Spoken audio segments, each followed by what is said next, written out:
Hey, what is up, everyone? It is so good to see you. Hafaro and Sven, thank you for the hydrate. Hope you're having a wonderful day. We're back again today with some more Guild Wars 2 good times. It's going to tell my computer to not do updates. You can remind me later. Thank you very much. Excellent. Now, and Fish, what's up? Wonderful to see you as well. Yeah, now no Ceres tonight because a bunch of people are not available. So we have the entire evening open to us. And one thing I really do want to do is get the ultimate Spirit Shard farm going, which for us is going to be... a Saitang meta is about to end. Oh, okay, yeah, let's do that. There's someone hit up some raids later on tonight as well, but yeah, let's go jump on that quick Saitang, because that's going to be peak value. Thank you, Faro.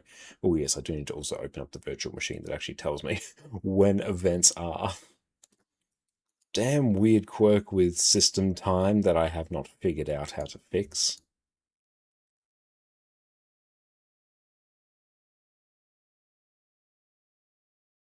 And oh, why'd I start in the Wizard's Tower? That was a big mistake. Why does this character have no things, no builds? What have I done? Online. Bump, bump, bump. Saitang. Down. Ah, thank you. Thank you, Farah. I'm coming in. May or may not have a build or equipment. We've got our tea brew in here. I need to remember to plunge that in a few minutes because, yeah, it's a chai tea. It's one of the ones we picked up from T2 a while back. It's an interesting taste. Tastes a bit like a candle, but I don't mind it. But I need to make sure I plunge that or else it's going to be a bit dicey. Come on, SSD, do your job. This is what we trained for. Oh! Yep, I have... Oh no. Turns out when you don't have a build equipped, you also have no energy, so it is impossible for me to use any skill. This is peak gameplay right here. Yes.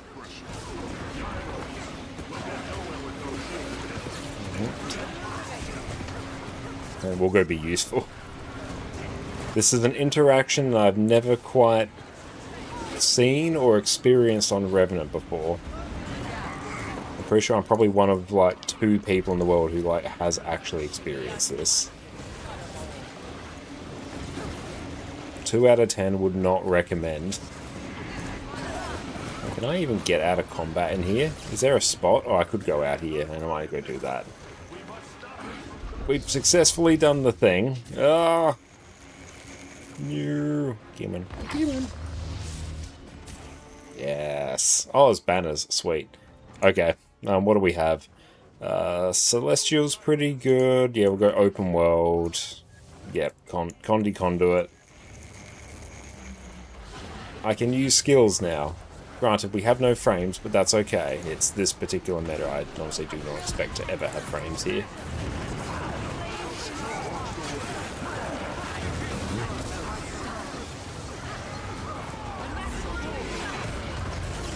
There we go. Look at us actually using skills.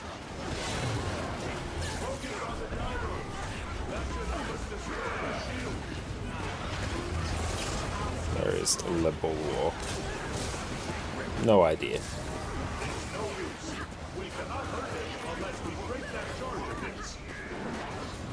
Break. Oh, no. Skills are in the wrong spot. Nice. Thank you for the leech bar. I appreciate that.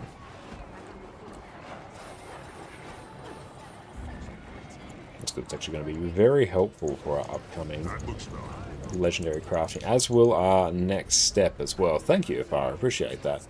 Okay, let's go different party, because one thing we do need... let's see, Guild Wars 2, Griffin Adventures.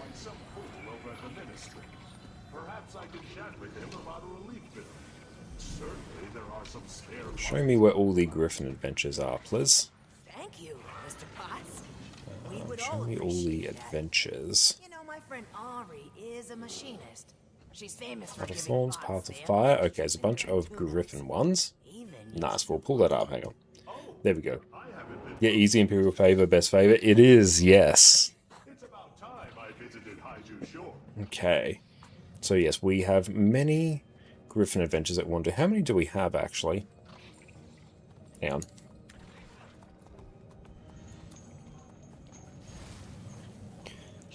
That doesn't really help me, actually. 1, 2, 3, 4, 5, 6, 7, 8, 9, 10, 11, 12,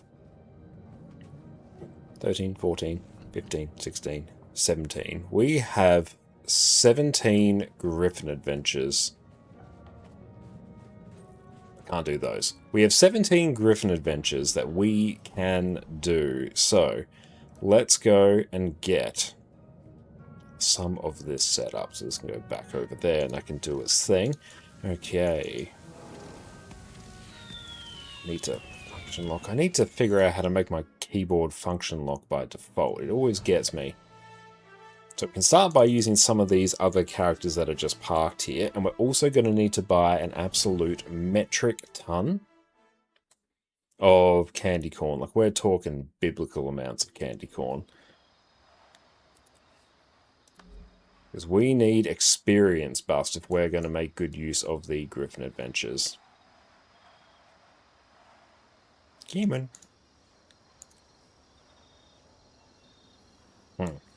Ray Crozo, what's up? Wonderful to see you, mate. We might just like load into a different map and that should probably fix that. Oh, there we go.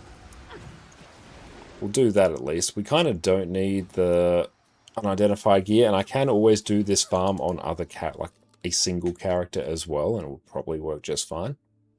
So I did catch Fandra's video earlier today talking about their farming routine, and I was intrigued about many aspects of it. Especially given that we need to do an absolute ton of farming. Come on, trading post. There we go. Just needed a map change. Okay. Candy corn. Let's go. Well, maybe we'll see what happens when we bring the mic closer. Maybe you'll pick up less of the mouse. Candy corn. Oh, trading post, you are always delightful. Come on. And, yep, just crank it.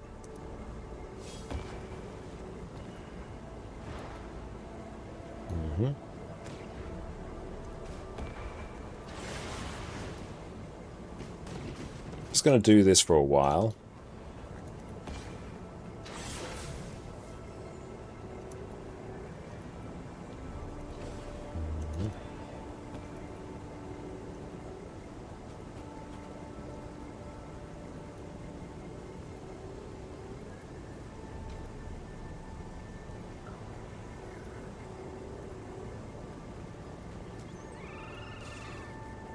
That's alright. This will pay for itself.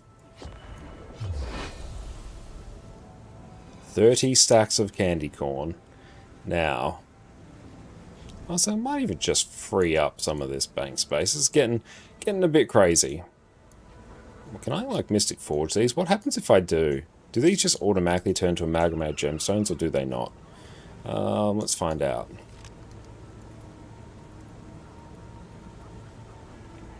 No, forge. No, they don't turn to amalgamated gemstones. I was fooled. Sweet, sweet fruit. Oh, they can just straight up be sold then.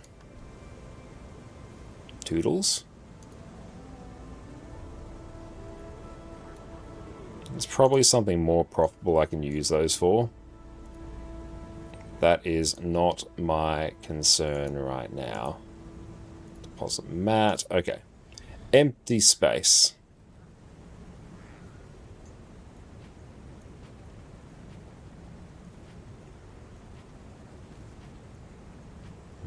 There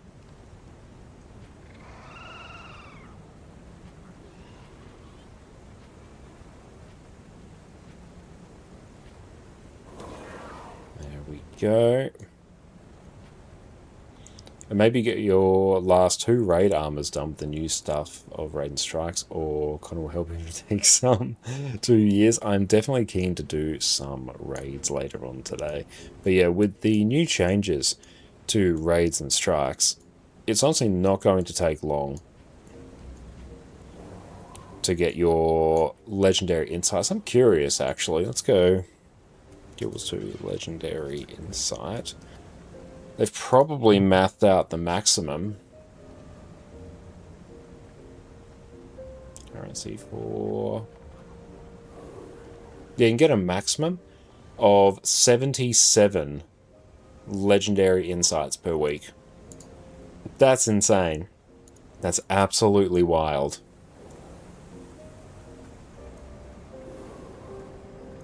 Yeah, and even if you're only doing a fraction of that, it's still crazy. Okay, so let's do Crystal Oasis first.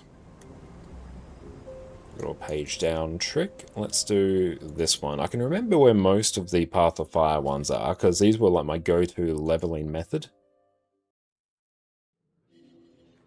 Hi, Outlander. Let me know if you need help getting your bearings. I need another 565? I mean, even though that sounds like a lot, it's a few weeks of it.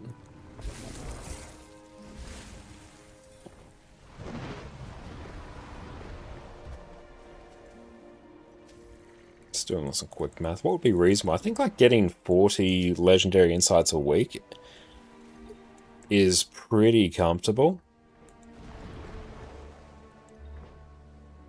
So you're a bit over 10 weeks. Probably 12, 13 weeks. Yeah, that's really not that long. I'll pump in the... I assume... Or the quick play weekly. Yeah, quick play will just be absolutely amazing for that as well. Okay, so we've done that. Now we need to utilize our gobblers. I'm just going to set fire to about a stack. Cool. That is now 10... No, it's not 10 hours of experience. It's almost 4, but that's fine. Because through the joys of griffining... Yes.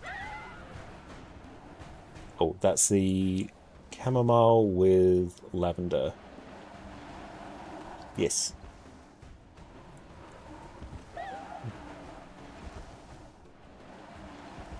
Oh, nice. We're still able to blast that one pretty well. Oof, FPS dipping a bit there.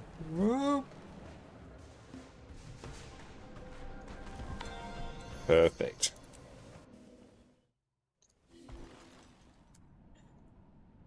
Close, bam, bam, bam. Okay, so that character is done.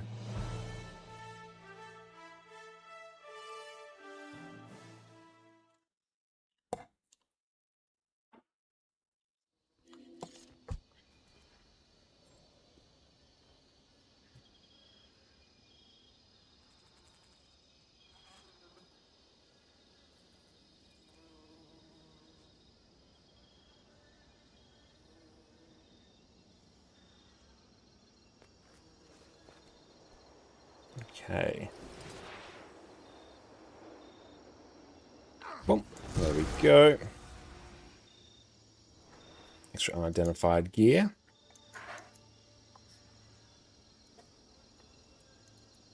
That's good, because I think almost all my characters were leveled by doing griffining. Or at least a very large portion of them were. So we can pretty easily get access to all the griffin adventures. It's really struggling with that today. The good news is, though, it doesn't seem to actually crash our game. It just might take a hot minute.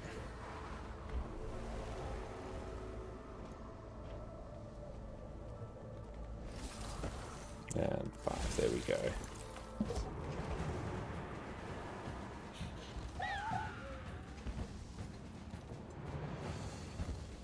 Oh, wait, hang on. Swine, how's it going? Wonderful to see you. Hope you're having a great day, mate. I didn't do my gobblers. Unacceptable.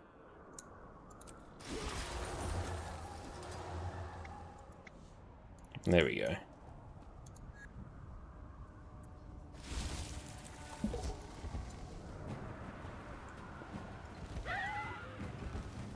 I should also actually get some extra experience boosters if I can.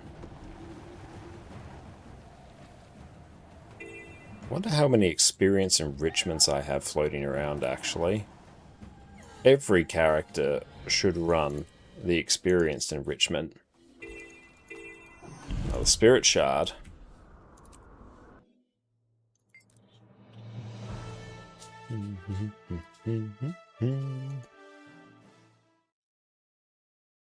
So we can do the Highlands one now. After we do this. Oh, I'm going to have to actually kill that thing, aren't we?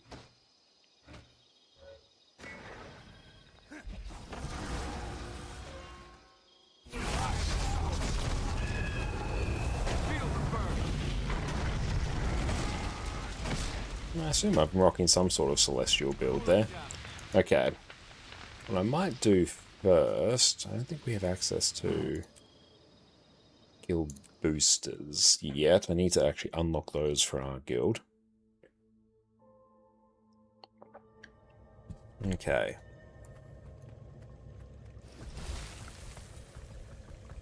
Nope, not there. Oh no, still the wrong one. Can I buy... Oh, can we buy things from Nathan the Bartender? Let's see. Gee... Let's see. At least if we can get an experience one. Oh, we can get the Guild XP gain. Yeah. There we go.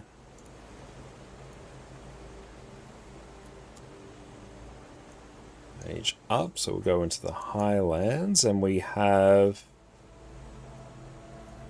What's that one? What's the best way? High Jump Ranch. It's sort of... No, I'll figure it out.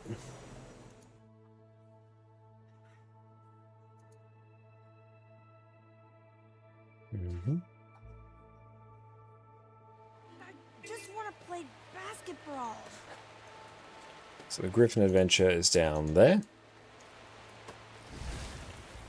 And once we get there, I will remember to pop as many experience boosts as I can. I think the Snowflake Gobbler, it doesn't actually give you experience from all sources, just experience from kills, which isn't hugely relevant to us.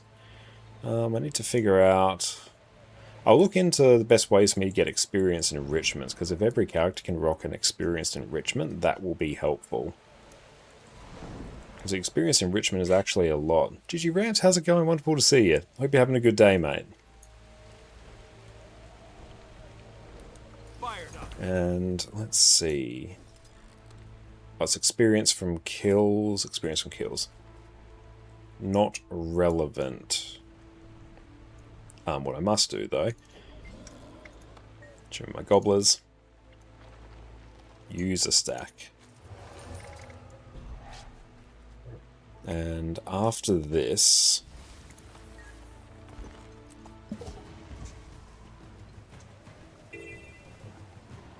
go.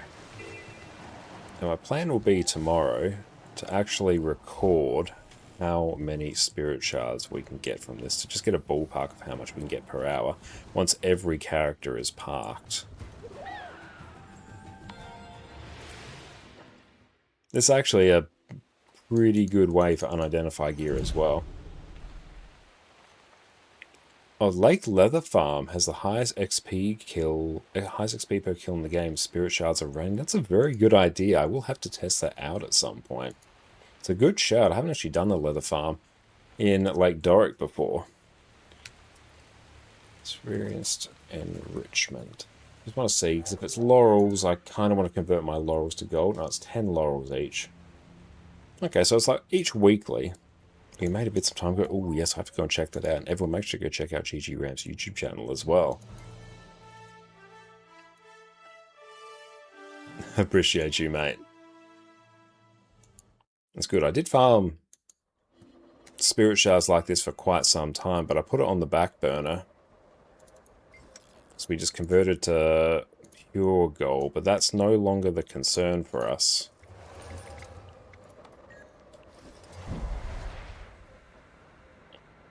Let's wait for it. Do that while we can. And now Desert Highlands, so we can do Derelict Delve now.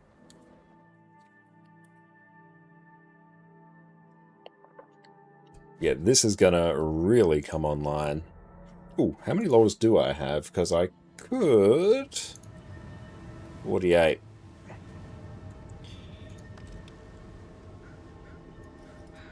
You know what? This is actually going to pay off more in the long term if I do this. Let's go. I'll at least get it on some, and then I can do like the check on each character as I get more laurels.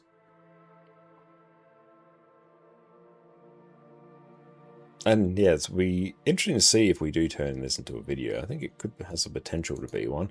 If nothing else, I'm trying to farm up every single End of Dragon's legendary weapon and the sheer number of spirit shards I need for that. Because spirit shards for me are just always the problem. I think these are under ascend again. Nope. One-time purchase. Nope. Yeah, there we go. Oh, it's experience from kills. Okay, no, that's not relevant to me. Farewell. Not for this, anyway. Useful, and I should probably get some, but that's not hugely important for me right now. If it was experience from general sources...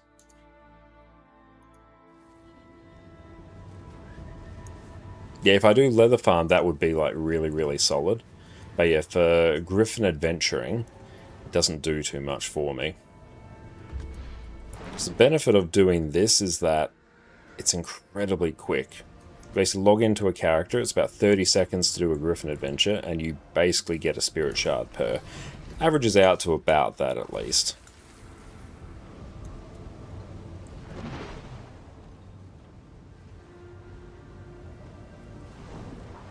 And for how I tend to play the game, I don't tend to want, at least most of the time, I don't tend to want to do like longer duration farms. I want something I can duck in and out of. But I definitely want to check out that leather farm at some point. Okay, now this one I'll also start repping so that I can go get the experience. And not named, well, welcome in. You just realized you need an insane amount of mastery points to be able to craft Eureka. Ah, you need some of the mastery, like crafting masteries, don't you? Are your community all hardcore farmers? Oh, absolutely. No, your farming is absolute next level. Gee, the guild hall. Cool, that's 6% experience gain. It's not a huge amount, but it's something.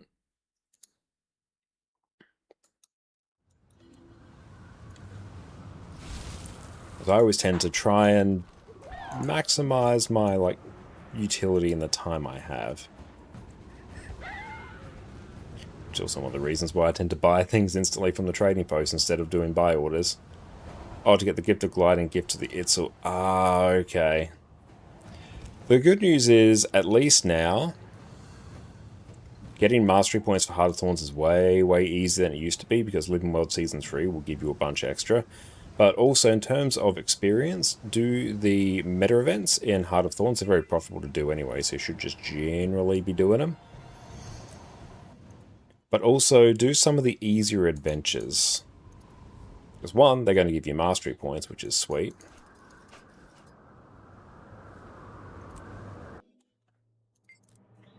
But also, they offer an absolute ton of experience.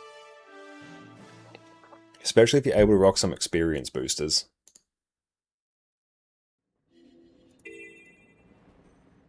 Oh, this character's fine for experience. I must have done Wav Wav on this character at some point.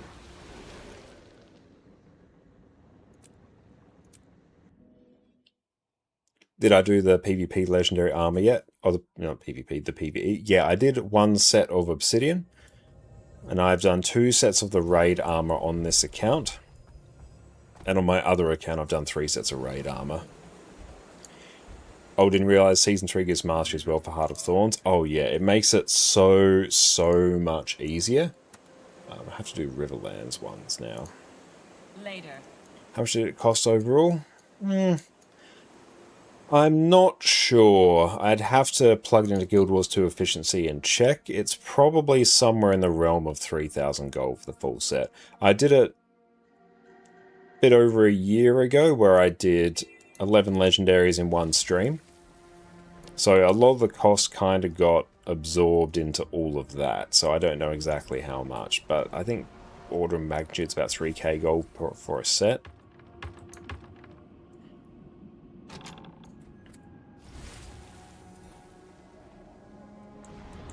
And Guild Wars 2 efficiency would also tell you. Don't even have a J-Bolt booster on this character. Okay, it's going to take me a bit to get to this Griffin one.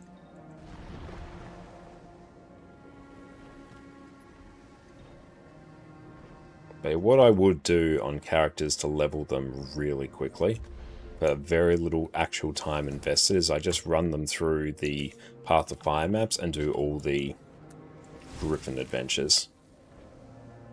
And I get something like 10 to 12 levels in about 10 minutes or something like that.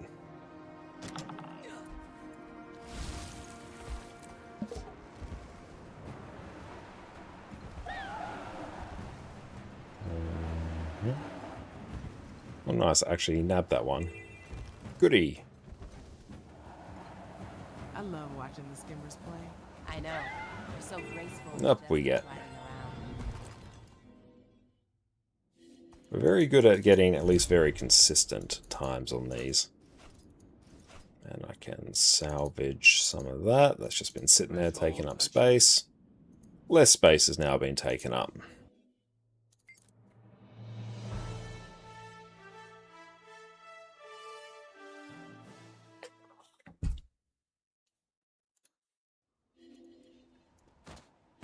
How are we doing? Oh, we've got like many hours of boosters. I've got some sort of Condi-ish mech here. I don't know. I don't know what this is. It's a build.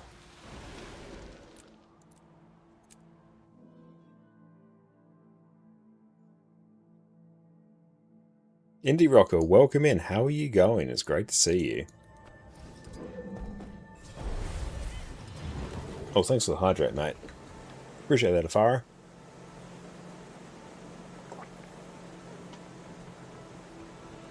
And let's grab that. I'm going very, very well. We are in the process of setting up an Omega Spirit Shard farm. So we're making great progress with that. Another one is about down there. Might be able to get it from up here. So we're currently positioning all our characters at every Griffin adventure in the game, so we can just log into a character, do a Griffin adventure, log out. Because Spirit Shards are like my biggest gating resource for legendaries. No Ceres Day? No, no Ceres Day. A bunch of people aren't available today, unfortunately. And especially when we are doing EOS, we need like most people available.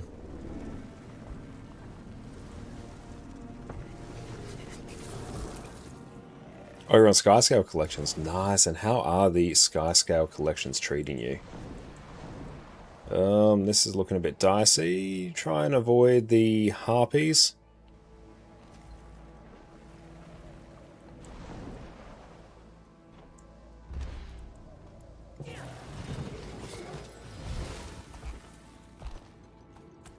This one, get a first flap. Down so you can get speed.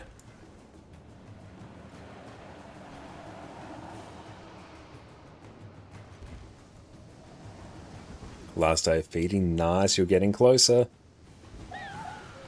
Are you doing the Soto method or the Living World Season 4 method? Oh. This adventure is always a bit of a dicey one. Ah, Living World Season 4. Nice. Yeah, the fact you're almost done with that is great. Bum, bum, bum. Nice Spirit Shard. Much loot. Open that. I can sell that. No, that's the bank. That's not the merchant. I can sell that for a gold. Good. What's Iron Fist? Oh, that's a World vs. World one. No, we're not too fussed about that.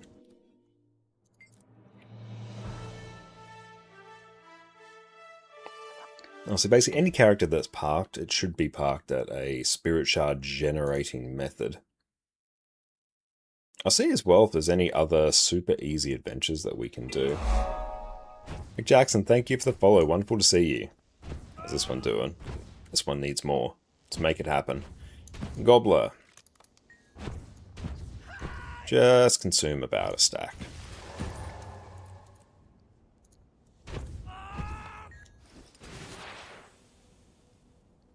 Yeah, man.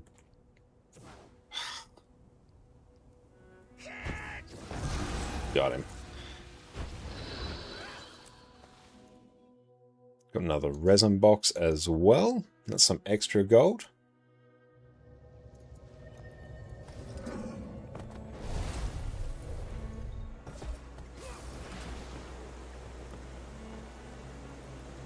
XP gain. So we are done with Riverlands. Now we can start making our way down to the Desolation. And both of them, I think, are somewhat in this region. Oh no, one's here, then we go here.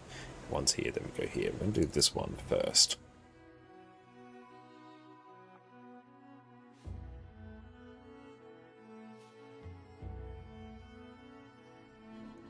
Okay. We have reports of a fiend called a forged proliferator. I also don't need arc DPS actually active for this.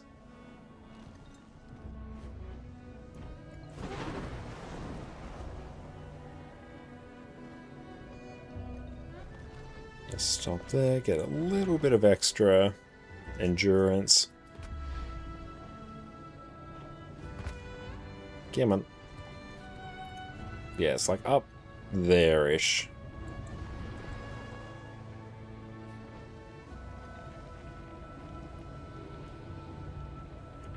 Or is it over there? As long as I can just regen a bit of endurance, we can get there. Oh, it's always fiddly as anything getting through here. There we go. And there is the Griffin Adventure. And there's some Shadows provisions that we can just open as well while we're here. Some extra loot. It's not much, but it helps.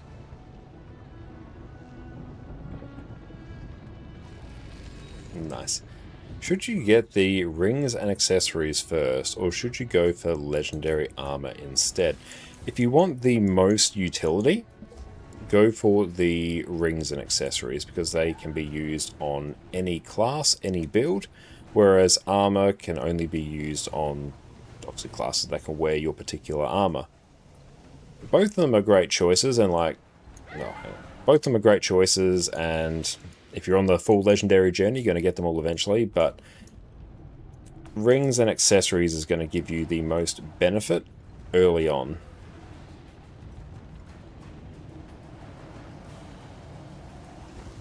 You go back piece first. Yeah, back piece is a good one. Yeah, really sort of anything in the accessories area. Back piece, amulet, rings, accessories, great to do. Also great to focus on the PvE amulet. The Season of the Dragons amulet. Just by doing all the Living World achievos. That is peak. Because it's free. Or you could also get the Fractal Quick Play gloves as well, just by doing some Fractal Quick Play. That's not a bad shout. Now I shall break you. That one is also literally free and takes no time. Vishy, what's up, mate? Wonderful to see you. Hope you're having a great day.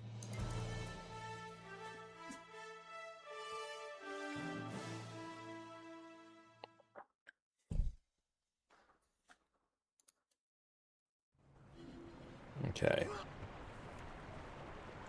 Oh, you got the fractal one on, like, you're now playing medium class? Oh. Well, you can always do more fractals to try and get yourself the ones in the other weights. Now, do you have that option? But hey, any piece of legendary gear is useful. Oh, I didn't even do that. Oh no.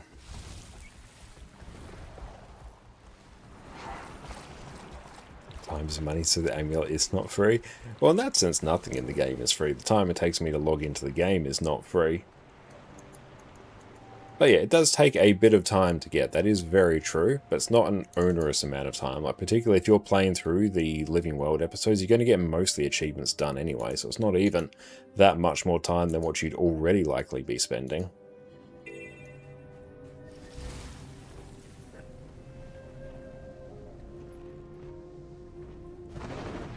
But yes, you also basically get paid in Mystic Coins as well. You get a bunch of Mystic Coins, you get a 32 slot bag, Ascended Weapon, End of Dragon's Precursor Weapon, just for the sheer pleasure of doing the Season of Dragons achievements. So it's basically as close as you can get to a free lunch in Guild Wars 2 as you can get.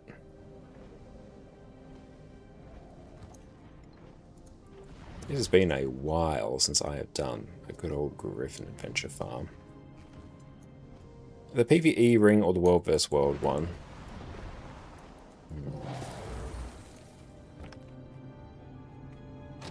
Can you craft 2 of the PvE rings? I legit don't know the answer to that. Endless Summer. So they're honestly both going to take a similar amount of time. Yeah, the World vs. World one you can make twice. I know that one for sure. Now let's check. So Endless Summer. Which I heard that you can. Sounds about right. Up to 2 rings can be stored alone. You've got 2 rings. So you could do 2 of the rings. Show base ingredients. How much is that? And we'll do Guild Wars 2 Conflux. But you would go for the PvE amulet first because it also boosts Aurora and Vision. Yeah, it definitely does. So it's about 1,300 gold to craft Endless Summer. And let's go. I'll just check the base ingredients for Conflux. Okay, yeah, Conflux is 1,900. So if you're looking for a pure gold perspective, do Endless Summer. It's going to save you about 600 gold for each one you craft. One benefit, it boosts health, because doing the return to achievements, we got a griffin, it's going to give you a whole bunch of the map currency that you need for both Aurora and Vision. So it speeds it up in that way, so it cuts out a huge amount of farming that you'll need to do. And Swifty, what do you think is the best way to get Spirit Shards? You need 100 to finish Legendary Armor. There's a lot of different ways to go through and do it. What I'm doing now, I think, might be the quickest way per time invested. Once this is all set up, I'm parking characters at Griffin Adventures, and it's basically on average 1 Spirit Shard every single time I do a Griffin Adventure. But if you have a bunch of fractal currencies, if you want to brute force it quick, you can buy Dessa's experience journals or whatever they are from the fractal vendor, and it's literally just a Spirit Shard for each one. It's going to cost you, like, I know, 10 silver a piece or something, and some fractal relics. That's what I've done when I've wanted to get some Spirit Shards. So if you're sitting on some fractal relics, look into that.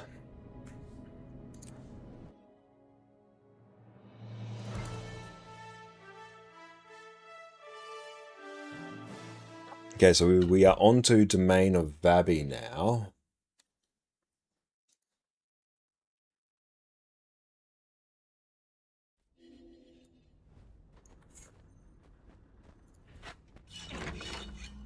So we got that.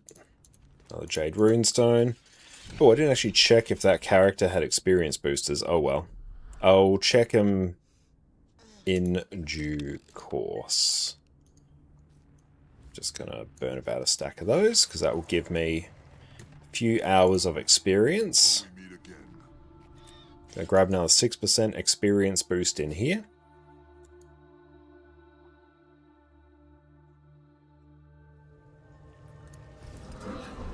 One benefit of doing Conflux, and what I did when I crafted Vision, Aurora, Conflux, basically every trinket, once you have gotten your gifts of battle that you need for Conflux, what you can do is, with the extra time you need to spend in World vs. World to simply get these skirmish tickets, you can do the Living World episode reward tracks.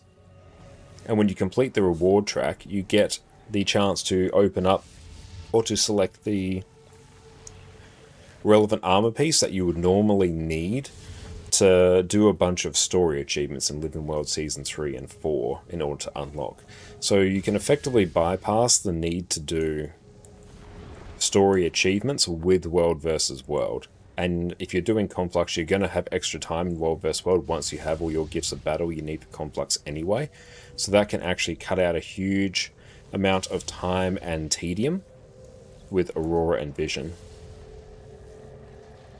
And Rising, if you start a new character, do you have to do everything again, like map completion story? Yes. Map completion story in particular, you will need... Well, you don't need to do story, but, you know, if you want to do map completion again, yeah, you would need to do map completion again. Story is optional. I recommend doing it on at least one character, but, you know, I've got 25 characters. I do not do the story on each of them. Things like masteries are account bound, though, so you don't need to worry about that. And yeah, if you like Conflux more, do that. But yeah, I think there's benefits in doing Conflux, even though it's a bit more expensive. A good thing about Conflux as well, even if you're not the best at World vs. World, it's a great chance to learn World vs. World as well.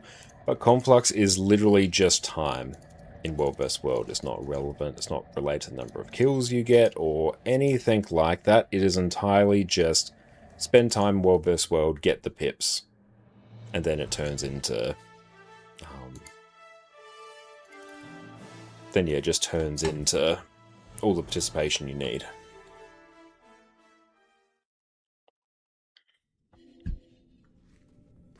Oh, why is this character here? Oh well.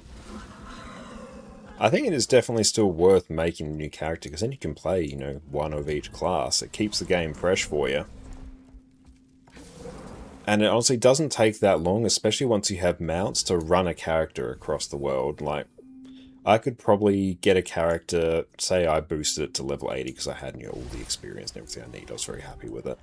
I could run it straight from its starter zone into any of the expansion areas, particularly if you have teleport to friends as well.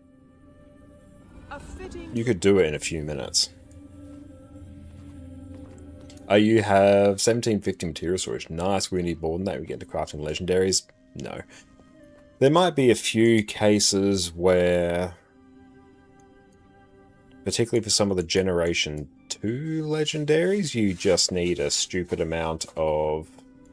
Oh, this one might be a bit tricky. You might need a stupid amount of Elder, Wood, and Mithril and stuff like that, but it's not really something you need to store. You can always buy it at the end, just when you're about to craft it.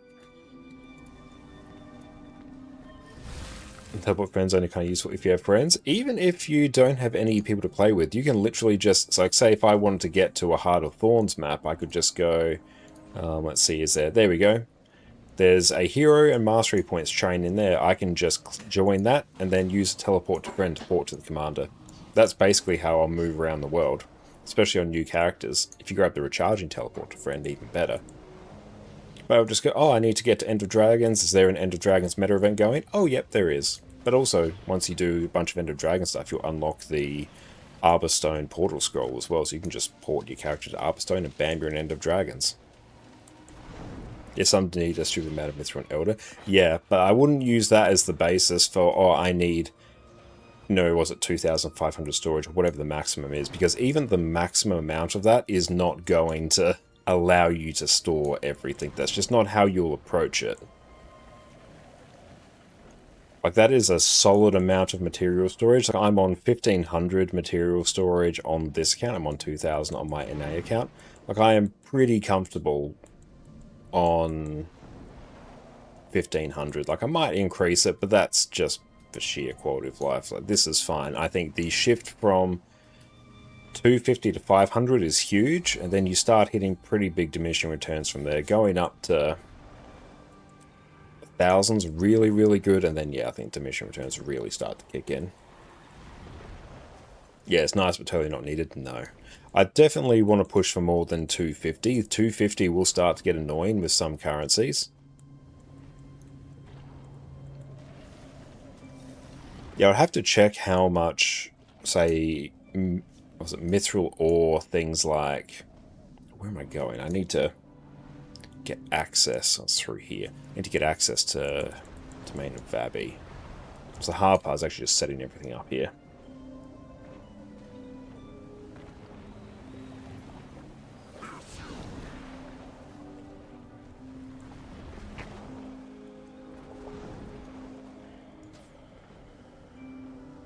Yeah, bank slot, that's very useful. I definitely recommend grabbing a few of those.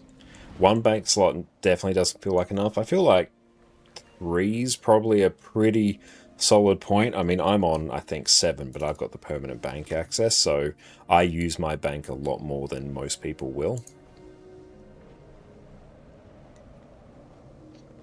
Then again, feeling to start over other than Mastery is not something you're willing to do too much work, you suppose. Not going to try other characters and stick to your Ranger. That's all good. Yeah, if you just want to stick to one character, no problem. But yeah, especially once you're, established and you've done your first character, it's actually way easier to gear up your next characters, because you'll get things like ascended armor drops that your character might not need. You can just set them aside for a future one. And especially if you just want to get a character geared up in... Oh, Boxy, great to see you as well, good morning. Especially if you want to get a character geared up in just exotic gear, it might be like 100 gold or so to get a full build equipped, which once you've been playing for a while, that's not that much. And leveling as well, you'll probably build up some tomes of knowledge so you can boost a character to 80 instantly. Like, the leveling experience after your first one is also much quicker. Also has found that you can buy relics of world vs. world currency, so you salvage all of them you were hoarding. Freed up a bunch of storage. Nice, Rasputin. Good shout. And welcome in, mate. Main weapons are rifle and spear for mechanists, right? Trying to figure out what to choose in the Wizard's Vault Descended box. It will be rifle or hammer for power builds, which sort of depend on your preference. And for Condi, it will be spear. Oh, your new character doesn't have the same shared inventory slots either. You'll have the same shared inventory slots if you start to invest in some of them, but your material, like your actual inventory storage, is separate. But see, like even on this character, I just throw 18 slot bags on them. It's cheap, it does the job. And then on my main characters, I'll invest a bit more. But I really do encourage playing other characters. One, because it keeps things fresh, and also there's a lot of other things you can do with other characters, even if you're not actively playing them. Like what I'm doing now, I'm parking characters at Griffin Adventures, because I'm basically going to log in, do a Griffin Adventure, log out. It's going to give me a Spirit Shard, and a bunch of unidentified gear.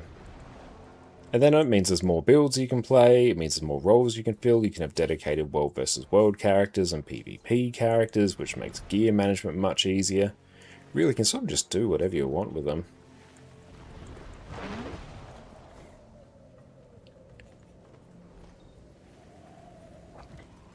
And Boxy, why are you in the desert? Griffin Adventures. We are parking as many of our ults at Griffin Adventures as we can, because I need Spirit Shards for all legendaries we're working on. Oh, I think I overshot. No, I'm actually heading over this way, so I actually wasn't too far off.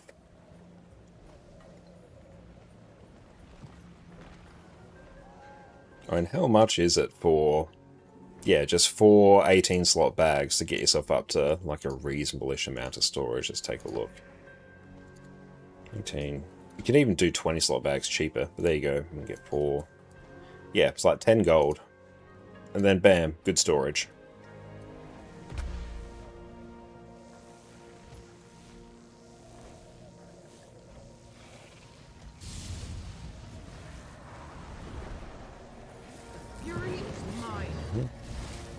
Okay.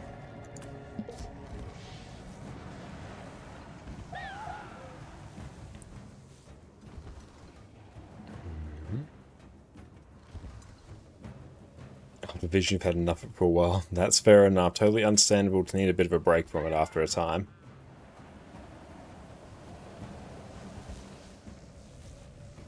Down we go. This one is quite generous on time. So even that was a pretty slow one. Oh, I didn't do experience boosters. Dang it.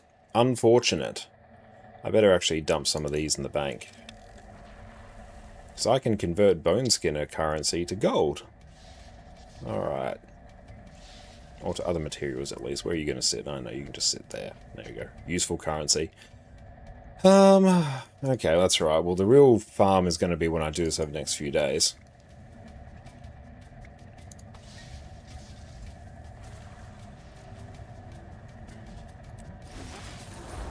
Okay. That. Gee, I guess that probably wasn't too bad because I opened this chest after I did my boosters. But yeah, the gearing a new character, especially after the first one, it's nowhere near as bad as you might expect. Getting first character geared is always the hardest because you have fewer resources available to you. But the more you play, more resources you have at your disposal.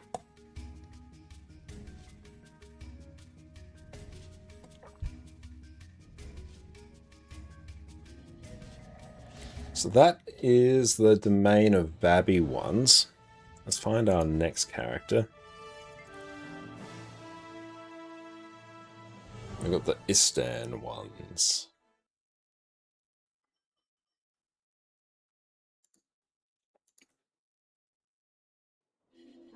There's a few things we can do here super quickly to turn 8 gold into 10 gold through a little bit of alchemy. Nope, I just ended up on that. Let's go here. Sure. How's it going? Buy all of these. Do I have any bone skinner currency? I should have some floating around on other characters. And sell those at the trading post. Leave a 6 watch over you. Yep, see, there we go. We'll just sell those instantly. That 8 gold has now become 10. Oh, yeah, we go. Got bone skinner currency. How can I help? I'll start consolidating that when it's convenient. And let's also go gobblers. Greetings. Some of that. But we got boosters because they're there. Nice. G. Guildhall. LaMonica, it's great to see you as well. How have you been?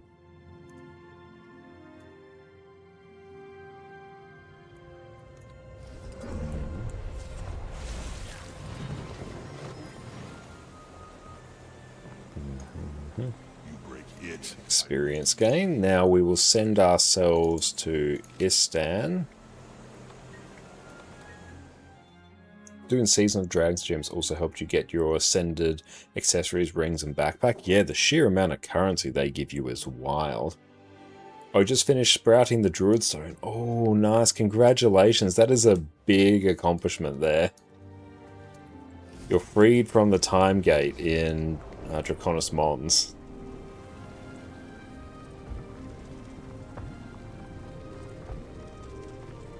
Might just go get the Astralarian waypoint here, or else it's going to be super annoying for me to get back to later on. And yeah, you can swap bags to a new tune if you want as well. Yeah, you can do that, so you can just straight up pop those, take those bags out of inventory, put them in bank, put them in a new character. Oh yeah, you still got the henge away from home. Ah, okay. My mistake. We still got that at least, but at least you're making progress. Go to the waypoint. Nice. Just like the one on our horizon. A grand storm.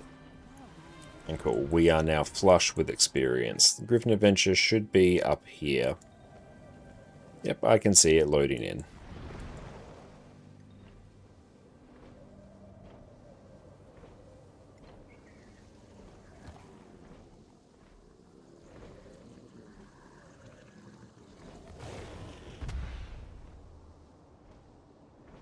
And Boxy, do fractals 2 and 3 tier and you get a lot of boxes and trinkets. Just restat them in the forge.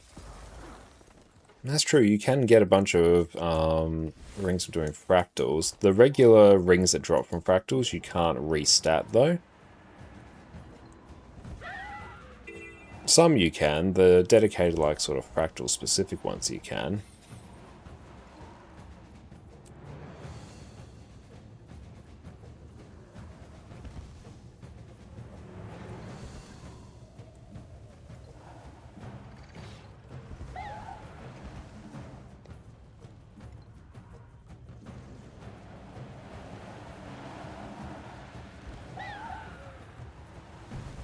Yeah, a lot of ascender. Yeah, fractals are fantastic for ascender gear. Nice. Half a second. Boom, boom, boom. Wow, we're getting pretty loaded on unidentified gear there. Yep, bag slot from the Wizard's Vault. That is true. That is there. I'll keep that dagger. Salvage that. Oh, I don't need a scepter anymore. Scepters and swords I don't need. It's a pistol. Yeah. This is the only proper course. What's that? Oh, add that to account wardrobe. Cool. Tidies that up a bit. I love the ambient music in the desert. It's good here. We can also just go to all these characters that are parked towards the end of our character select, so they're the ones that probably haven't been used for a while. So they are now going to become very, very useful. And yeah, you can infuse and tune your rings as well to give them 2 infusion slots. Yeah, that's very true, Boxy. Yeah, ectos are pretty low right now. Particularly because it's just really easy to farm them nowadays. PK, what's up? Wonderful to see you, mate. How you been?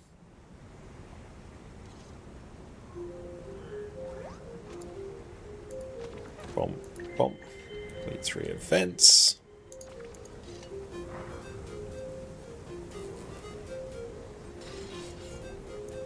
That's true, you don't need to do story. I've only ever done story on like 1 character on an account. Story is entirely optional on 2nd and 3rd characters and stuff like that. I'll let this stand.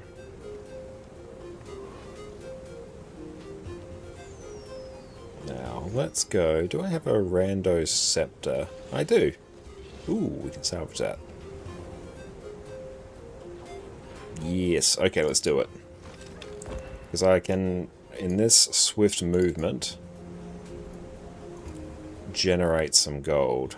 Torch, staff, it's a dagger, don't care about that. But then I can sell this. I'll pop that back there.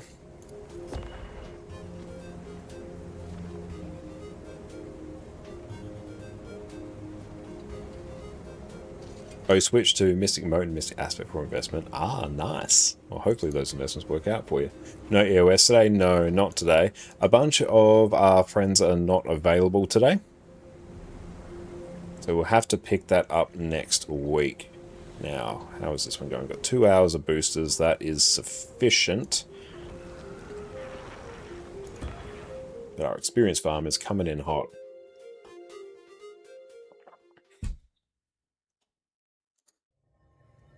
Alright, let's move on this way. Get a booster here. We'll do this next Griffin Adventure and then we'll take a quick break to go stretch our legs. We still got a few we need to park at. And I'll be keen as well tomorrow to see just how quick we can get this farm done. Now that we're in the setup phase now, which is the long phase.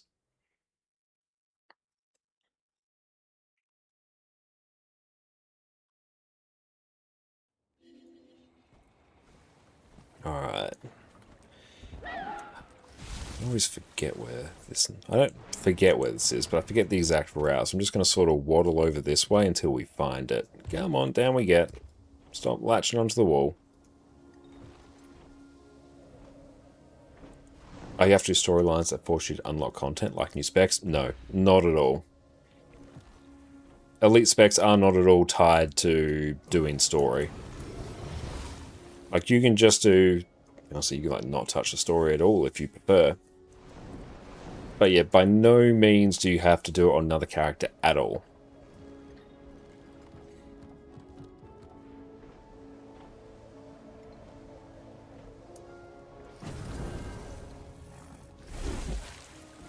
And if ever there's like a story step that you're required to do to access a map, just because, you know, that's how you access the portal to the map,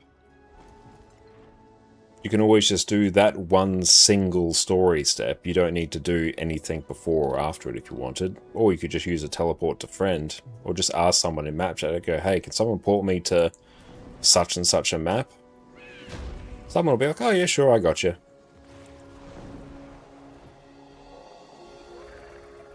Griffin Adventures out here. But no, the story, beyond just doing it the first time for like masteries and stuff like that, is not required at all.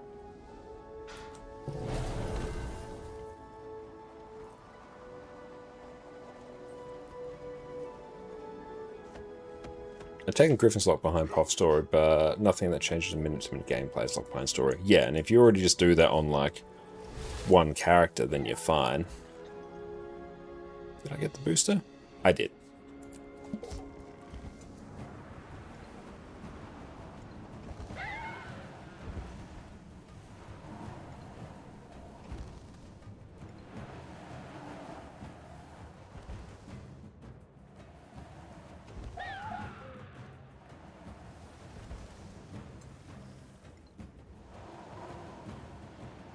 Oh no! Yeah, elite specs are just locked behind hero points. It could have potentially been that, you know, you did the story and it gave you a bit of a prompt of like, oh, hey, you've got a new elite spec you can unlock. Would you like to start unlocking it? But that's in no way tied behind the story. Because I've got... a lot of my characters have all their elite specs unlocked, and I have not done the story on like any more than one character.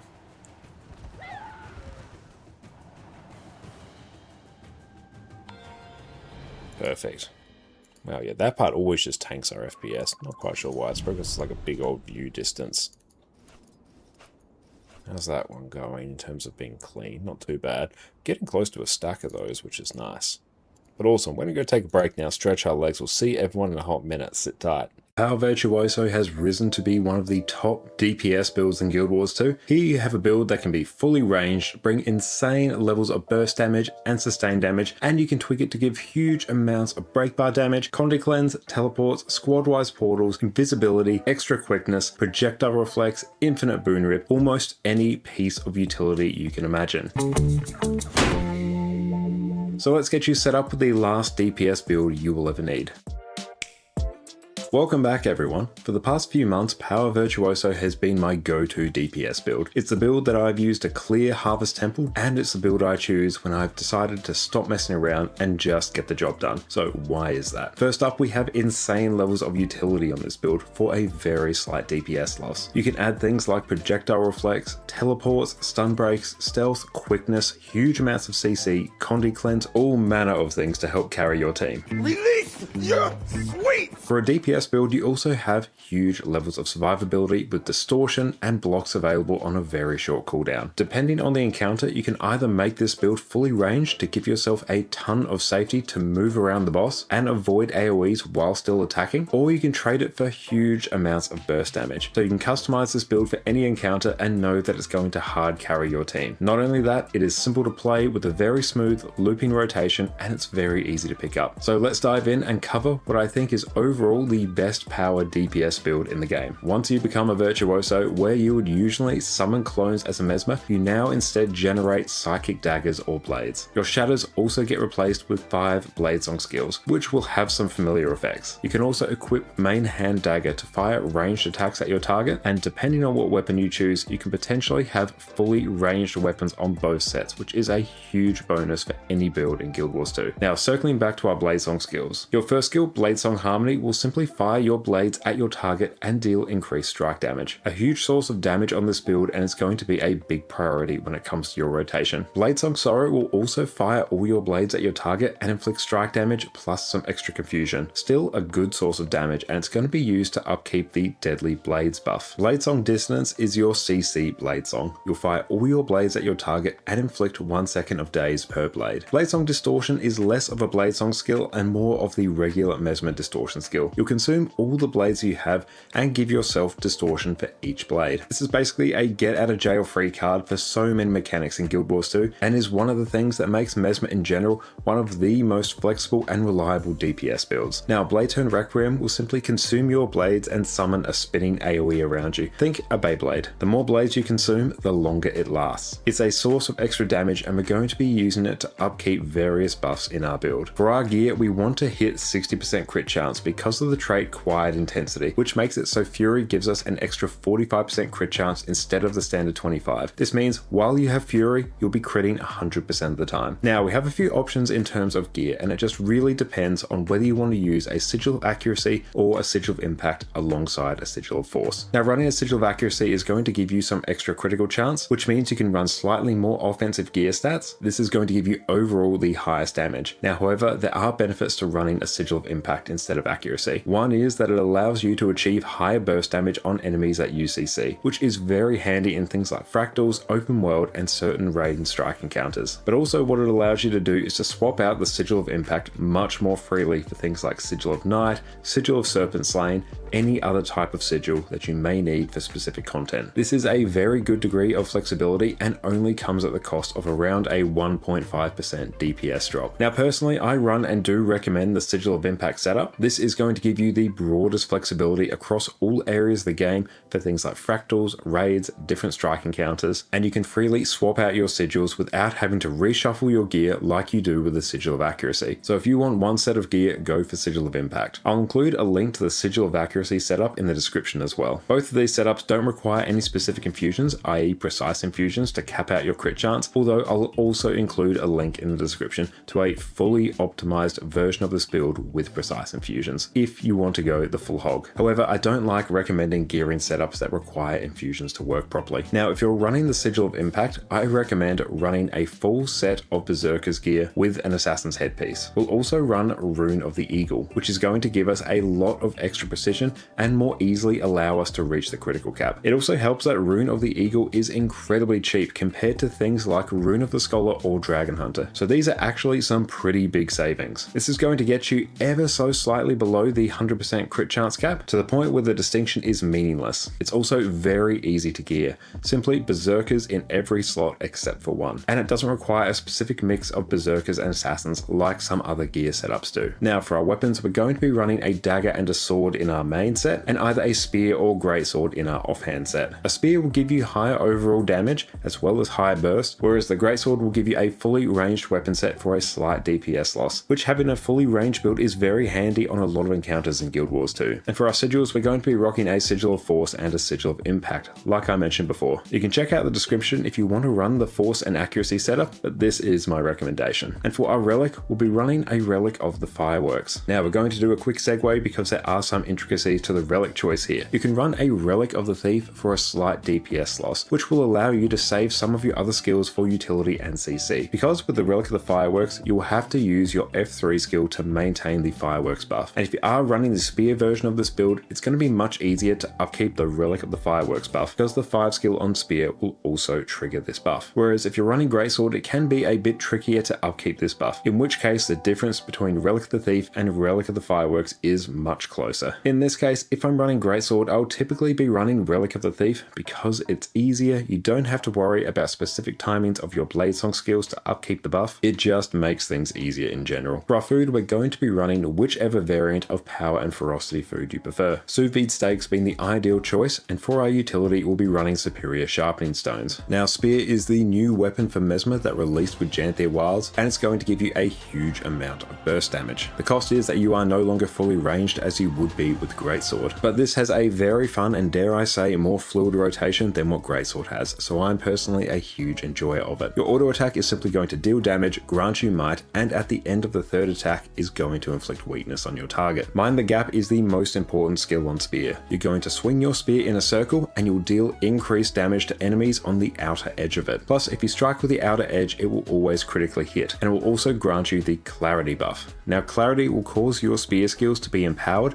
and will cause each of these spear skills to grant you additional effects. It's going to be very, very important. If you hit Mind the Gap while it's empowered, it will also grant you some might. Not hugely impactful, we're going to want to avoid doing this. Now, Imaginary Inversion will cleanse conditions and evade, while also inflicting some damage. And if you successfully evade an attack, you will heal yourself, and this healing is improved if you have the clarity buff. Now, Phantasmal Lancer is this. Hey Emerald, what is up? Welcome in, Raiders. Thank you so much for the raid. You just caught me as we were coming back from a break, so I got a bit of a mouthful of chocolate. And Kyle, that is a video from my YouTube channel, which you can always check out there. But Emerald, what'd you get up to on your stream? It's wonderful to see you. Everyone go check out Emerald over on Twitch. Fantastic Guild Wars 2 streamer. Absolute legend. What'd you get up to on your stream, Emerald? Oh, and also welcome in everyone. My name's ConnorConCarne. You may also know me from my YouTube channel there. And Vin, fellow Adelaidean. Nice. Always good to meet another one. There are literally dozens of us.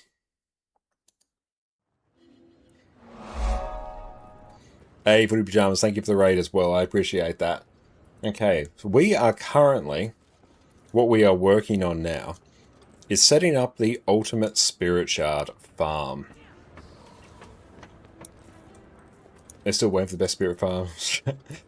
Once we have this set up, the farm is going to be complete, and we'll be able to come back tomorrow and actually get a real good idea of how much gold gold, yes, but how many Spirit Shards we can make from this. Because all our characters, how is this one doing? That needs more boosters. Very important for this, you need experience boosters. That's why we are using the Candy Corn Gobbler. I literally bought 30 stacks of candy corn just for the purposes of this. Good to see you. You've been trying to get rich in the game. Oh, nice. Is there anything you're working towards at the moment that requires you being rich, or is it just a flex? And what else have you been up to in Guild Wars 2 lately? Oh, where am I going? I'm going Sandswept Isles. Oh, no, I also... There's a bit of a process to this. We have to get as many experience boosters as possible. Sparse, what's up, mate? Wonderful to see you.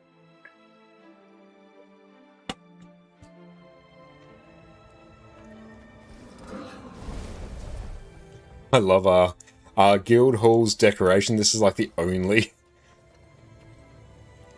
decoration in the entire guild. This is just that.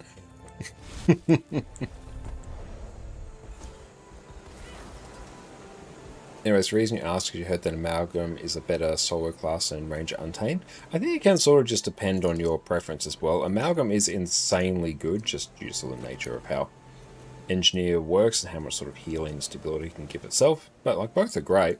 But if you do want to try Engineer, I do recommend giving it a shot. Because yeah, in the scheme of things, it doesn't take that long to gear up a new character. The best solo class, the one you have the most fun with, yeah. Like, I will try and solo things on Revenant, and Revenant's a very good solo class, but it's also my favourite. I'm trying to get Endless Summer, but you can't buy one of the materials right now. Ooh, nice. Endless Summer's a really good one. We were just having a conversation earlier. That's Season 4, Sandswept Isles. We were having a conversation earlier about, comparing different ring acquisitions, different legendaries to go for, and Endless Summer, the PvE ring, is 600 gold cheaper than Conflux. And I feel you a bit with Untamed Unleash. It's a bit of a tricky mechanic to get your head around. Usually it will trigger when you go in and out of Untamed, and when you weapon swap. It's a bit weird. Now, I need to find where this Griffin adventure is. I always forget.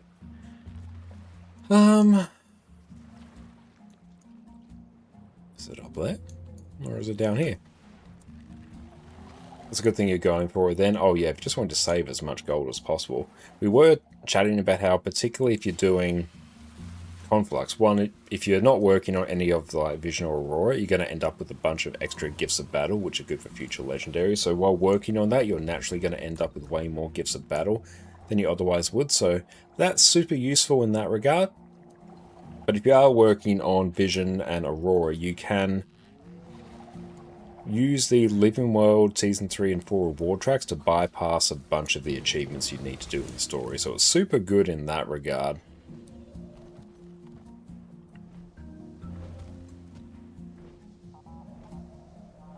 It was fast in form of a quick Sarah CM kill. You thought about going for a second one? Yes, you should. Do it. Can you equip two of the same legendary? Yeah, you can. It depends on the legendary. Some will only let you sort of craft and bind a certain amount of them. Dob, thank you for the follow, I appreciate that. But yes, for Endless Summer, you explicitly can equip two. And check the wiki on that just before you can.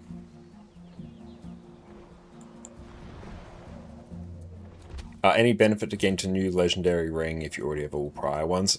Just if you like the cosmetic of it. It has quite a nice cosmetic to it. But yeah, if you've already got full legendary, I'm in that boat. I've got full legendary accessories, so I'm in no hurry to craft it. There's one, well, legendaries I don't have are weapons, so that's where it's all going. Where is the Griffin adventure? Well, it's just going to be in the last place I look. I've got to support the Aussie Guild Wars 2 streams. Well, thank you. That's really kind of you, mate. And yeah, Emerald, totally understand if you need to raid and run and do everything you need to do after stream. So really, really appreciate the raid. It's always good to see you. And thank you for trusting us with your community.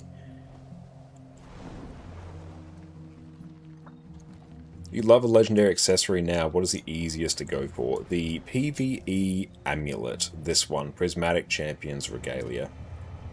You just do the Season of the Dragons achievements, which are just tied to all the Living World episodes. Super easy achievements. It's like play through the story, do some events, and maybe find an item or two.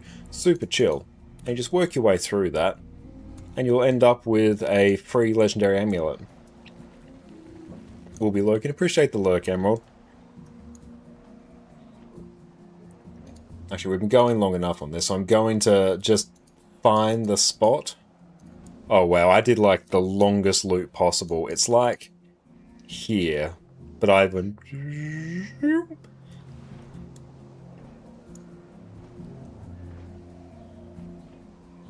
Oh, look at the dailies. Quick Ura LCM, Ceres LCM, and HTCM. Oh no.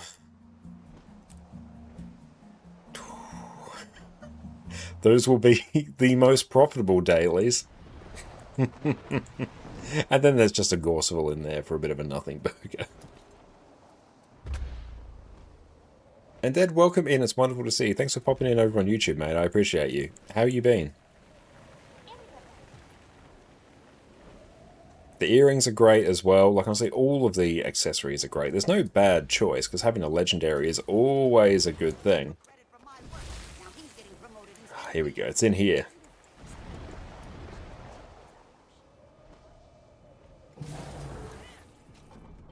The setup for this is what takes a little bit. It's probably takes about an hour and a half to actually do the setup. Where are we going? Hyzen, what's up, mate? Great to see you.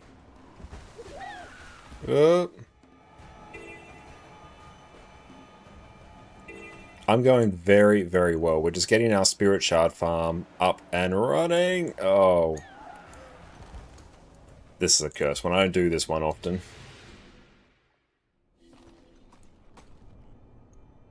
What should you do if you're poor and can't afford extras, but you really want them? Well, what you can do if you are struggling for a bit of gold, you can check out some of our gold making guides, which will help point you in the right direction.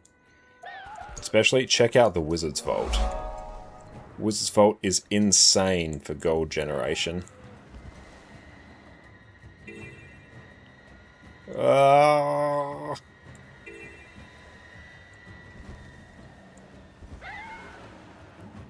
Nope. It's after this one. And Jay, thank you for the follow. Still gold, though. Still gold. All good, man. Just trying to farm gold to buy all the Living World DLC. It's a very good goal to go towards. Once again, I definitely recommend checking out the Wizard's Vault. There's a lot of super easy gold there for you to make as a new player.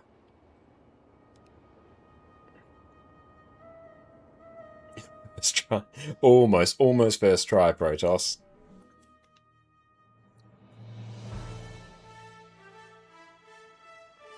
Oh, you had got 4.5k Winterberries farm, so don't really mind using Winterberry rings a second. Yeah, Winterberry Farm is peak value, actually. Yeah, we'll do this character.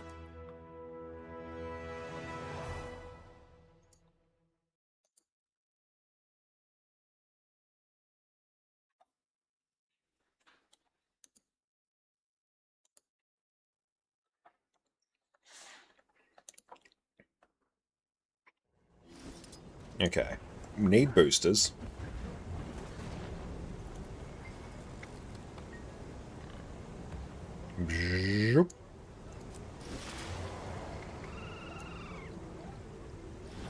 Many, many hours of experience boosts.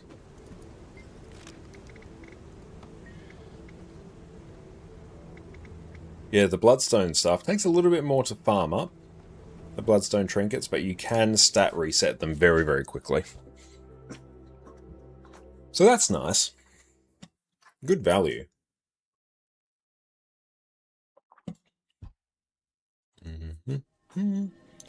Alright, Griffin Adventure. One lives up there, one lives down here. And what's that? That's roller beetle training. Meh. Although, can we just do the roller beetle training for even more experience? Let's do it. I need spirit shards. Sufferance, what is up? A 25 watch streak. That's insane. Thank you, mate. Yep. Commander! I'm on the verge of something incredible. I need your help. Oh. Change everything.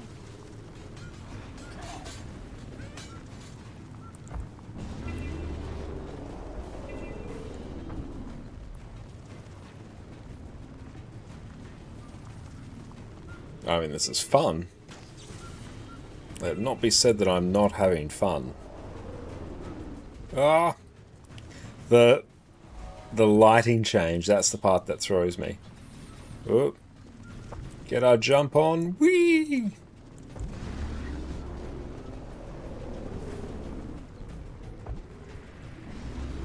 Oh, we can just keep boosting after these. I forget that.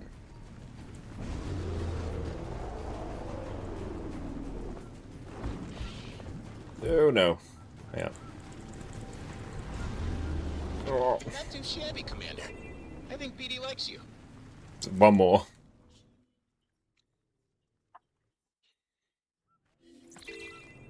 Uncle Bob, welcome in. Are you? What about the Spirit Shard farm? Have I done that already? Is it still in the plans? We're in the process of setting it up. We've just taken a quick little side quest to do this roller beetle shenanigans.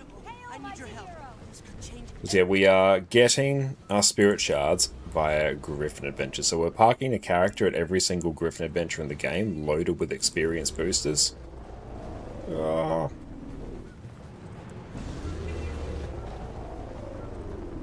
And on average, it's about a Spirit Shard per. Ah, and let's go again. I'm determined to get gold now.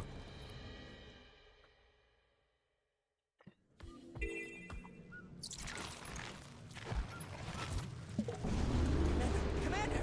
I'm on the Okay, verge we of have to preemptively drift. This could change everything. Better. This is peak roller beetling. There that much XP. Oh yeah, like adventures are actually monumental in terms of experience.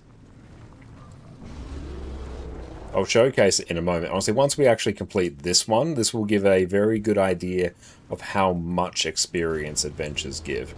It's wild.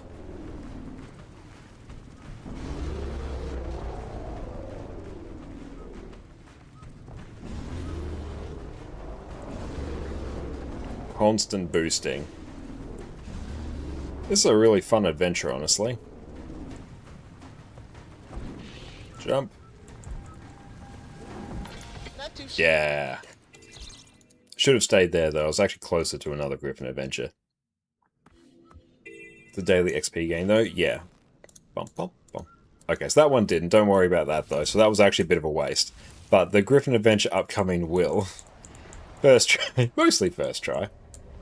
Need Spirit Shards for something specific? We need Spirit Shards for every End of Dragon legendary weapon. And we'll check how many I'm on right now. I'm on 26. I do not have many Spirit Shards. In fact, a few streams ago I literally got down to 0. It's very weird, very sad. So I need thousands. Yeah, I got 26 spirit shards. No one seems to believe me when I say I struggle with spirit shards, but there we go. There's the proof. Let's make ton of legendaries. I do. It's every few weeks I'll make one, honestly. Either for myself or I'll make it to sell. So that's where they all go. And it's just due to the fact that we basically just play Guild Wars 2 on stream.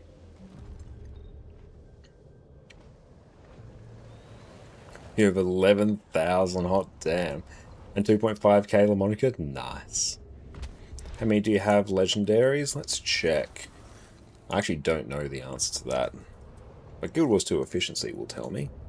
Now these will just be the ones that I have. And where's the thing? There we go.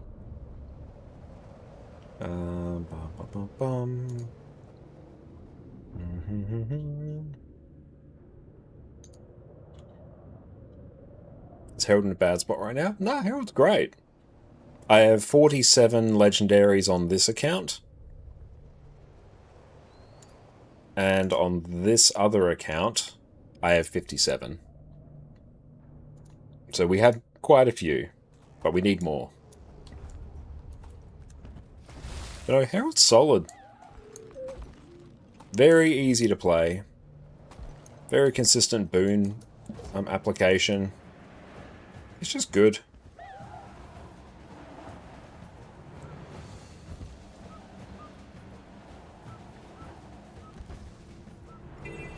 And I'll say for most players, even though Conduit has more damage than Herald if you're looking for a pure quickness generating build, Herald I think is a better choice for most players because of just how easy it is to actually generate boons.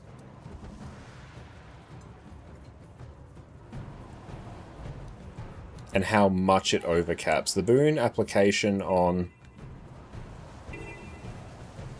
Conduit's actually pretty tight.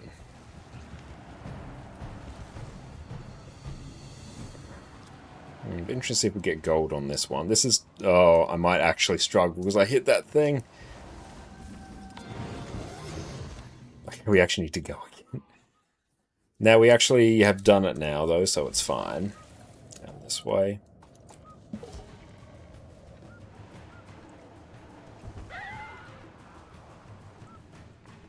Clutch jump, yeah, it's a nice little trick you can do. You don't actually need to finish on the Griffin. You just need to not touch the ground.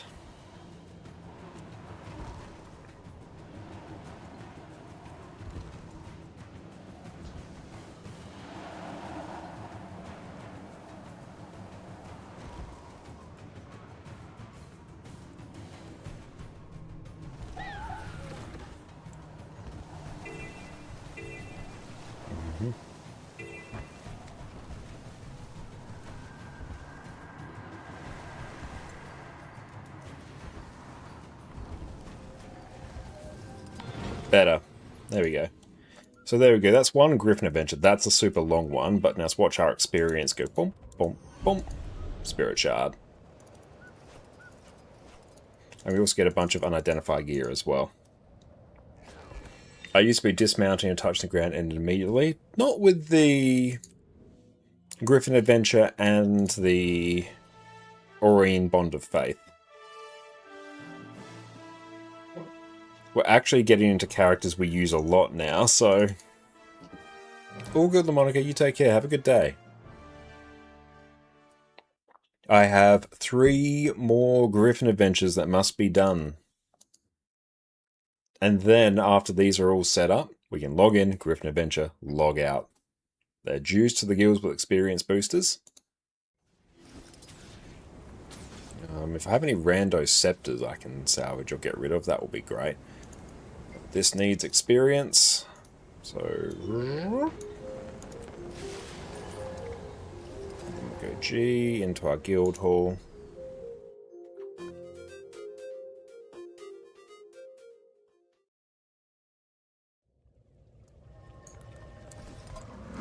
So this one I actually use for kiting on Doom, but actually, nah, what am I doing? I can entirely just use our Thief now. That's what we've been using. This character is no longer our kiting character. It is our heal Spectre. Okay. Now we need to go to Domain of Corner.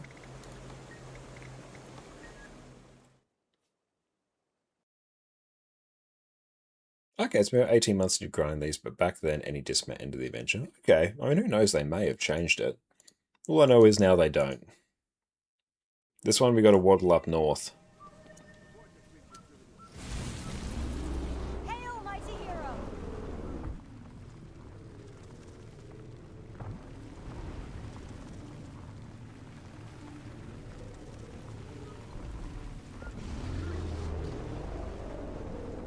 Of course you can. Feel free to ask any questions you want.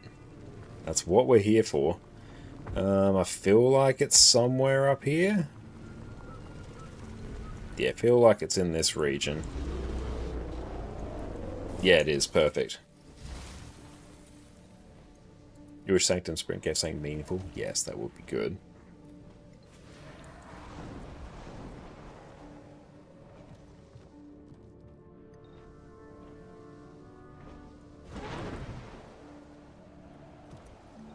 How do I get the portals for each region? It's different for each region, but generally for like the Living World Season 4 ones that I'm doing right now, it's like a few thousand volatile magic you can buy at any of the map volatile magic vendors. And that will give you the scroll and... oh, hang on, I'll do that one again. There will be a... reset. There will be a tome that you can combine them into, so you can get like all of them from Living World Season 4, but now you also just have the Wizard's Tome as well, which is an achievement you can work towards, which will just give you the, the big item, the Omega item that combines them into everything. But to get the individual tomes, or not tomes, the individual scrolls, it's, yeah, like 2,500 volatile magic or 1,000. It's not that much. Perfect. Then bam, bam, bam. Another spirit shard. The sheer speed and magnitude of this is not really going to be made apparent until we have everything parked, and then it's just log in, Griffin Adventure, log out. So tomorrow the farm for this is going to be great, so make sure to come back tomorrow and see just how many spirit shards we can get. And got the Wizard's Goblet, but haven't got any scrolls for the areas. There's the Wizard's Goblet, and there is the Wizard's Tome. They are two separate items, because, yeah, it's a Wizard's Goblet there, and it's a Wizard's Portal Tome. And let's try. I have no idea what the achievement's actually called. There's a thing for it. Elections?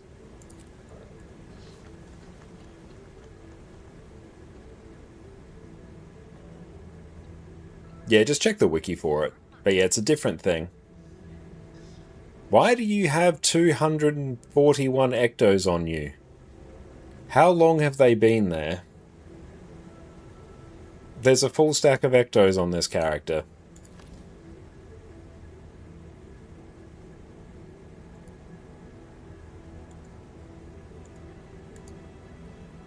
There we go. That's better. That makes me feel better. Okay. Experience.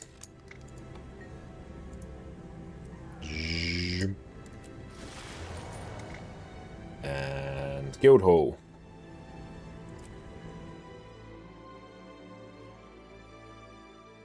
Uncle Bob, good shelf life, should still be okay to eat. Yeah, they do keep for quite a while. So that's a very good point. Now we have two more in Jahai.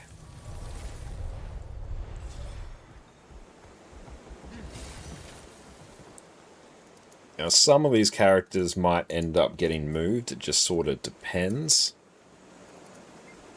Because, I need 17 characters to park them all at these spots, so it's a bit of a specific farm, but I'll take it.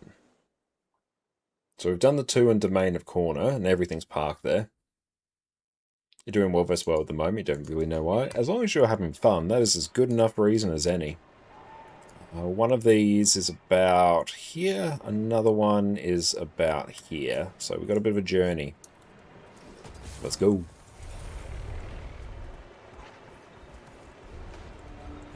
It's way better doing this on level 80 characters than sub-level 80 characters. That's actually how I leveled up most of my characters in this account. I'd have them run from one Griffin adventure to the next, because you level up quick doing that. We work together, we'll beat them back.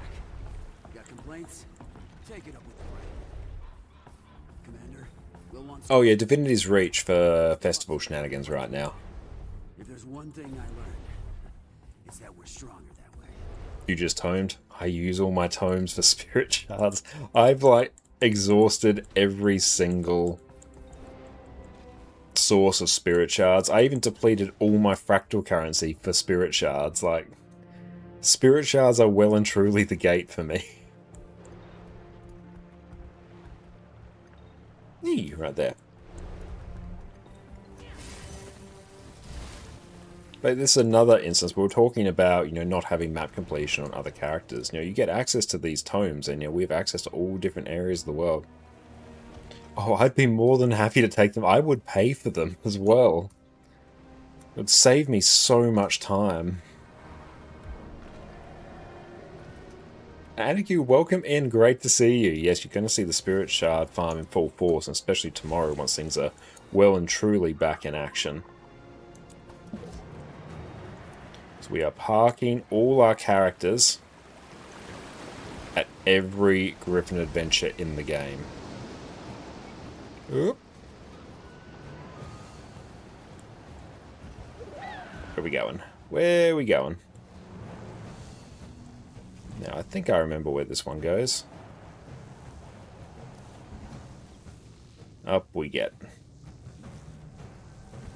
Yes, yes, yes. Perfect. Just hit the ground in the middle of the waypoint. I definitely could do that far. That is true. Who knows, we might do that with some of them. Boom, boom. I didn't park it. I have to go get it back. The trick is to press the reset button. You go back to the start. That's a good idea there for the complete X events. Yeah, that's a solid play.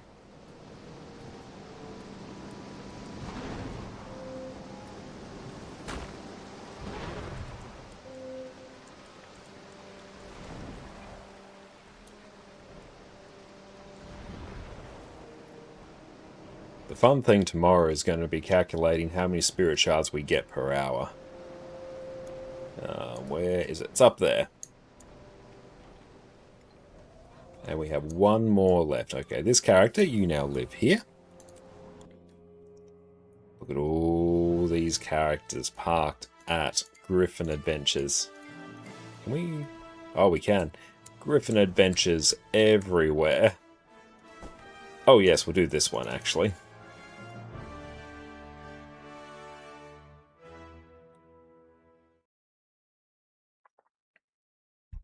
We got one more left.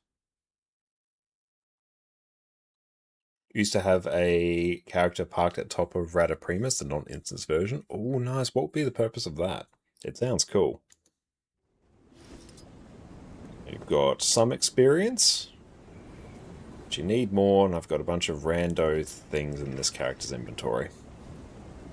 Why do you have a 32 slot bag when you are not being used? That's unacceptable, and you get. You still got a reasonably big inventory on top of that. That's fine. That will go on our other character. What's that? Oh, yeah, it's because I bought a bunch of exotic gear to prove a point in a video. Oh, we got a scepter. Oh, we can salvage that. Yes. Science. A good enough reason. I love it. So we can convert that into magnetite.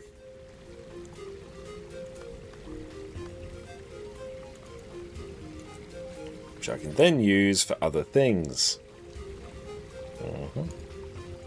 Get rid of it. We've got a legendary scepter now. Don't need it no more. Okay. Okie dokies. Let's do this. Candy corn. That's a reward track boost. Let's go into... I'll press the right button eventually.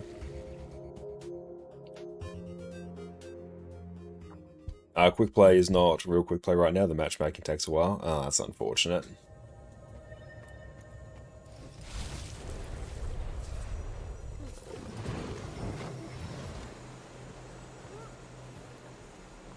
Okay.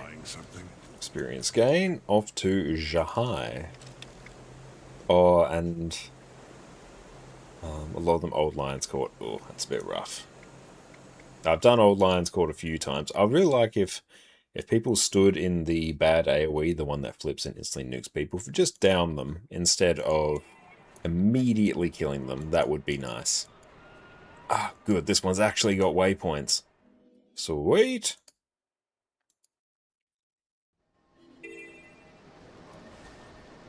Alright.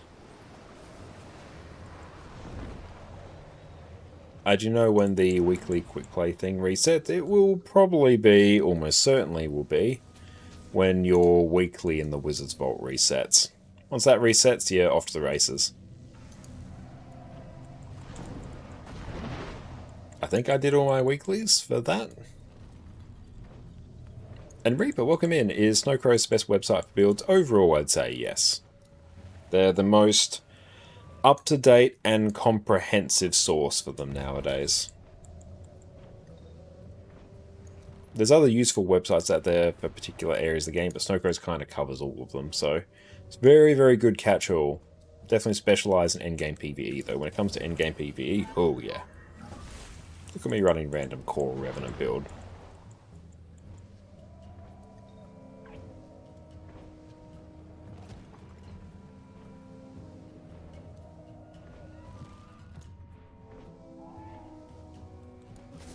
Alright. Let's go.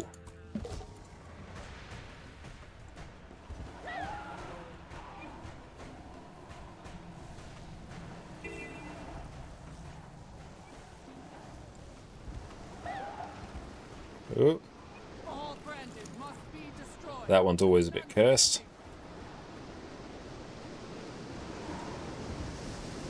Sure, we need to go up. There we go. Perfect. Reset. Bum, bum, bum. Another spirit shard. Okay. So I'll have to check how much that gives us. We'll be able to check that actually tomorrow, because now we have one... Oh, actually, wait till it loads. We have 1, 2, 3, 4, 5, 6, 7, 8, 9, 10, 11, 12, 13, 14, 15, 16, 17 characters parked at Griffin Adventures. So tomorrow, the plan will be log into each character, Griffin Adventure, log out.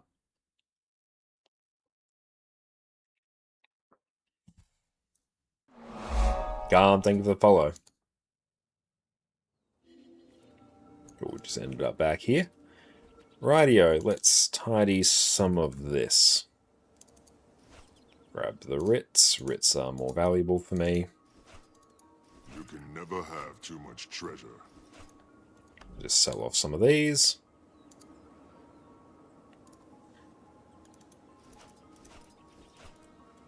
And cool. Let's deal with a bunch of these. 230. Also, what I might do here as well. You can never have too much treasure. Yeah. So I think we've got to actually get that. And pop you there. Pop that there. Cool. Over 300 slots. Now let's process that.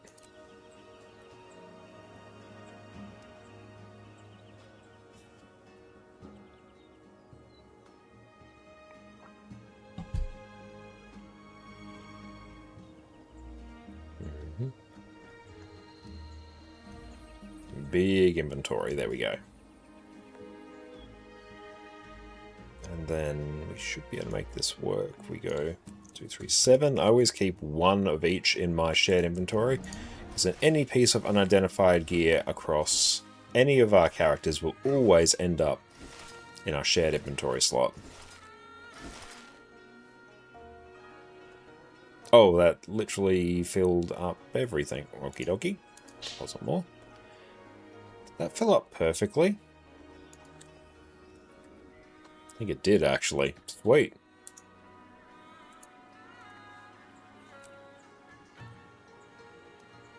That looks valuable.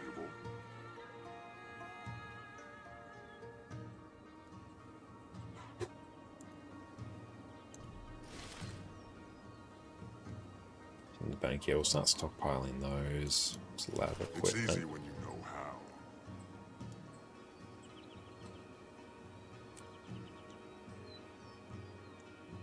We end up with all of our rares. Pillage. Excellent. Salvage everything. Hi, Addie. What's up, Pumpkin? How you going?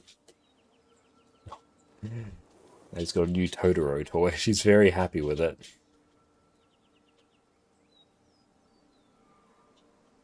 Okay. And then... Mudu, welcome in. Wonderful to see you. Yeah, I heard there was a bug with like quick play not resetting. Super weird. I want to buy. I want to sell.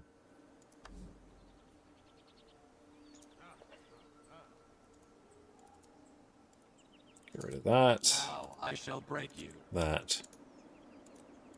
Deposit everything there. And let's sell other just rando things that are sitting here. What is that energy crystal? Apparently I can sell them. Rare veggie pizza can go. I'll nuke these. And these as well. Like it's 20 silver. Keep hold of that. And that can get deposited. This can get... Statuettes that can go there. Let's start consolidating our luck.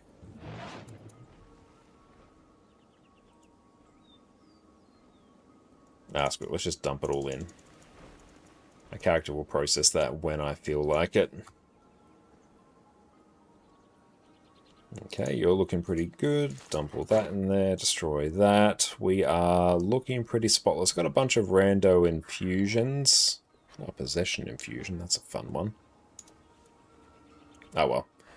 Now, let's see. Maybe just take a very quick look. Daily bounties, DS, IPS, daily 50 KP, like DPS. Meh. Gossek, what's up, mate? Wonderful to see you. Okay, so how are we going here now? Let's see if I can convert some other things to gold. So let's go hit up the Wizard's Vault. No, Wizard's Vault, Wizard's Tower.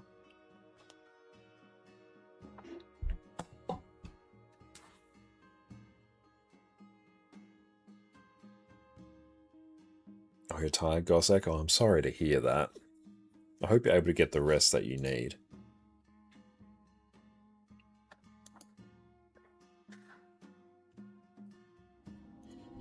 There you go, Griffin Adventures on skis. Spirit Shard Farm. It's all set up for tomorrow. License exchanges, no. I can't really do too much with that. I can do like a bunch of that. Some map currency exchanges. Weekly sales, no. Because I think that's where we can actually exchange. Oh, can we do something down here? Crystal Desert. Oh, okay. No, we can actually convert... Yeah, Eltrite ingots. Deuterian defense seals. Convert all these Deuterian defense seals. I don't think I need any more Elegy mosaics, actually. They can be converted.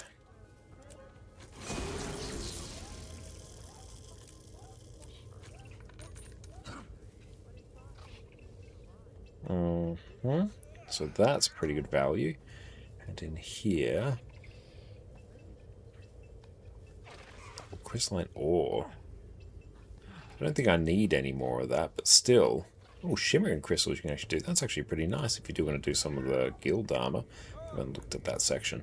But okay, so now we can actually convert. Let's check fast farming for Tyrian defense seals, because we can turn that into a fair bit of gold. Tyrian defense seals. Deposit all those. Icebreed Saga into Eye of the North.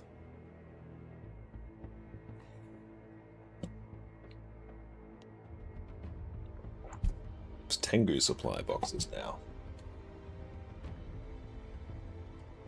Oh, it's like the same as Skrit supply boxes. I know we'll buy some. No, we'll buy some Skrit stuff until we max out on Achievos, I guess.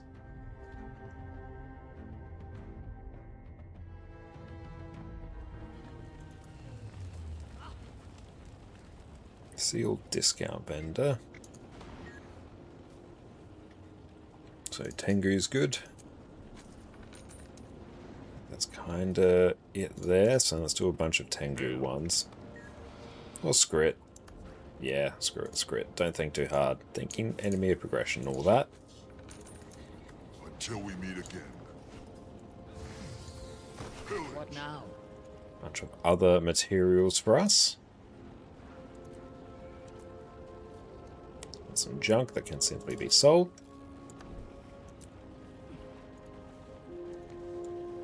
Should do an eternal ice farm as well, actually. Be pretty solid. Well, what is on the daily farming checklist as well with... Yeah.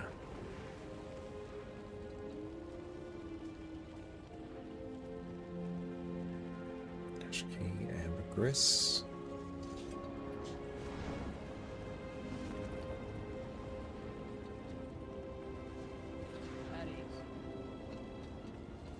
Can do stuff with our gobblers, actually. Daily active PvE, daily little windswept haven.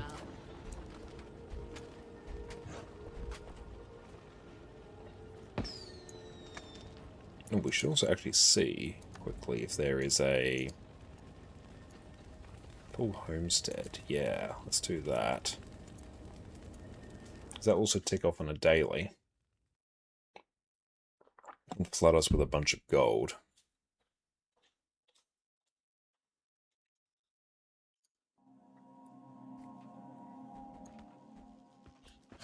And here, I need to also reset my builds on Herald.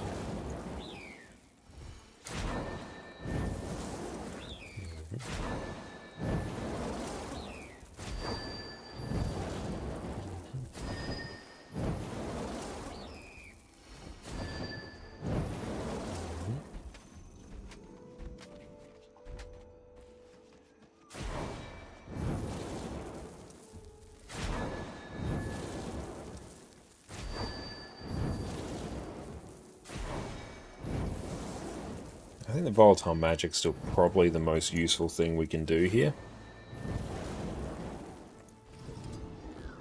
They did a good job with this homestead.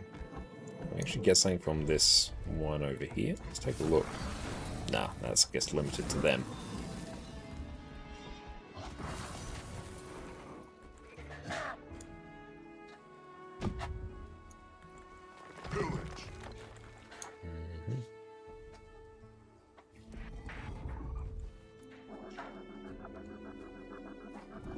Do I need to... Why is it telling me to talk to Seymour here? Skilled knife works makes a huge difference preparing meat. Oh, it's just some rando dialogue. Not hugely important for us. We're in the... Yada here. Actually in the...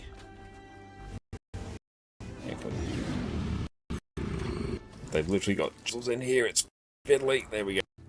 In the Janthia homestead, which is nice because it's way more convenient to farm.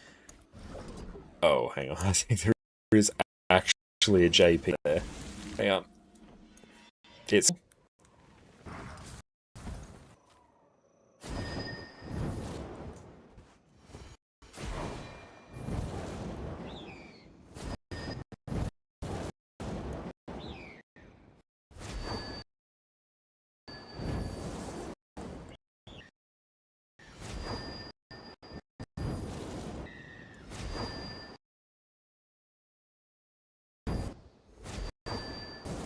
it's working on the crafts, which is nice.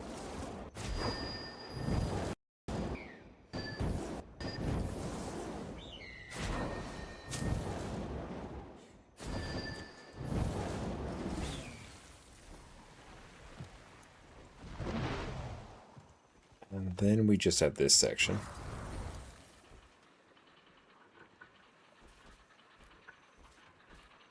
Streams like FPS. Let's take a look. See how that is there, because I was dropping it a bit for me there as well when we were going through that big area. But it should hopefully be okay. Fix now? Okay, that's good. Yeah, I think it was actually just a bunch of effects there, taxing things a bit.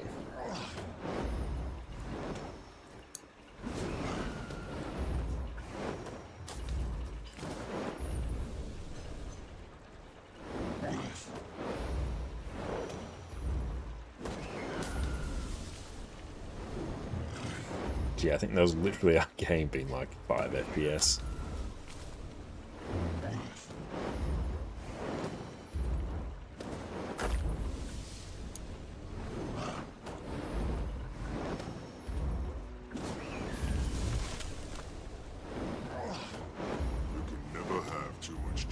It's amazing how much you can just farm from a single full homestead.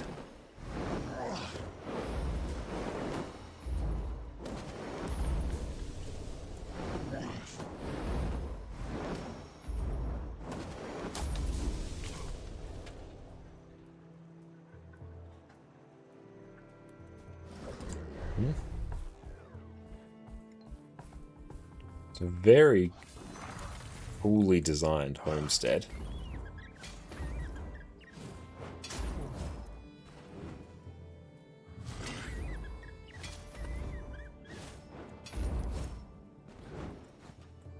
You can never have too much treasure.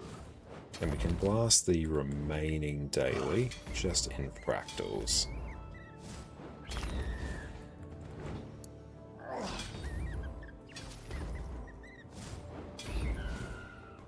I don't care about baubles, I'll skip them.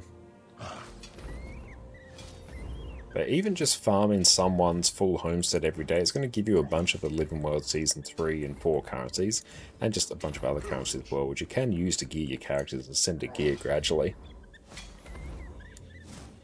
So it's very well worth doing, as it'll take you a few minutes, but you get a bunch of materials.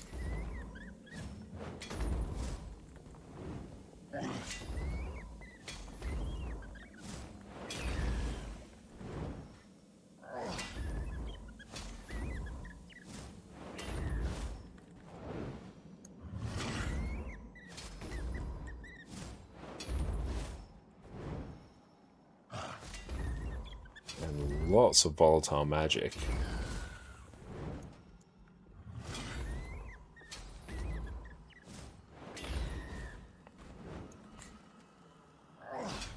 Always amazes me how long this just keeps going.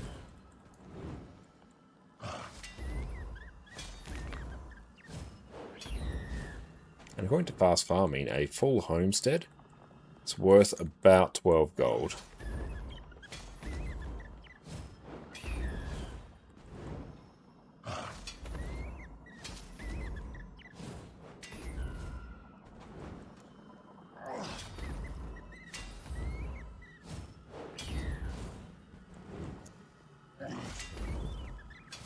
You can never have too much treasure. Oh, I should flood this character with experience boosters as well.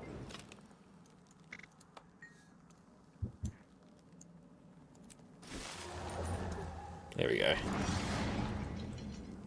6 hours of experience boosters. Which also speeds up some spirit shard farming from gathering. How many spirit shards are we at now? 29 now. So I'll see how much we got. Well, I'll have to actually check that tomorrow when I check it and time it.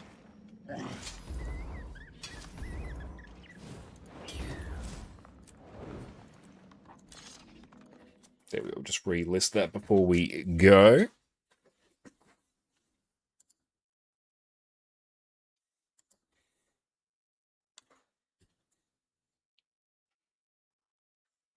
And then we can blast our daily.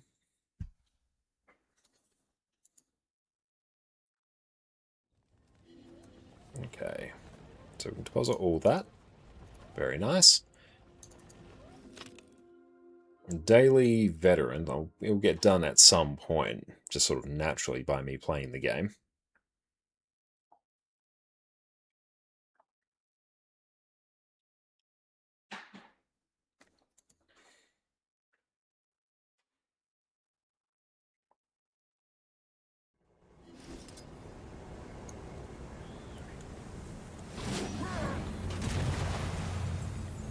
Tier 1. Oh, well, the dailies are down there. That's something.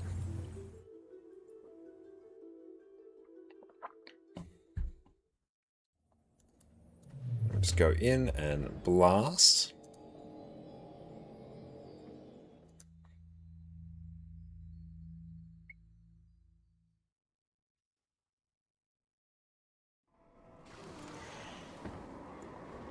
You'll never take Ascalon. We'll die Yep, if we can go around this gate. Truly the hardest content.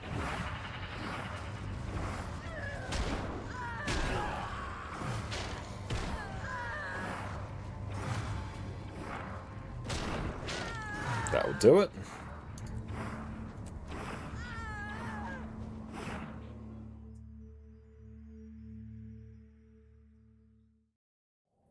Okay, let's check now where we at. Done, done, done.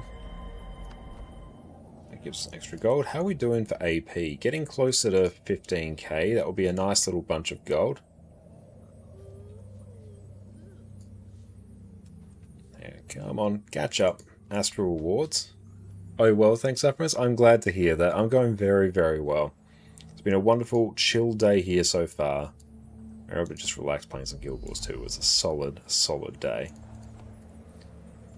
And our Spirit Shard farm is all set up for tomorrow as well, with 17 characters parked at every single Griffin adventure in the game.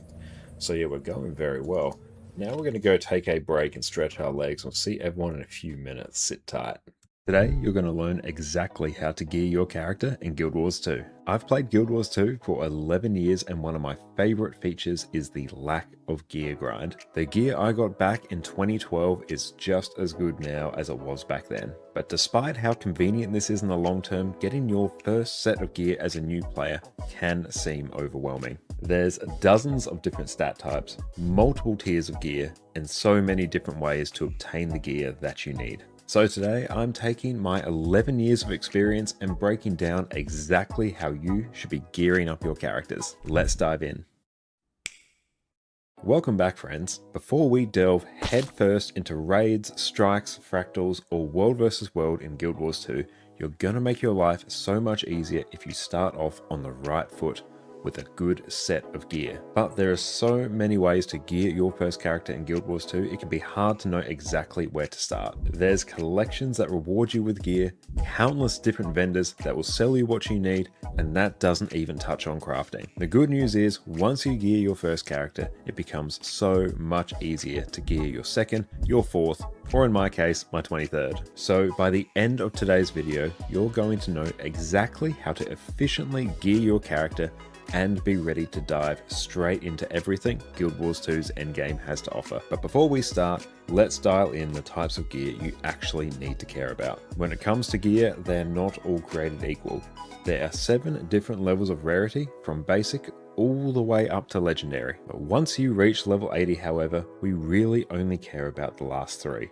That being exotic, ascended, and legendary. Ascended and legendary have exactly the same stats. It's just that legendary has a whole bunch of quality of life baked in. You can swap stats anytime while you're out of combat, can remove upgrades freely, you don't need to consume transmutation charges whenever you swap skins, and you can use the legendary item on multiple characters at the same time. Legendary gear is one of the pillars of endgame goals, with everyone deep down wanting every single piece of their gear to be legendary, so you never have to think about gear again.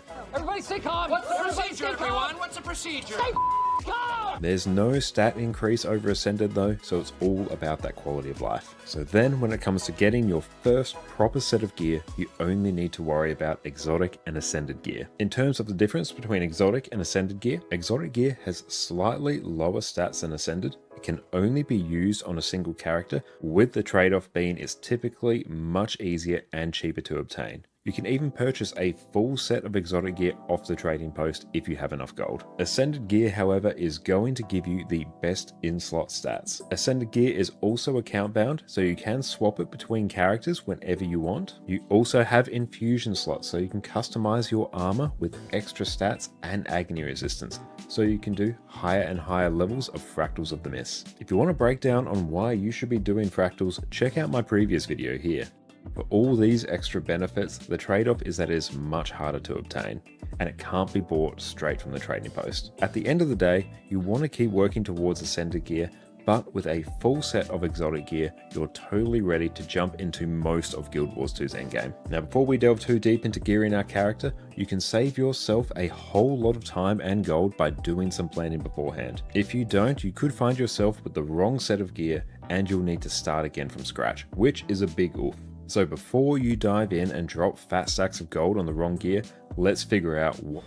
And we are back. Welcome back, everyone. Okay, another thing I was actually put onto very recently was United Arts of Tyria website. Let me just find where that one is. Because, yeah, one thing it is replacing very, very well is the old Guild Wars 2 style website, which I used to actually make use of quite a bit. Okay, so let's take a looky-loo at that. Cool, we found it. Success. Right, let's maximize that now. So yeah, the most interesting thing about it now is actually the fashion gallery, where people have gone and uploaded all of their various styles. Got a nice selection so far. Let's actually see if we can do something, because we do have some extra fashion templates to work with. Let's see, race. Let's go char, male. Let's just go under heavy. Okay.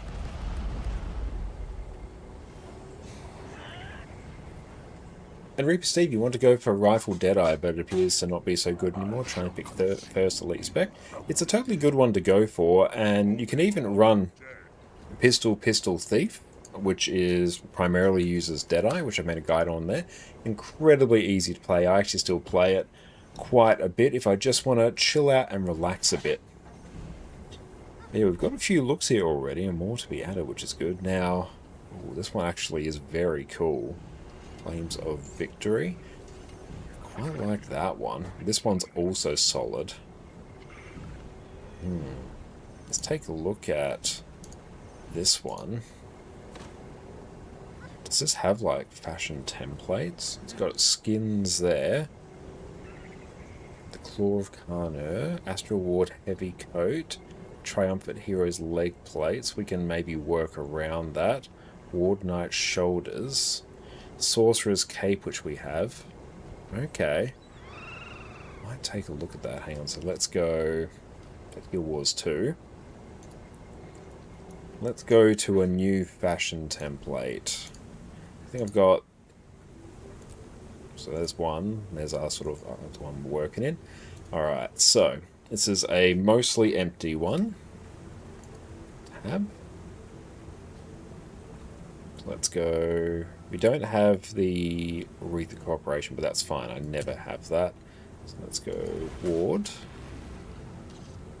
Ward Knight Shoulders. Then we have the Astral Ward. Heavy Coat. Oh, can we get the dies? Maybe it's meant to show dies there, but unfortunately it doesn't. Then we have the Warlord's Gauntlets.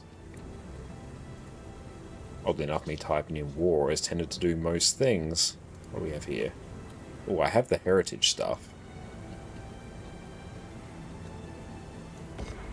Okay. Solid look, and then for back we had the sorcerer's cape, I think.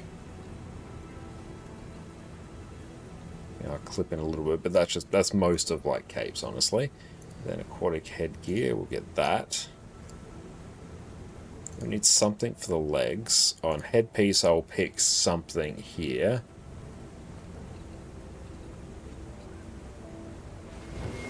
Get Ward Knight's helmet. That looks strange on Char. That's a bit unsettling. Bird. Other bird. Headpiece is always a bit tricky. Do I have the... Can I get the Wreath Corporation? Is that a... So it would actually be a pretty good one to get. You stay over there for now. I'm not done with you. What do you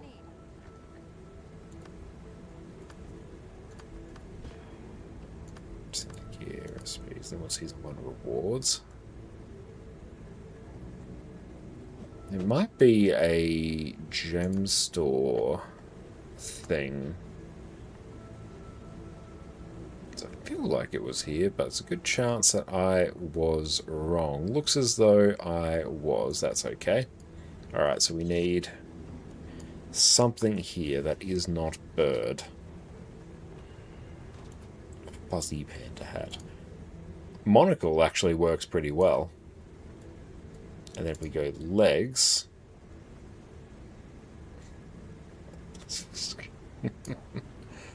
Oh, one of the skins of all time. Alright, the Ward Knight's legs actually looks pretty cool. And sold in Fashion War Zoo? Yes. Actually making use of the fashion templates. Well, the Lance Operator stuff is just like solid. True Sight heavy, and it's clipping a bit too much. Ward Knight is clipping less, and I think that actually looks pretty sweet. We go save there.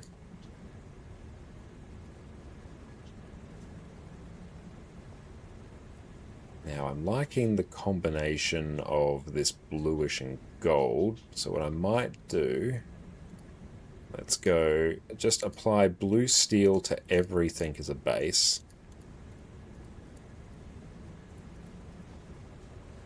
Now, come here.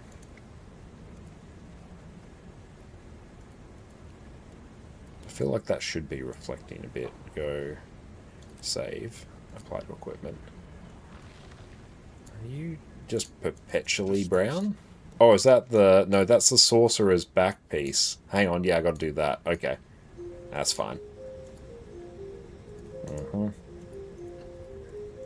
Yes, okay, cool. I quite like that base color. Now let's search for... Let's go by hue. I wish I had like an Imperial Gold sitting somewhere. That's gold. Oh, Redemption's always solid. Redemption's a bit too orange. Gold Line? Still leaning a bit too orange.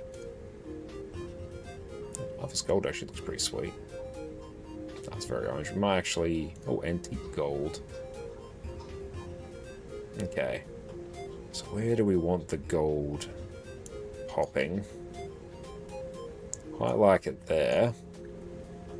Then yeah, even adding a bit of the brown kind of works. Yeah, there we go. That should be gold. That makes sense.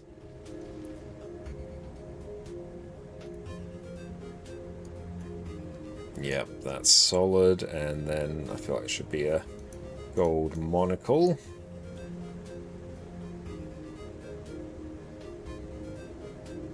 Don't know. Oh, yeah, that works there. Gold, we should be looking for more highlights now. Yep, and then to the back.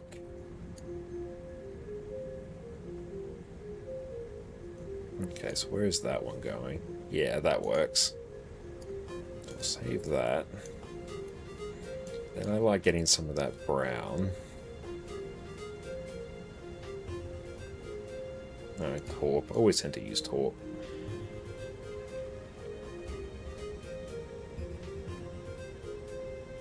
Captain Banana, welcome in. I'm going very, very well. How about yourself? It's wonderful to see you. What's that one doing? Oh, that trim. Hang on. Yeah, let's do that, and then taupe again. Yes, that sort of strap goes brown. I don't really love that on any of the colours there. Yeah, that works.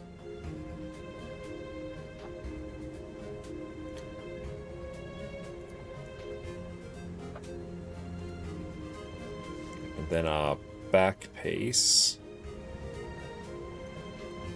Oh, just got the game and all the DLCs. You're currently in Heart of Thorns. Oh, nice. I'm glad you're enjoying it. Yeah, what's been your favourite part so far? And how have you found the jump to Heart of Thorns compared to the rest of the game?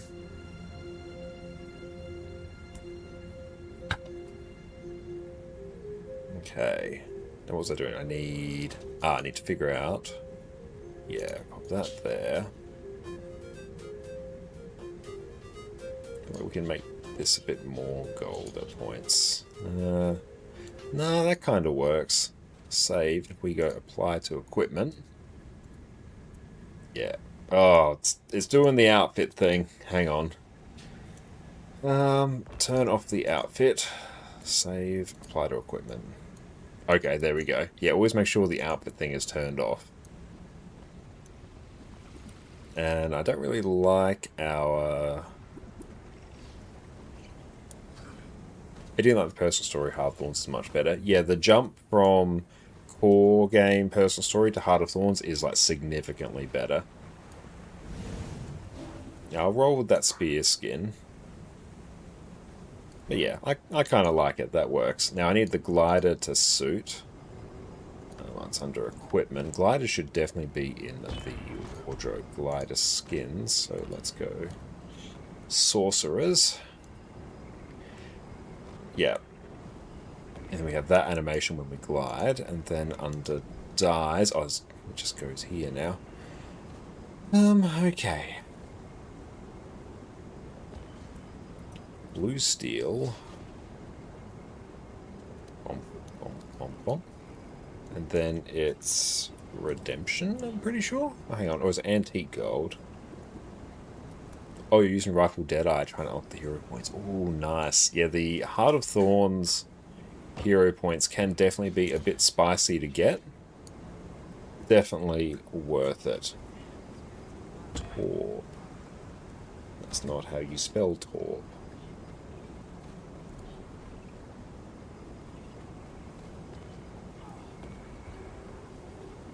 Yeah, there we go.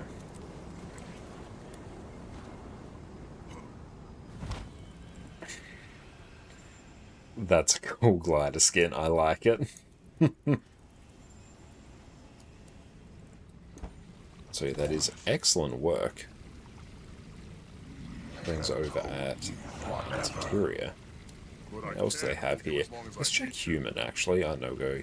Actually, I have a bunch of Sylvari. Let's do that. Sylvari, male. Profession. I've got some light classes that use it. And Demos, where'd you get that skin? Which skin are you referring to? Because there's a few there. Nice, there are some solid looks there. I do like the images they've uploaded as well. What else do they have? They've got fashion walls, beta racing, griffin flying, jumping puzzles, home setting, in-game music. Okay, so you can get commissions. Oh, the one you painted. Do you mean the glider and backpiece skin?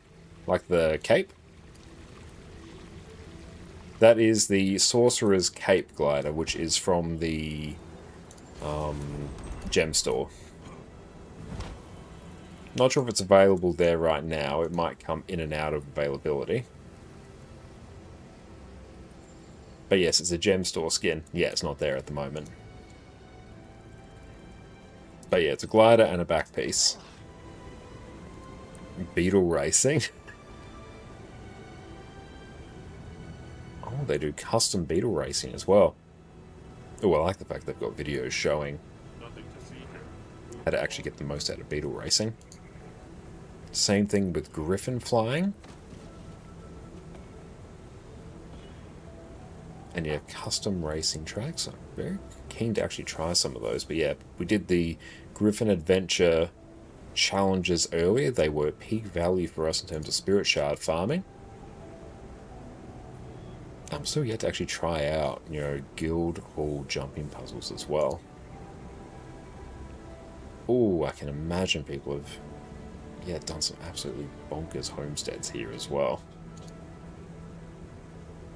And in-game music as well. Not something I've dabbled in at all, but particularly the fashion gallery here, that is going to be amazing, because I did use the old Guild Wars 2 style. I'm not even sure if it's still around. Let's check. Guild Wars 2 style. Yeah, I think it's not even available anymore, which is a shame, because that used to be a place where I'd get inspiration for a whole bunch of looks. So I'm glad to have this as its replacement there. Damn, yeah, something's really cool. I'm loving that Centurion roleplay there. But yeah, definitely go check out UAoT there, United Arts of Tyria. Hang on, let me actually grab the link before I forget.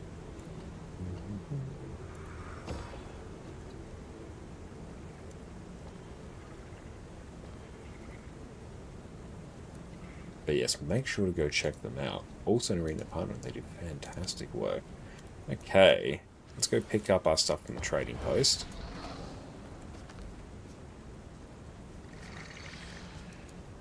Okay, so what I might do... Oh, also one thing I need to do. Been meaning to do this for a while. Delete these.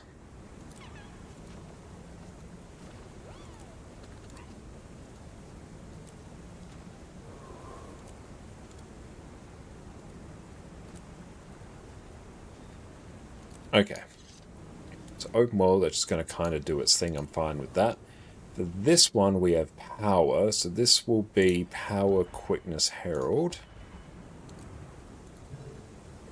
And so I want to rename this Power Quick Herald. And Jay, how many shards you get so far? Just doing the Spirit Shard farm. I'll have to fully check it tomorrow. When I have all the characters lined up, I can do them one after the other, but it was around about 17. And when I have all the characters fully lined up and I can just log in 30 seconds, group an adventure and out, I'm keen to see how many Spirit Shards an hour that is. Are the build templates on the left to use for other characters? Yeah, you can save them here. That basically just functions as a bit of a code saver. You can actually do the same with a text document. But I have a whole bunch of Revenant builds that I cycle between. So here I also need Power Vindicator, which is there. A store build template. And rename. But this is the one I'll actually cycle through builds a lot. Vindicator. And then I have Power Conduit, which is... And Bouncer, Blasting Tomes of Knowledge also gives you shards. Yeah, I have no Tomes of Knowledge. I've used them all for Spirit Shards. Okay, Banana, you got 1,200 points for the Wizard's Vault. What should you buy as a beginner? I've made a YouTube video just for that. Check out my YouTube channel. I didn't actually go to YouTube. I need to actually make it so it goes to both YouTube chat as well. But to answer your question more directly, as a new player, first thing I do, buy all the Mystic Coins. That's worth about 120 gold there. Then I'd buy all of the bags of gold. And that's 100 gold by getting those. With that much Astral Acclaim, you would probably you'd easily have enough to get all of the Mystic Coins and most of, if not all of the gold, so I'd do that first. Then I'd probably grab the Lucent Crystal bags, because that's just free gold. Then I'd probably sort of alternate between grabbing the Laurels and the Mystic Clovers. If you're going to craft legendaries at some point, the Mystic Clovers are peak value. Laurels, very useful, can convert them to golden materials super easily. And then once you have that, you're kind of free to get what you want. As for new players, I'd recommend getting the Ascended Armor chest and Weapon chest. It's just free Ascended gear, which is amazing. Definitely grab the Legendary Weapon Starter Kit at some point, just for the sheer value of it. It's about 550 gold worth of value just in this one item. You have to craft a Legendary to extract that value from it, but that is a very good use of Astral Acclaim. But as a new player, I'd wait a little bit to get that. Get it before the season's done. Yeah, get the Ascended Weapon as well. As a new player, get all the Ascended stuff. And then after that, Tomes of Knowledge, always valuable.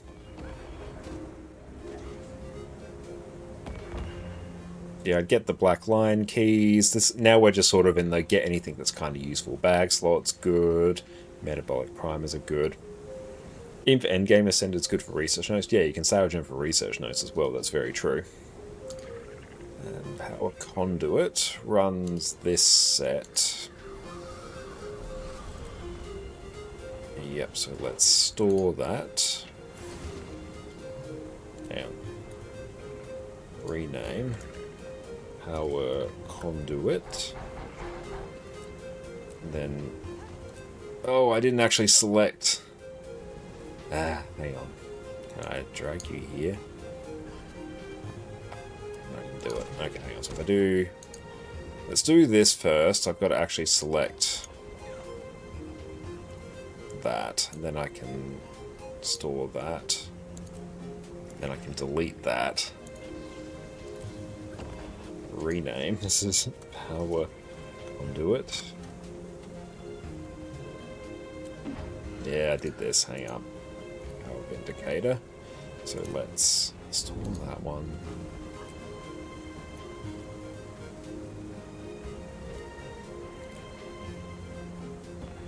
Then under Power Boon, we've got Power Quick Conduit. Store.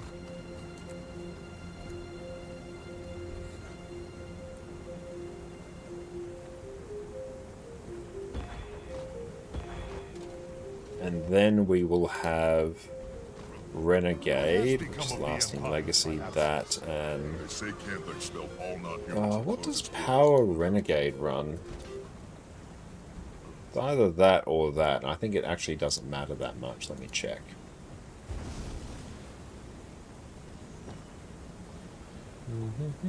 Power like Renegade. What are we running? Ah, that one. Oh, no, you're not actually running that. You're running Righteous Rebel. Okay, that's better. Yep, that checks. Now we can store that build template. And rename. This will be Power Alack Renegade. And then under the Condi one, the thing is I've got so many Revenant builds, like, even just here there's Power Quick Herald, Power Conduit, Power Vindicator, then there's Power Quick Conduit, Power Alack Renegade. Under Condi we've got Condi Quickness Herald, we've got Condi Renegade, we've got Condi Conduit. Under Condi Boon we have Condi Quick Conduit and Condi Alack Renegade. I'm at 10 builds. Then under Boon Heal, I'm on Heal Quick Conduit and Heal Alack Vindicator. We're at 12. Then I'm on my open world builds, which is any version of Condition Damage Revenant.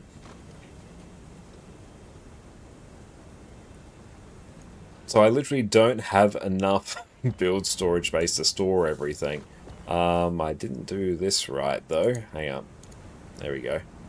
So now... store build template, delete this one. Hang on, I need to delete it. No, what am I doing? Oh, it's telling me to buy more. No. Okay.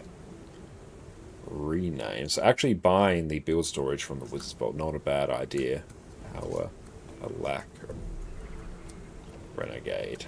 Okay, so now I can basically toggle between Power Quick Conduit, Power Alack Renegade on this set, and on this set I can go between Power Quickness Herald, Power Conduit, and Power Vindicator.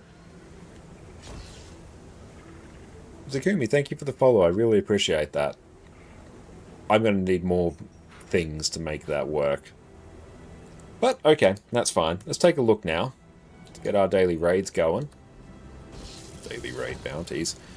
Do I feel like doing Ura? We can do Ura.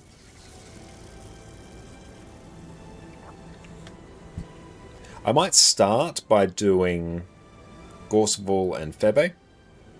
And then we'll come back and do Ura after a little break. Ura and Harvest Temple.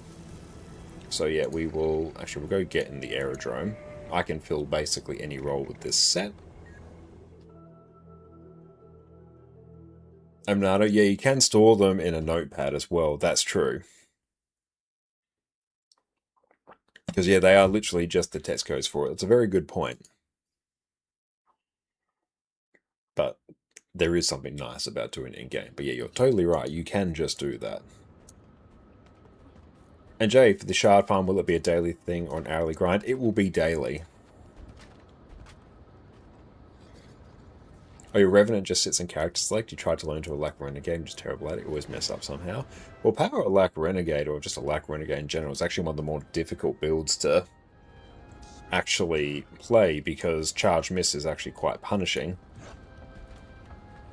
It's actually one that I don't play that much. And so let's go create squad, raid mode. Raids. Anyone is more than welcome to join on us here. Oh, they're doing Doom CM. Okay, hang on, so let's go. Daily Gorse and Ceres. Boon heal, Boon DPS, DPS. Stage roll. I will do a heal. I'll do some sort of heal or a boon. Kind of just depends. Whole bunch of DPS, that is all good. Up for a challenge? Fish, welcome in. Loving the Wheel of Time reference in the name. Yep, get everyone in here. Oh. Go Condi Alack. Fish. So you can come with me, then I will go quick heal. Rot, go A heal. Pizza, go Q DPS. So Pizza's Q DPS. Rot is A heal. Perfect. Now I just need DPS. And yeah, it's totally fine, Fish. First time on a lack. I am more than happy with that. No stress.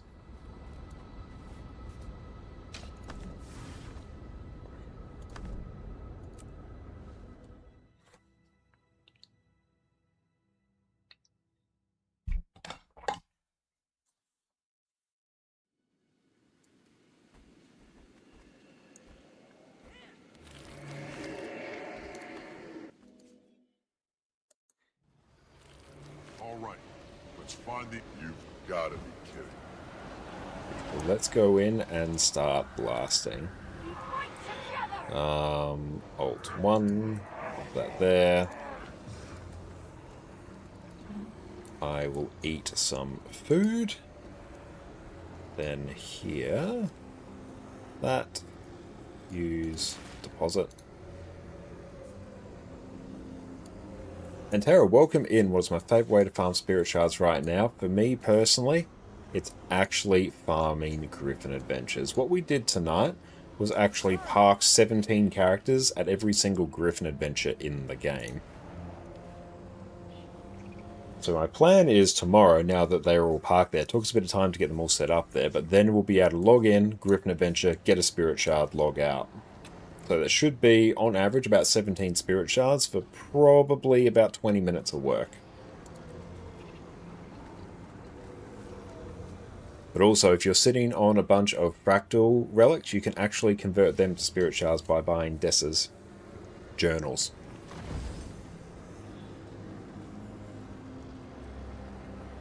So yeah, Pizza, come on in.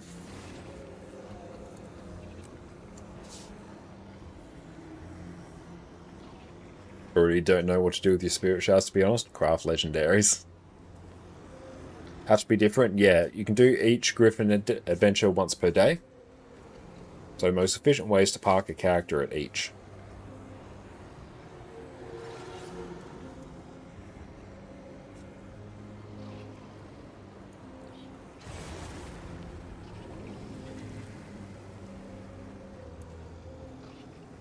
Okay. I'll cancel the ready check and go again. Sometimes people forget. There we go.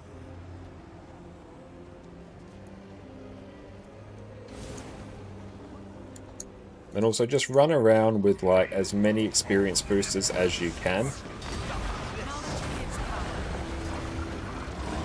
may harm you while I am here.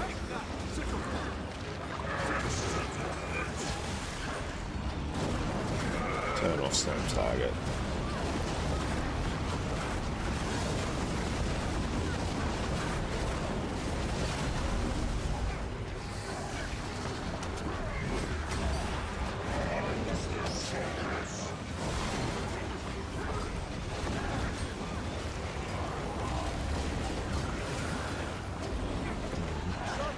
There we go.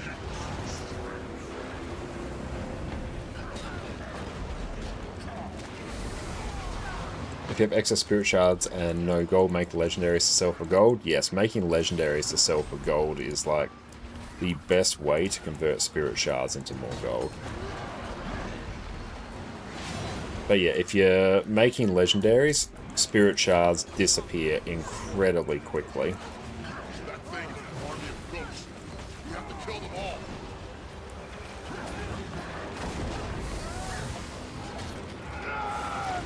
We must renew ourselves.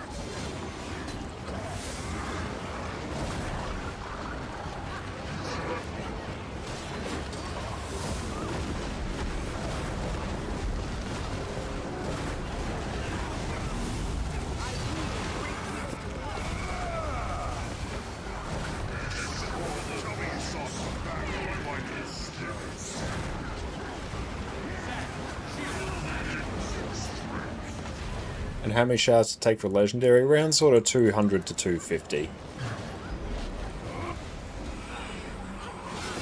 I've been playing for 2.5 months, Jay, now you run out of spirit shards. It's really easy to happen, especially if you're making a lot of legendaries.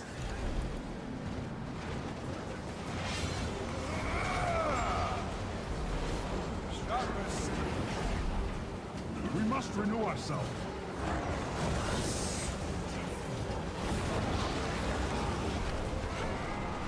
Slice of that.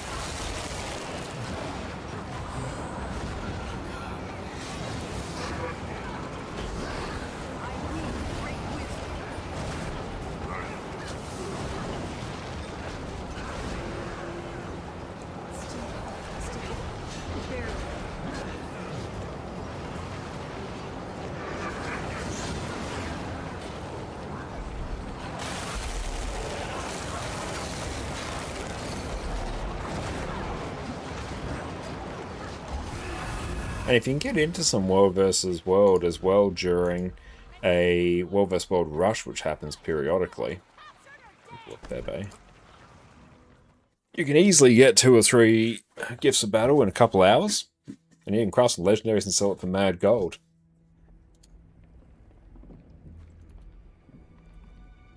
Another.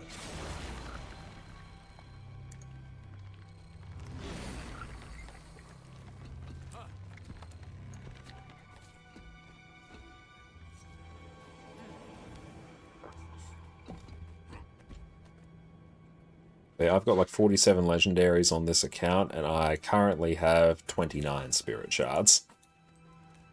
So that is my conundrum.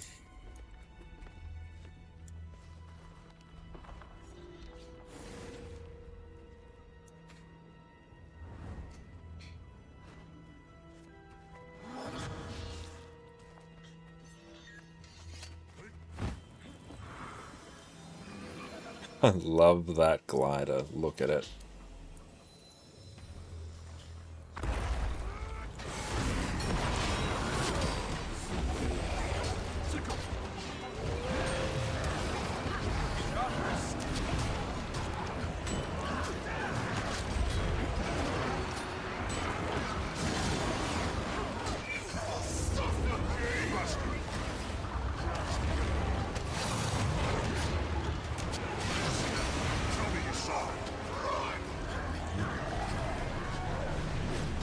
Together we shall gallop.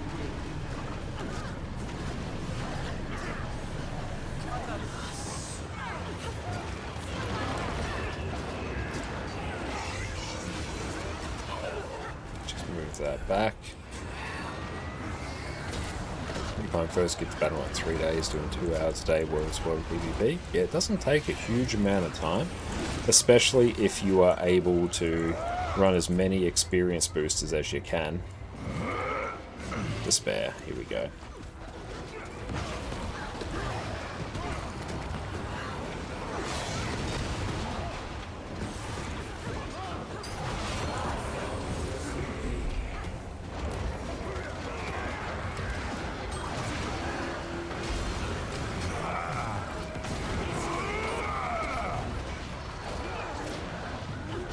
Forest doesn't look like Cian.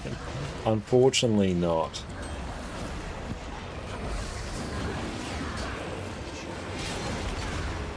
Condi Conduit is really, really nice.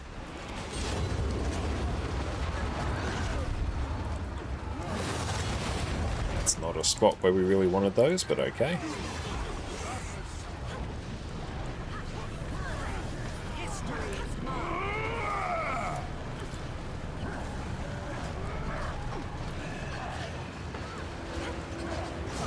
And yeah, Boxy, these will give legendary insights.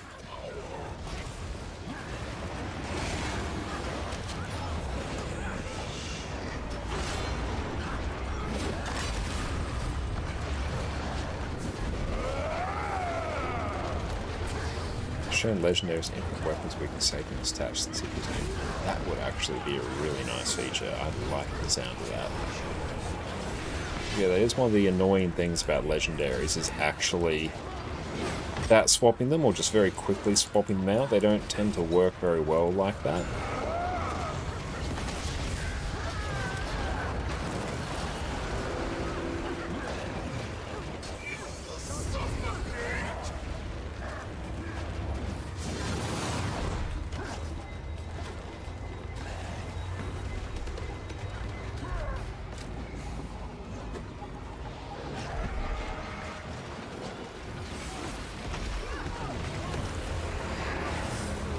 Legendary templates next.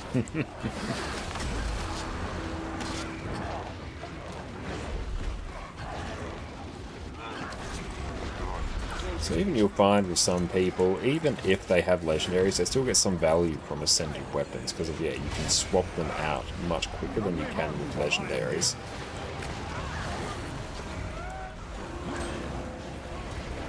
I'm just shattering my tablet over and over again, purely so I can upkeep mental amounts of resistance.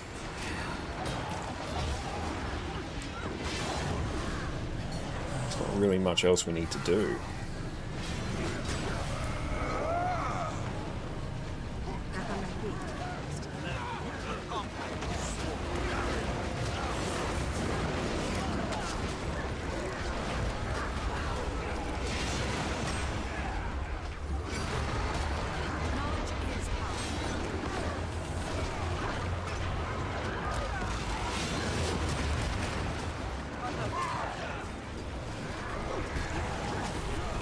If we eat this, doesn't really matter.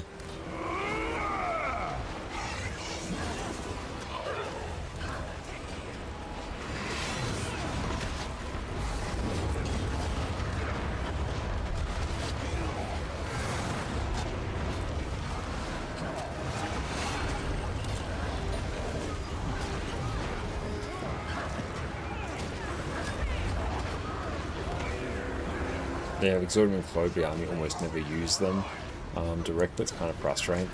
That can be frustrating. I think there is value in legendary weapons because of just, you know, the fact you'll never need to worry about buying a new weapon again, and then you can sort of just subsist of any random drops that you get for your ascended armor, ascended weapon needs. Things like armor and trinkets, though, is absolutely godsend. Weapons, though, yeah, can be a bit annoying. It depends.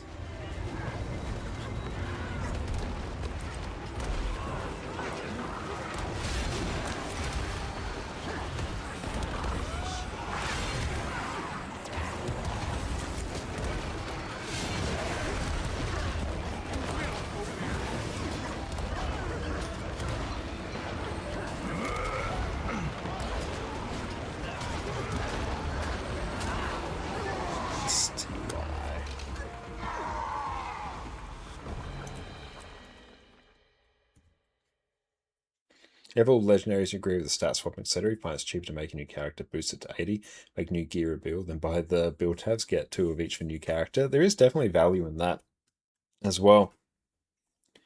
Especially for having, you know, dedicated world vs. world and PvP characters. It does make managing your gear much easier.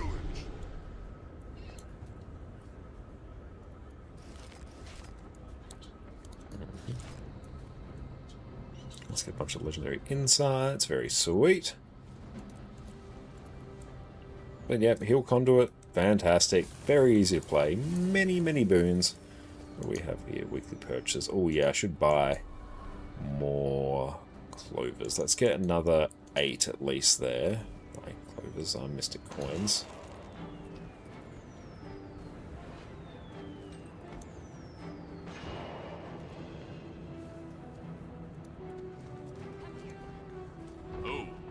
Do we even have... Oh, we can do 15 of these, can't we? Yeah, I need another 10.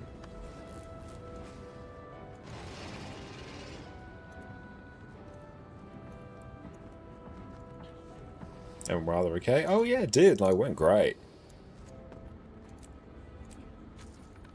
So we can do that. So we have another 15 there. We can do ones in Frackies as well. Oh, I can't actually. I just straight up don't have enough spirit shards. Oh, unless I do... Can brute force it, just becomes quite expensive. Oh, let's see how it goes. Because, yeah, I need the clovers. Let's check. I think we can buy 10 per week from here. 10, so I need 20, so I need 20 of them. Oh, no, I straight up, I'm not going to have enough. Yeah, I'm not going to have enough fractal relics to do it. Do your fractals. Very worth it. I don't think I can even do world versus world ones. Why is your gear so cursed? Hang on. Apply to equipment. There we go. There you go. Very schmick. That... It's always a bit tricky to do with the... Let's see. Hang on. Equipment. It's scepter, shield, and then staff. So let's change that. Weapon. So yeah, scepter, like the Aurene one, and then for a shield one. What do we want? We'll eventually get the Aurene shield, so nothing will really matter. What kind of goes with the Aurene one? That one. And then under staff. I mean, yeah, Oblivion's always good, and then we can go apply to equipment. There we go. Kind of works. Oh, yeah, I can actually do that with Pristines. You're not wrong. But again, yeah, it's one of those things where I do this often enough that I run out. See, even that doesn't really get us enough, but it's a very good point. Like, I should do that, because I've got no use for Pristines. But nice, we're going to take a break now, go stretch the legs, and we'll come back and we'll do the remainder of the raids as well. Sit tight. Welcome back, everyone. Today, we're covering the sheer majesty that is Condition Damage Scourge. This build is easy to learn, has outstanding damage in actual encounters, and gives you the ability to drag your team kicking and screaming to victory. For years, this has been one of my go-to DPS builds whenever I simply need some content cleared. And if you play this, your life in Guild Wars 2 is going to get a whole lot easier. When I sit down and write these build guides, some of the things that I think about are, how does this build make your life easier? In what ways does this build help you and your team clear your favorite endgame content? Is this a build that is going to help you achieve everything you want to do in Guild Wars 2? Condi Scourge, in my opinion, is one of the must-have DPS builds that you want to have so you can do all of these things. While this build doesn't have the highest benchmark out there, that fact alone is the only thing that's stopping this build from completely shaping the metagame. ArenaNet could even lop a few thousand off of Condi Scourge's DPS, and it would still be incredible. It has some outstanding utility that is just baked into the build for free. You have AoE Condi Cleanse on an insanely short cooldown. You provide consistent barrier to your team just by doing your DPS rotation. You have a ranged revive skill on a short cooldown to cover up your team's mistakes. You can sacrifice some of your DPS to become the ultimate resurrection machine to carry your team through even the toughest encounters. To top that all off, your damage is almost entirely at range, so you can always be attacking the boss, no matter what mechanics you need to deal with. And then you have multiple ranged revives, each on an independent cooldown. The more Scourges you add, the better your team becomes. With that, let's crack on. Scourge loses the extra health bar of core Necromancer and Reaper for the ability to summon 3 Sand Shades at a time and being able to access your Shroud skills at any point. Manifest Sandshade will summon 1 Shade, inflict torment and damage enemies. Nefarious Favor will convert a condition on you and nearby allies into a boon. It also has a hilariously short cooldown, so make use of this. Sand Cascade will apply barrier to you and your team. Garish Pillar will apply fear to enemies around each of your Sand Shades. You actually count as a shade as well, so that's fun. Desert Shroud will apply barrier to yourself and pulse torment and damage for 6 seconds. We'll be making use of each of these skills in the build, so take the time to get to know them. Our weapons for Condi Scourge are relatively simple. We have our 2 main weapons for damage, and we have an offhand swap for some extra CC. Scepter is our main Condi damage weapon for Necromancer, excluding Pistol and Harbinger. Every skill here is important for our damage. Our auto attack chain will apply bleeding on every hit, and apply poison on the 3rd attack in the chain. With this extra damage on the last attack, it's important that you try and complete your auto attack chains whenever you can. Scepter 2 is an AoE attack that applies bleeding and cripple on up to 5 enemies. Fairly simple. Scepter 3 is your highest priority weapon skill when it comes to damage. In its base form, Feast of Corruption deals some direct damage, grants you extra life force, and applies torment to a single enemy based on the number of conditions already on them, up to 5. It will also corrupt boons for good measure, just to top things off. When we take the trait Lingering Curse, which you basically always want to, Feast of Corruption gets transformed into Devouring Darkness. Now you can hit 5 targets instead of 1. You gain more life force, and you inflict a longer lasting. And we're back. Welcome back, everyone. Oh, I might also change actually my scene transitions. Let's just set these directly to cut. So now when I go back to display, it's pretty instant. And then game capture. Oh, they're in like slightly different positions, the partner logo. Interesting. Oh, cool. Now I don't need to see that. There we go. Scene transitions can go away. Don't need to see the tab anymore. Alright. Do I feel like doing Ura? Ura can be a bit dicey. Amora, what's up? Wonderful to see you. Hope you're having a good day. Ooh. Oh, we can only do 10. But still, that's 10 more spirit shards. Yes. Actual spirit shard farm.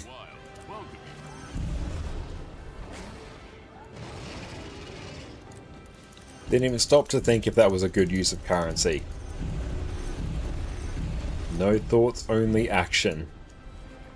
But now I have 10 spirit shards. What can you exchange for spirit shards? Generally, legendaries. Legendaries are the big one. Astro, what's up, mate? Wonderful to see you. Harvest Temple and Ura are worth. Alright. Can CM, they want ADPS. Have I done can? Probably. Oh, I can actually check it in the weekly raids. Raids. Weekly raids. Bash the Penta. I haven't. Might just do a cheeky can. ADPS. Or fill.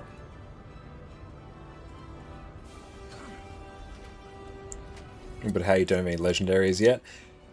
If you want to craft legendaries, spirit shards are one of the biggest currencies you need. I'll demonstrate it actually. If you don't have any legendaries yet, then you still have a lot of use for your spirit shards. Let's go just on this account. Crafting. If I was to go Twilight, just a Generation 1 legendary, not using my own materials. Yes, 350 spirit shards for that legendary.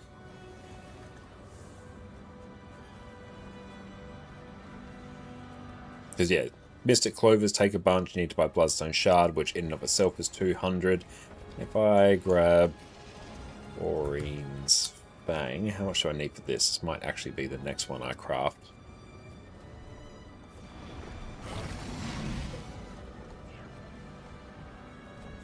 This one takes slightly less. Hang on, let's see if we can actually tell it to use our own mats. How much do I need? 800 gold. What are you LFGing for? We're doing a can CM right now. I'm mostly just jumping into one quickly because I haven't done a can CM, and a can CM is quite profitable to do. Ah, here we go, shopping list. Yep, I still need 269 spirit shards. We need many.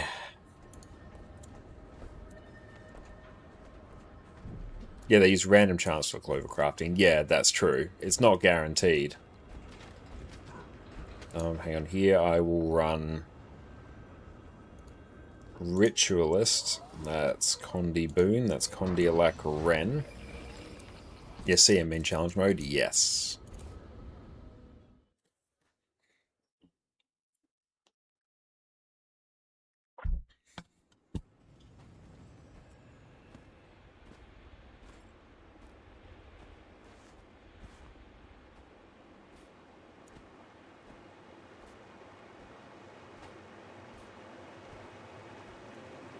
Oh, that's all good, Fish. We're going to do some more stuff afterwards as well, just so I jump into this quickly. I feel strange. Yeah, turn off in bold mode. Need it for CM. And what food does this build take? Let's check. On the Alakren. Just spear. I'm gonna be lazy. You don't play short bone Ren? I will, depending on my mood, but I've just got spear here because I can't be bothered. And your spear is slightly better? Yeah, spear is probably even better than me just running normal spear. Oh, it's actually taking this food, which means I don't take any regular food. So I will take that and that. So use, deposit, and deposit. Back we go. There we go. Yep. All the Roonies.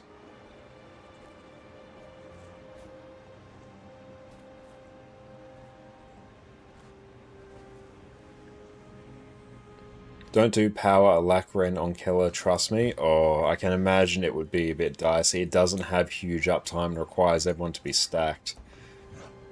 Was that your experience on it? What was giving you the most issues? You blame Sparse. Seems fair. Usually when I wake up, the first thing I do for anything is just blaming Sparse. Back's a bit sore. Sparse. Bit tired, sparse. Didn't sleep well, sparse.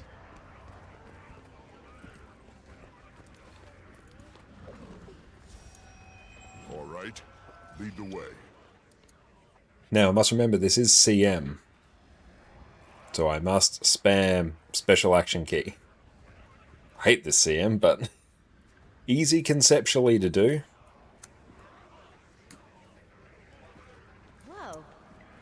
You're going to do the L2 daily raids? Yeah, that's the plan. I'm contemplating about Ura, because Ura can be a bit cursed. Did Keller with Sparse and Blanco earlier? Sparse joking said, oh, PK's going power, and you went with it. And I take it didn't go overly well. Do you see that? Commander was not quick enough.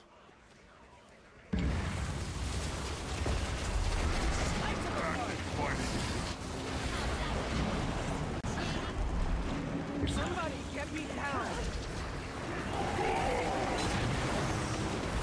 My skills are in the wrong order.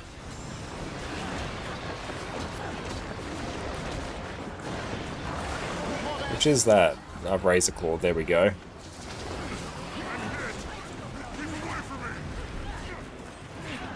My legs! What's happening? Why don't you?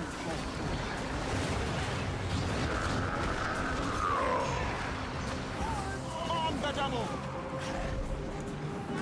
Oh, it's gonna hurt.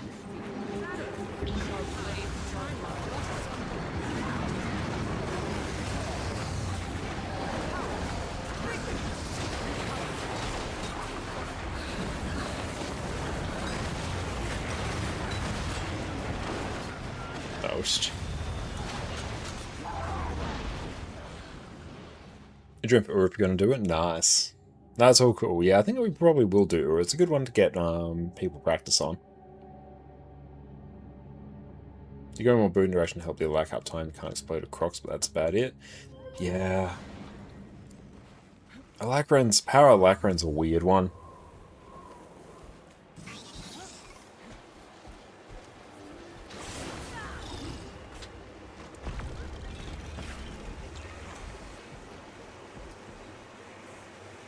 I feel strange.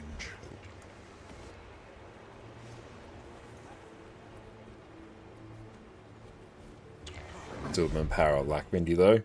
There are many things in life that are better than Power Lack Vindy. Hang on, oh, we've got to swap our skills. And Dark Razors. Yep. Oh, it's all so weird. These are in the wrong order. Ekanon, thank you for the stretch, mate.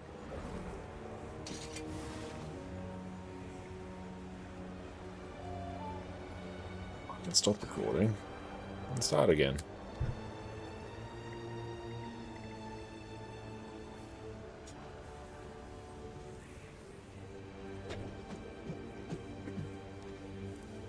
And yeah, we'll save that.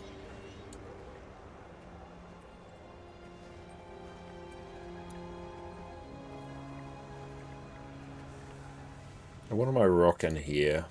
Oh, I've got Spear and Spear, Earth and Geo. Now, this should be Torment and Geo. And then Earth and Doom. It actually shouldn't matter that much. I'm literally just swapping these different weapons. It should not make any difference. What can you do to change skills that have to aim at the small arrow? Oh, you can just right-click anywhere on your skill. So you don't have to shoot for the small arrow, you can just right-click on it. So, boom, boom, boom.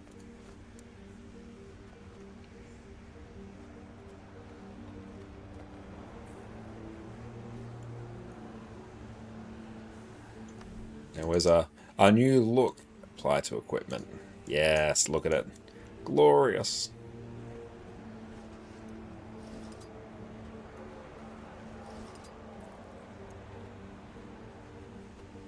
Okay, are they winning? Are they all set?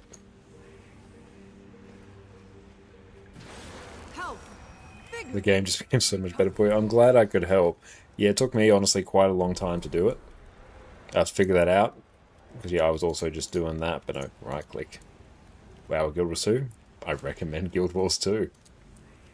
What's that cape? It's the Sorcerer's cape.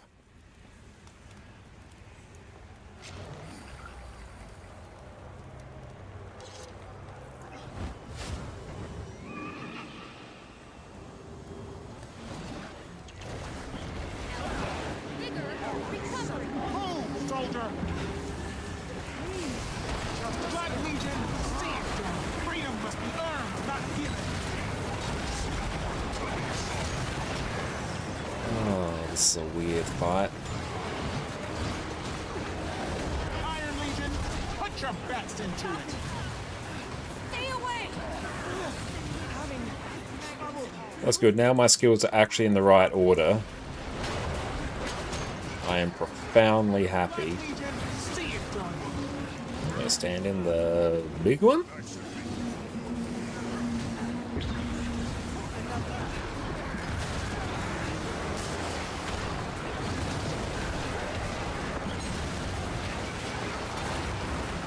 There we go. I've successfully relearnt Condialac Renegade. Only took us one failed pull.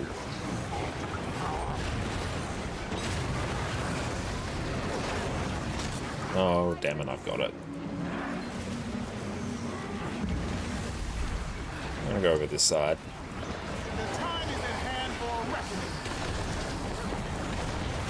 Back me up.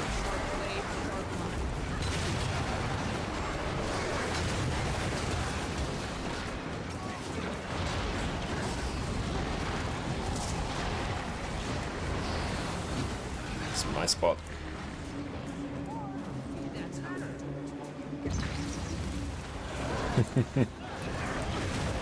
That was pretty spectacular, actually.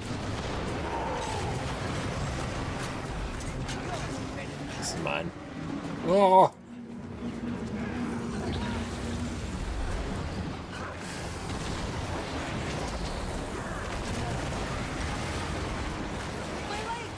What's happening? Why don't you Keep forgetting just how good ConnorConCarne is. Solid stuff. keep away from me? Oh, sweet, now I don't need to stand elsewhere. My life just got easier.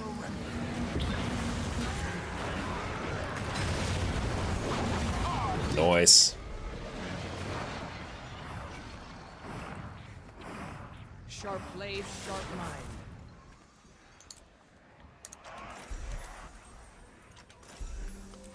Got a mini. Got some gold.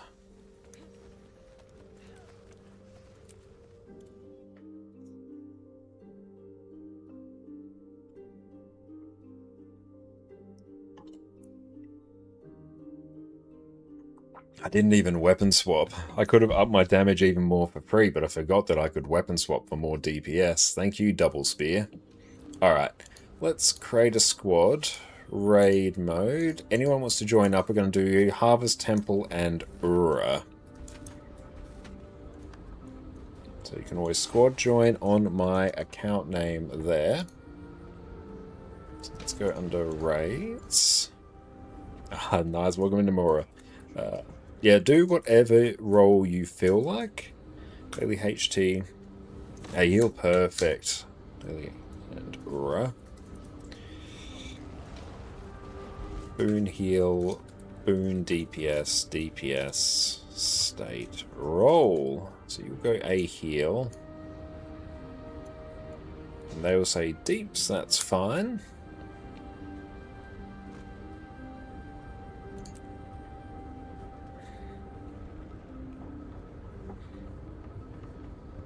Okay, we got a Q heal on troll. Perfect. So we need a Q DPS. What's everyone? We are on EU right now. Hang on. Ah. Troll, you come here with me, because then I will go a DPS. Oh, I get to do power Lacren. PK, it's happening. Yes.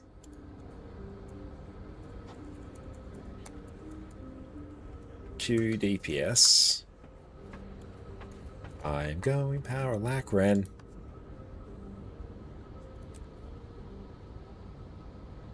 Gobbish, that's not what I asked for, but that's okay. If the next person joins, I'll have to kick them if they're not a Q DPS. So that's Yarg. Gotcha. Gotcha, fam. Perfect. Okay. Berserker and Diviner build power Alacren. Yes. Let's go. Oh, fish, just go regular DPS or Alac DPS. It doesn't really matter to me. It's much the muchness.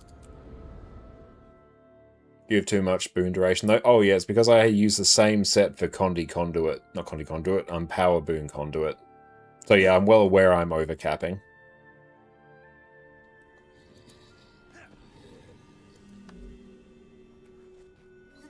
Oh, that's like obnoxious. Why are you exactly that high?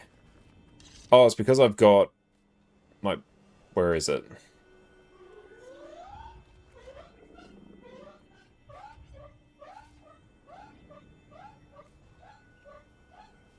Severance. I feel like there's an extra piece. Oh, it's because I was running that. Yeah, hang on. That's why. Yeah, I think there was a particular encounter where I was having a bit of a bad time. Dragon Hunter. So I like just massively upped it. There we go.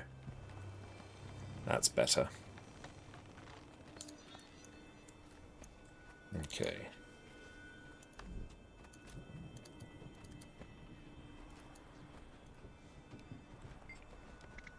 No, we're not doing CM. Why'd I put the food right there? Yeah, good catch there. I mean, I would have been fine for boons. That is very true.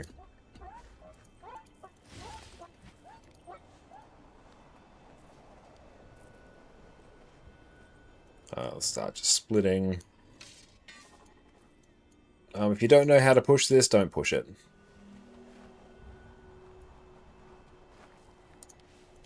My skill's in the right slot. No.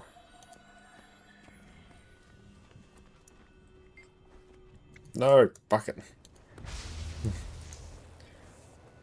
There we go.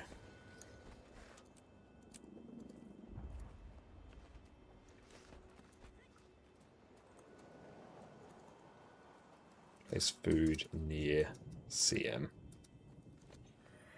He did not specify Mazhav's temple. Wow. Okay.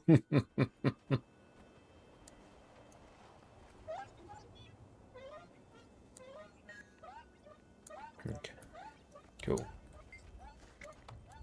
There we go. Let's blast.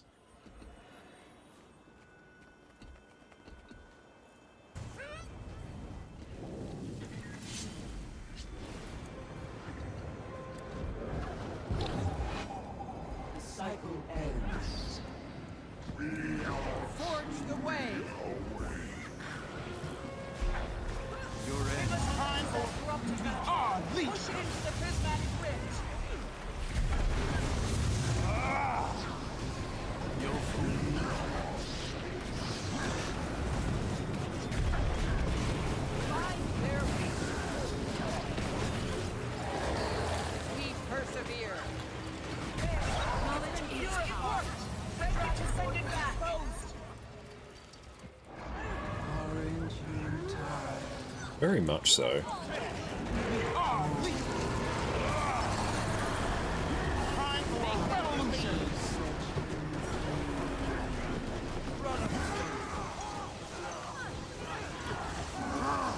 Freedom must be earned, not given.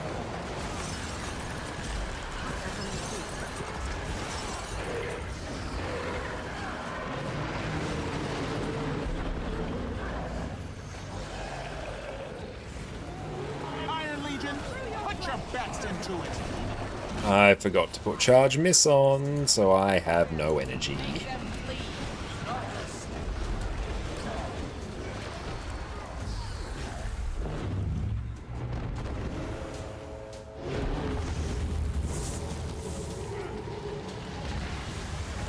Oh, good res.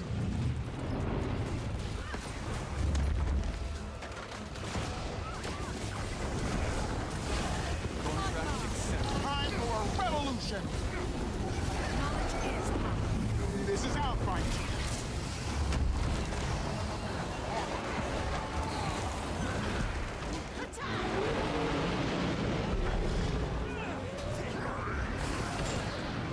It doesn't matter when I swap now. I just don't use Citadel Bombardment ever.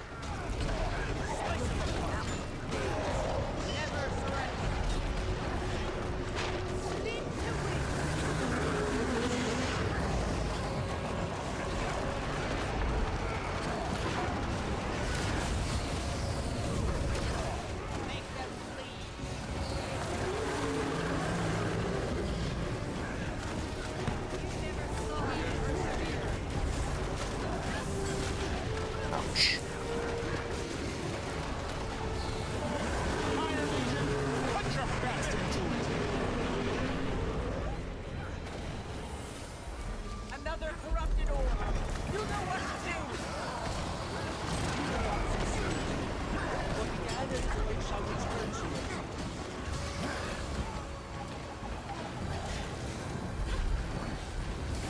Warband in position. Let's shake it. Back me up.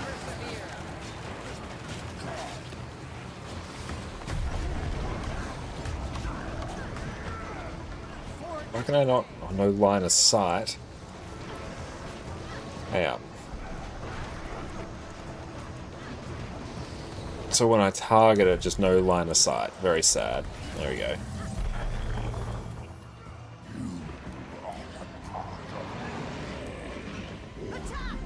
We shall return.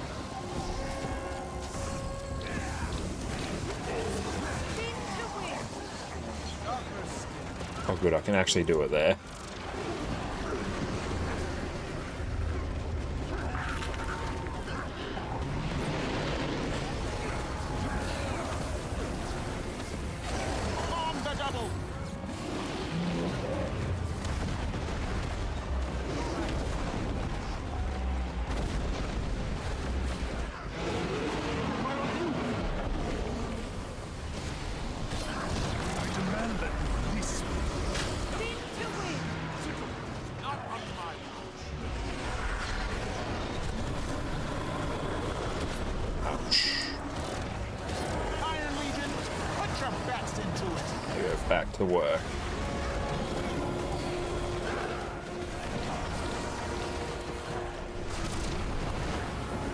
Oh, one map comp like Craft Legendary. Don't know which one, if you should sell it or not. It's always a tricky question. Right, are there any like legendaries you need? Whoever's rocking that banner. Amora, is that you? In which case you're doing amazing work. I really need to run Charge Miss. I'm very sad on this build without it. Alakran's one where, yeah, you really need it. This build kinda doesn't work without Charge Miss. It's very scuffed.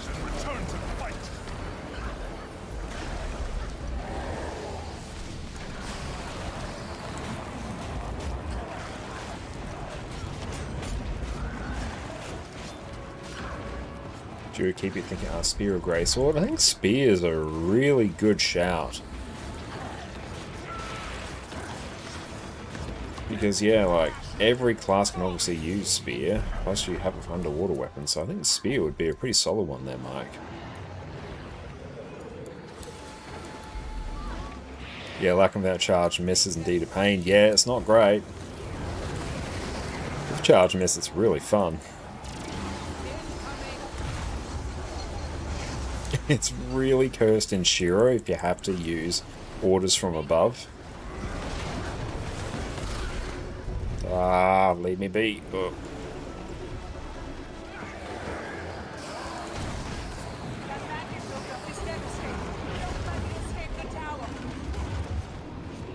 Let's just go stack these up here. There we go. Iron Legion! Move, soldier!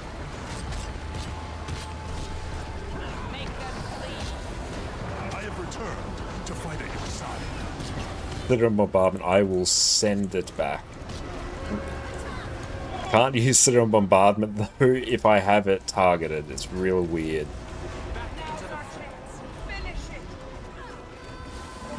In position. Oh, we're doing pretty well for a lack here, so. Watch that. Good job.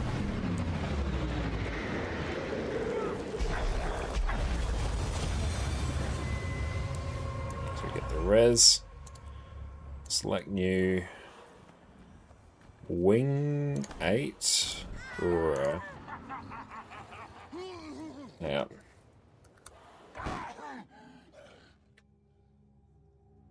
Oh yeah, it's changed my build now. Yep, there we go, I'm happy.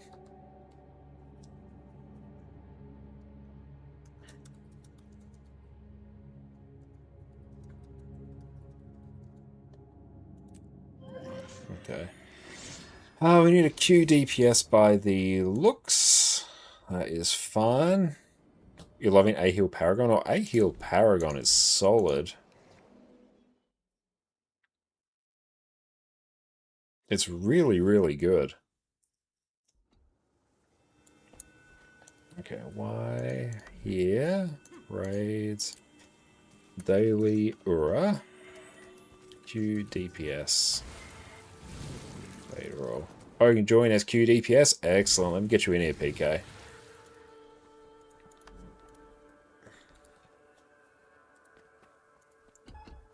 Perfect. Yeah, come on in. Daily Ura. DPS. Stage roll. There we go.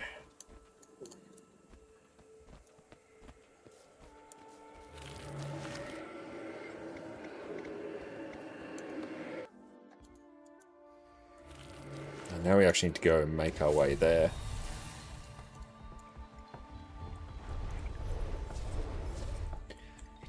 Anyone who gets there first, feel free to start the fight, and then we can just GG.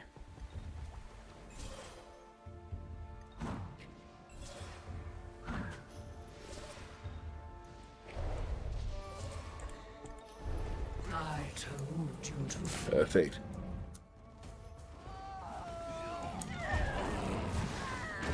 Scrubs are hungry Spellbreaker? That's all good. Like, Spellbreaker is fantastic. Oh, GG. There we go. Spellbreak is solid. Okay. Everyone try to grab Bloodstone. Place Sulfurs on group. Place Donuts to the left.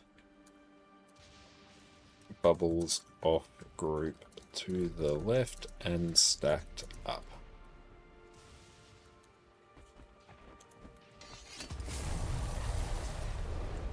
Now we will not turn CM back on. Okay.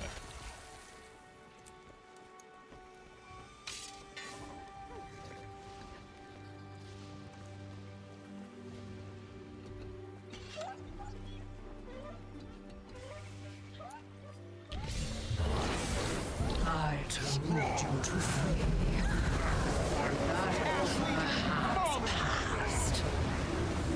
There we go.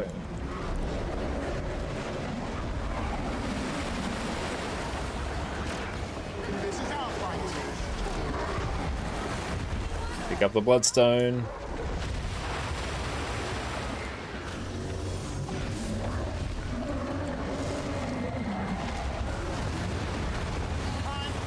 Bring the thunder. Alka, what's up, mate? Great to see you. Cast down the oppressor.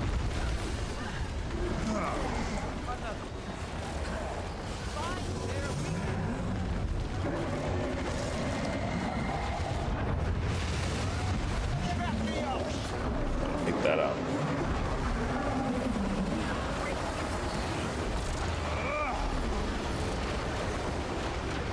Make them flee.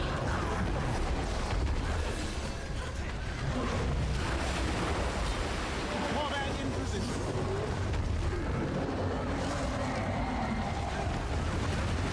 Oh, someone else got it.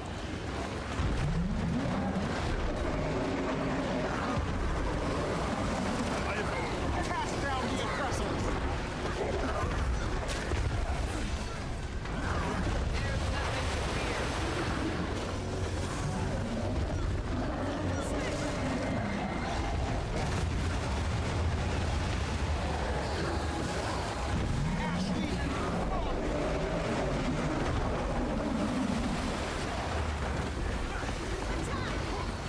Iron Legion.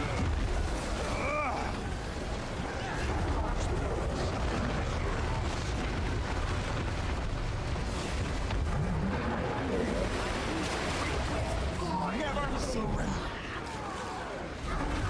This is our fight. Make them flee.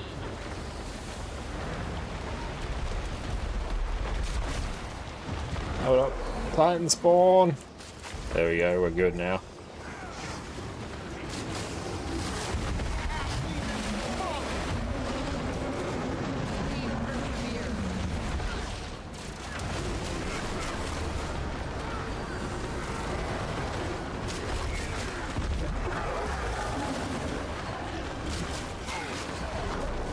On the double.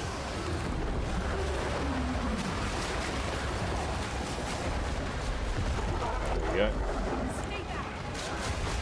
Ordnance incoming.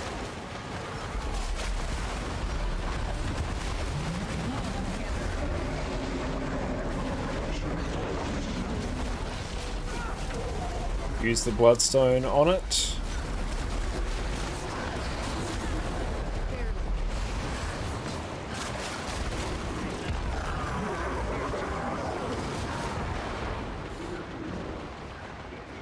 Whoever's got the shard, use it. Oh, it's gonna be cursed. Iron Legion. Put your There we face. go, we got it now. GG. Use the Bloodstone on the Sulfur Geyser a few seconds after it spawns. Now, okay, 10 is a triangle number. Can be arranged in a triangle 1, 2, 3, 4. There's 10 or 10 objects. Or triangle pattern of 4 in the bottom row. This ancient symbol called the tetrax. revered by the Pythagoreans as representing harmony. That is cool.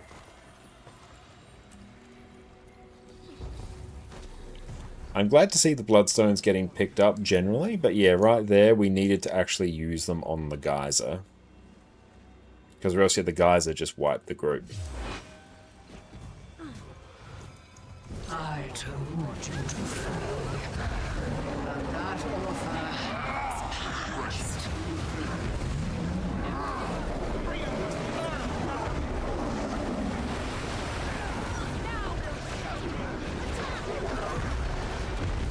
Combat in position.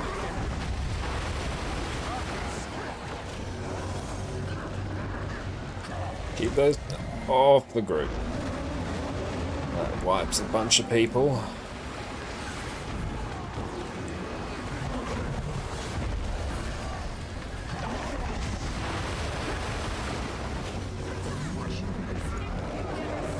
Oh no, stack them up, stack them up. Yeah, make sure you stack them. They need to be stacked up or else we have to burn 2 bloodstones to be able to do it. You don't want to run away, you want to stack both of them up together. You notice how these ones here are getting stacked? Perfect. That's actually what we want.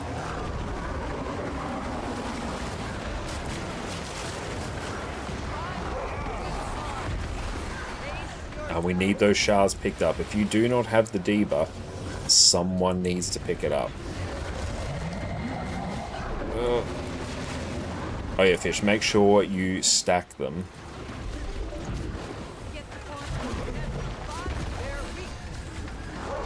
Yeah, so when you get those, hang on, someone pick that up. Does someone do it?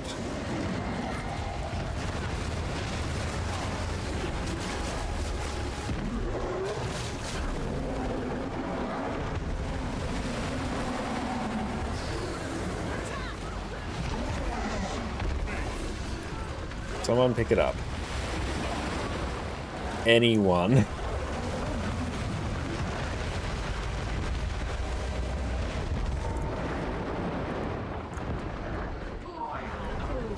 There we go, we got it.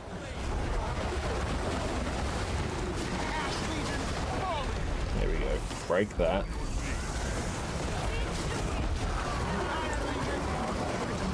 Perfect. This one, we want it on the group.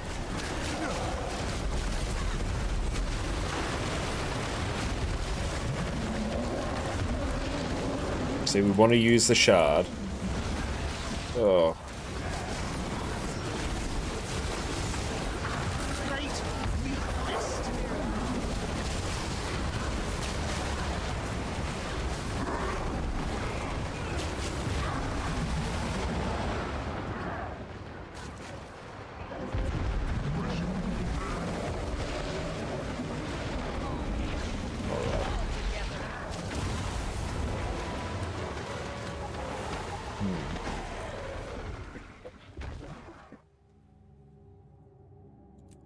Okay. So, stack the oranges to the left of the group. They must be stacked. Everyone, please pick up the shard.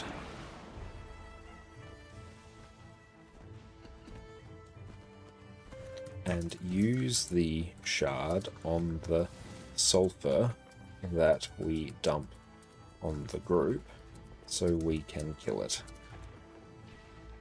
Yeah, so this is definitely an encounter that I see people actually sort of skipping for dailies just generally, because it requires everyone to do a bit of everything.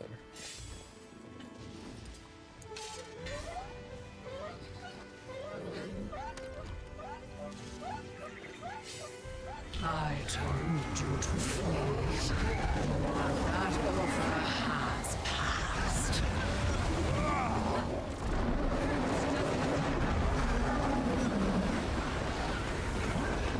I think Ura as well, because people are so conditioned to always want to spread AoEs under every circumstance, it sort of throws people.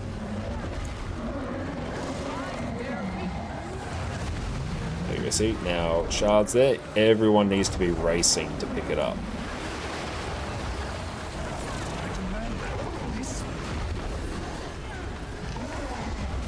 Raj, welcome in. See, these are all just getting run off the group. There we go. And whenever you see a bloodstone on the ground, you need to make it your mission to rush to pick it up.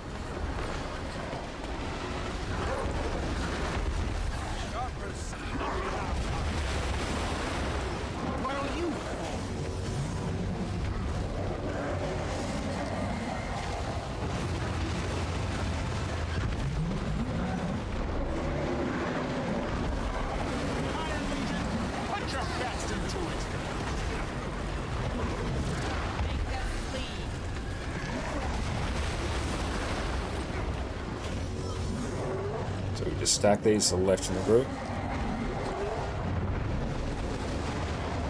I've got it now. Oh, someone else does. Cool. Can't really do anything about toxics. Don't worry about it. Yeah, except if you have the Bloodstone debuff. Yeah, you want to keep an eye to make sure you don't have the debuff. But yeah, as soon as you don't have the debuff, you need to rush to pick it up.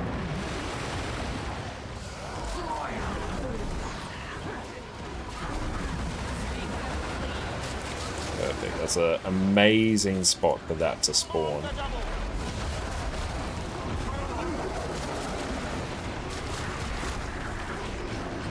No. That, I actually just want that on the group.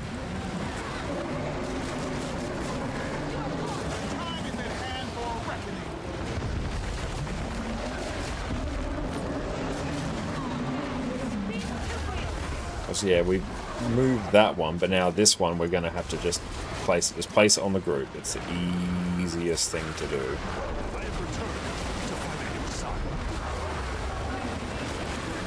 Titan spawn, nuke it, there we go. Yeah, let's just kill that damn sulfur.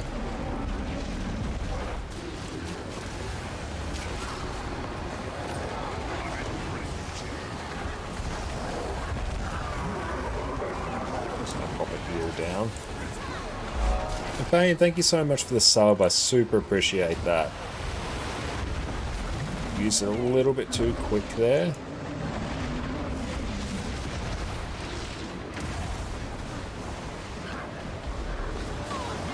There we go. Pick up those shards.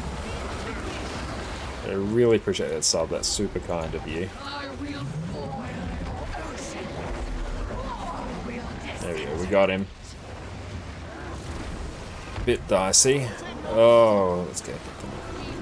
Got a shard.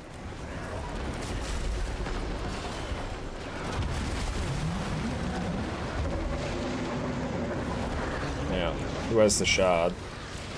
I'm gonna pick up the shard. Use it on the sulfur. I'm gonna start healing like mad.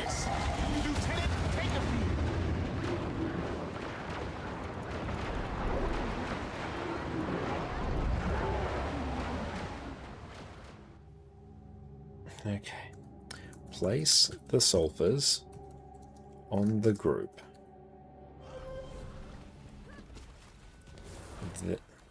Then we can just kill them. Yeah, we don't need them run out.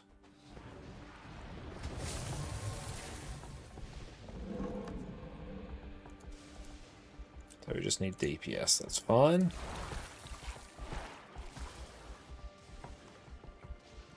It's Sky-Scale Eggs Imaginarium. I think you basically just have to cycle fully through the eggs and eventually they reset once you complete the cycle. I'm pretty sure that's how it works.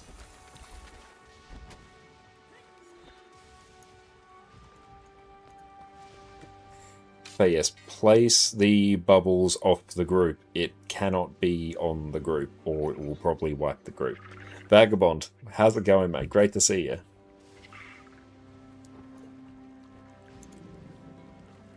And get that daily done.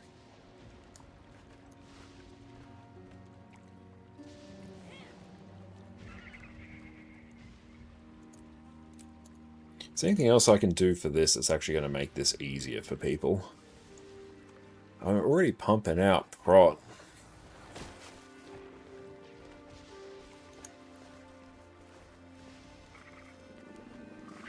Waking up good. Having breakfast, how are you? I'm going very well. We're trying to work our way through right now. It's been a bit tricky.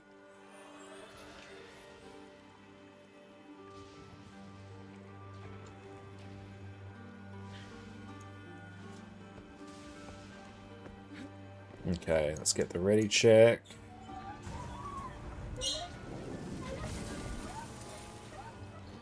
This is from Janthir. There we go. There we go. Let's get it up. DPS isn't overly important here. It's actually just doing the mechanics correctly.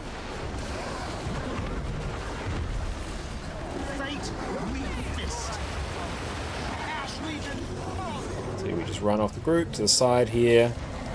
Stack. And yeah, the biggest thing that kills pugs is not picking up the crystal. People just don't do it. See, I've got this debuff here, Bloodstone Saturation. I can't pick up the Bloodstone. Oh. Yeah, fish, make sure you spread those. That needs to be off the group. So if you get it, just relax, go to the left of the group. And the other one will be there waiting for you. So just go to the left. It's a bit of a fiddly mechanic, takes a bit to get used to. But there you go, see these are going off to the left. Perfect. Now, I don't have the buff, so I am racing to pick it up.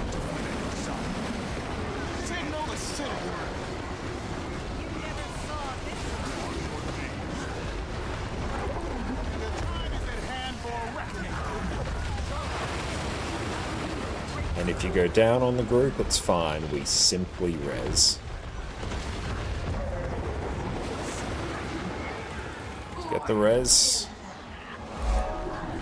AultExcentric gifted a tier 1 sub to I_Devlin_I. Hey, thank you so much. I'm AultExcentric for the gifted subs, mate. I super appreciate that. That is so kind of you, my friend. You're an absolute legend. How are you going? AultExcentric gifted a tier 1 sub to Brian U1991. Thank you. Hey Rune, thank you so much for the raid. Welcome, welcome in Raiders. My name is Connor, or ConnorConCarne, and you may also know me from my YouTube channel there, where we do all sorts of Guild Wars 2 guides. Everyone, go check out the wonderful Rune over on Twitch. Rune, what's up? So good to see you as always. Yeah, well, we're just dealing with this mechanic. There we go.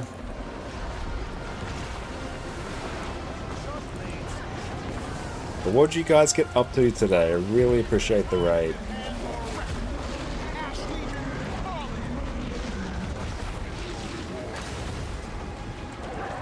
Let's just get the reses. Just get the reses.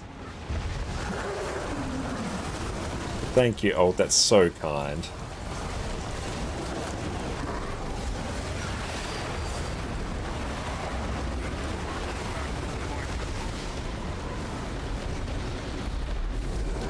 There we go.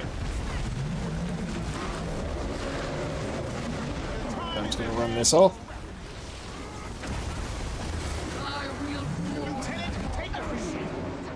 O'Clane's Zelda Skyward Sword for the majority. Finished with Harvest Temple daily. Ooh, very nice. Oof. Unfortunate. I think I might have used it on Bombardment in the Projectile Reflect. I wager that's what I did. Hey, thank you for kicking off a level 3 Heart Train. You're absolutely amazing. Sulphurs. Zon group team.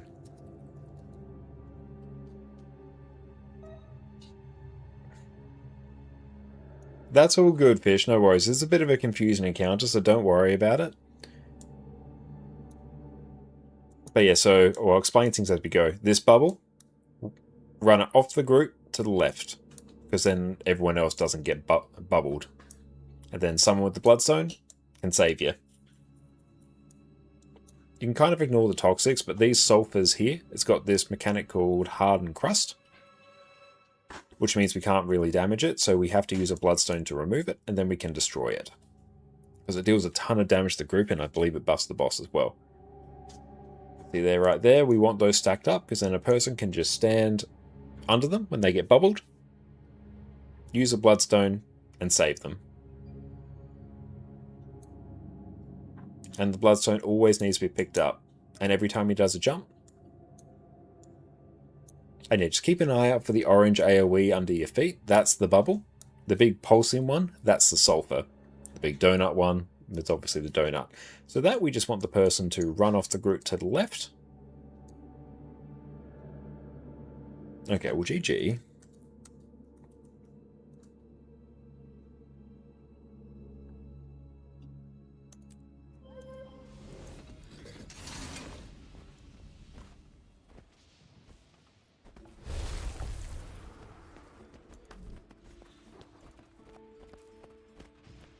Okay, let's try and get this DPS and Q heal.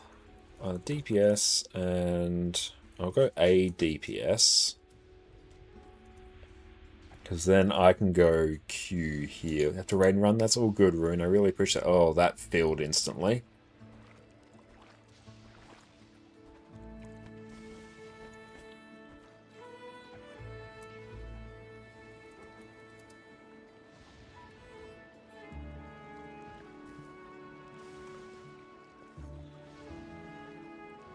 So,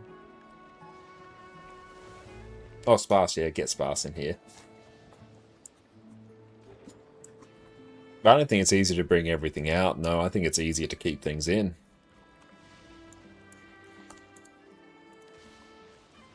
Because it means everyone just stacks on top of each other, because when they go down, which they will... ADPS. You got sparse? Excellent. Okay, we're good now. Let's go get this. Treasure train success. Love it. And then, yeah, just stuff goes in there. What did we get? Thank you, JT, for the follow, mate. I appreciate that. Alright, let's get this. I want some food. I'm going to use that, dump it back in. Yeah, no druiding for you.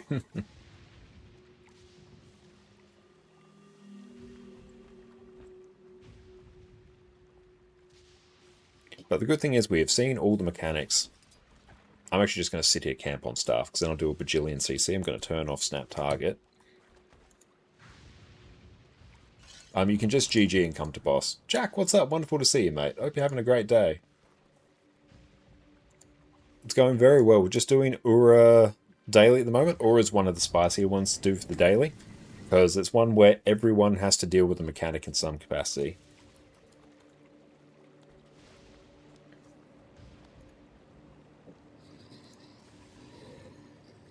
Yeah, put sparse on Conning Druid and he'll die in 2 seconds. Yeah, we don't need alacrity. This boss is going to die too quick. Can people port to the boss when they come in? Like, if they come in part waves, they have to actually make the run here.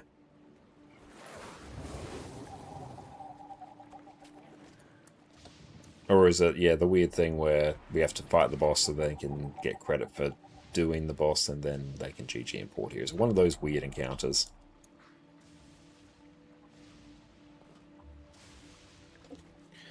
Let's start and GG.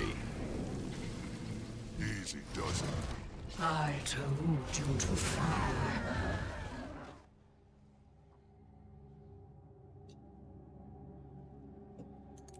There we go.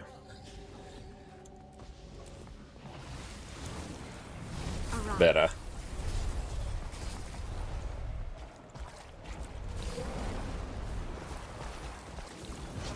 But just remember, bubbles, off the group to the left, donuts to the group, or off the group to the left, sulfurs on the group.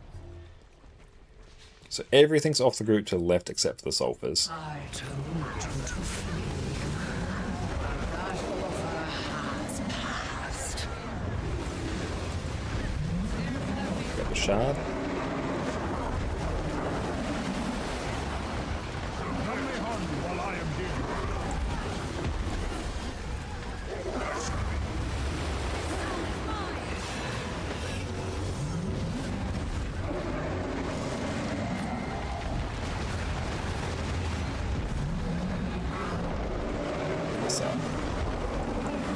You'll send it much easier moving soldiers away.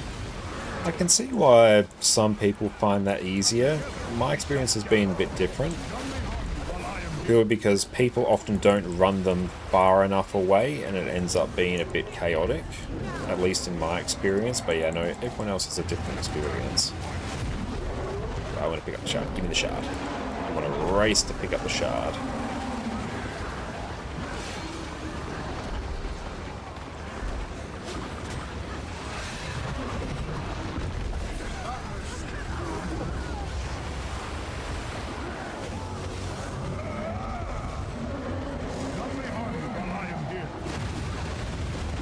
Let's get them up. So as long as the mechanics are dealt with smoothly, this goes very fine.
Got it.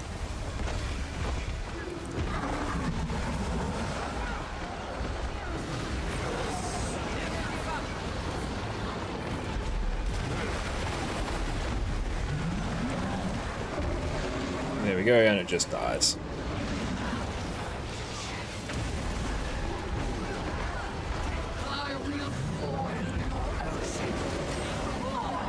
Oh, it's going to be a bit chaotic.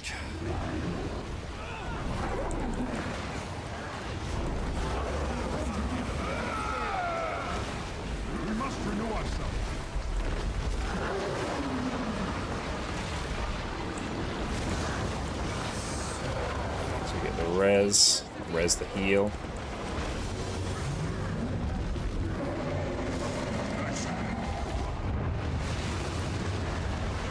Pick up the next shard. Yeah, you do have to be a bit careful about the timing of dropping the shard on the sulfuric. That's 100% true. People do have a tendency to be like, oh, I've got to blast this like right now.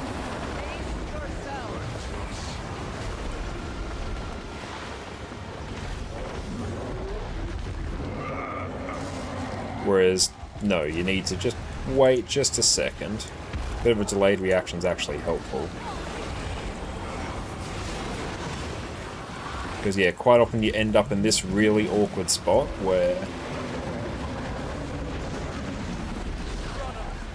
yeah, they place it like slightly off the group, slightly on, and... yeah, it just ends up being a whole thing.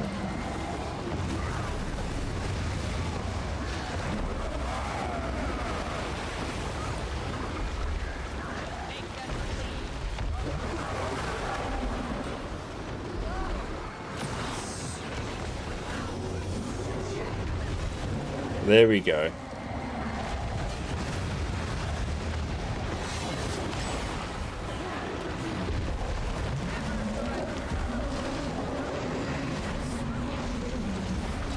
Very good. Excellent. That's all we need.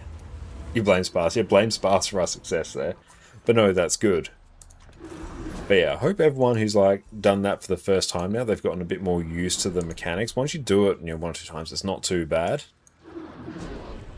As long as things are placed where they need, it all flows pretty well. Especially when you have healers who can just do insane amounts of stability. You can kind of just ignore every attack from the boss. Oh, we got an Ascended Staff. Hell yeah. Oh, that's all good. No need to worry at all, Fish. It's honestly a bit of a tricky one to do for the first time. Oh, we got an Ascended Torch as well. Not bad. No, you did good on that. And yeah, things, like especially in that last pull, things went a lot smoother. So it definitely looked like you got it pretty down-packed after that. But yeah, very important thing with the sulfurs, I always find it depends on the group. Some people like to run them off the group. I tend to like to just place them on the group, because then the healer's there, they can heal through it. Important thing is, make sure you just wait a second or two before actually using the Bloodstone, because it takes a second for the sulfur to be vulnerable. So I like to just let it spawn, wait for it, go, yep, that is the sulfur. Bam, use Bloodstone Shard. You much prefer them on the group, but most pugs are used to running them off. Yeah, it's one of those things where I actually think like pug strats are meant to be safer by default, but I feel like it's actually not safer with that, because often in pugs people don't have the best reaction time, so they start slowly running it off the group and then it still spawns off the group. Oh, nice, you got Ura's Steam Piercer. Hell yeah, Fish. So I find it much better just dump it on the group, we use a shard, and it's gone. Like, if everyone can run them exactly off the group to a perfect spot,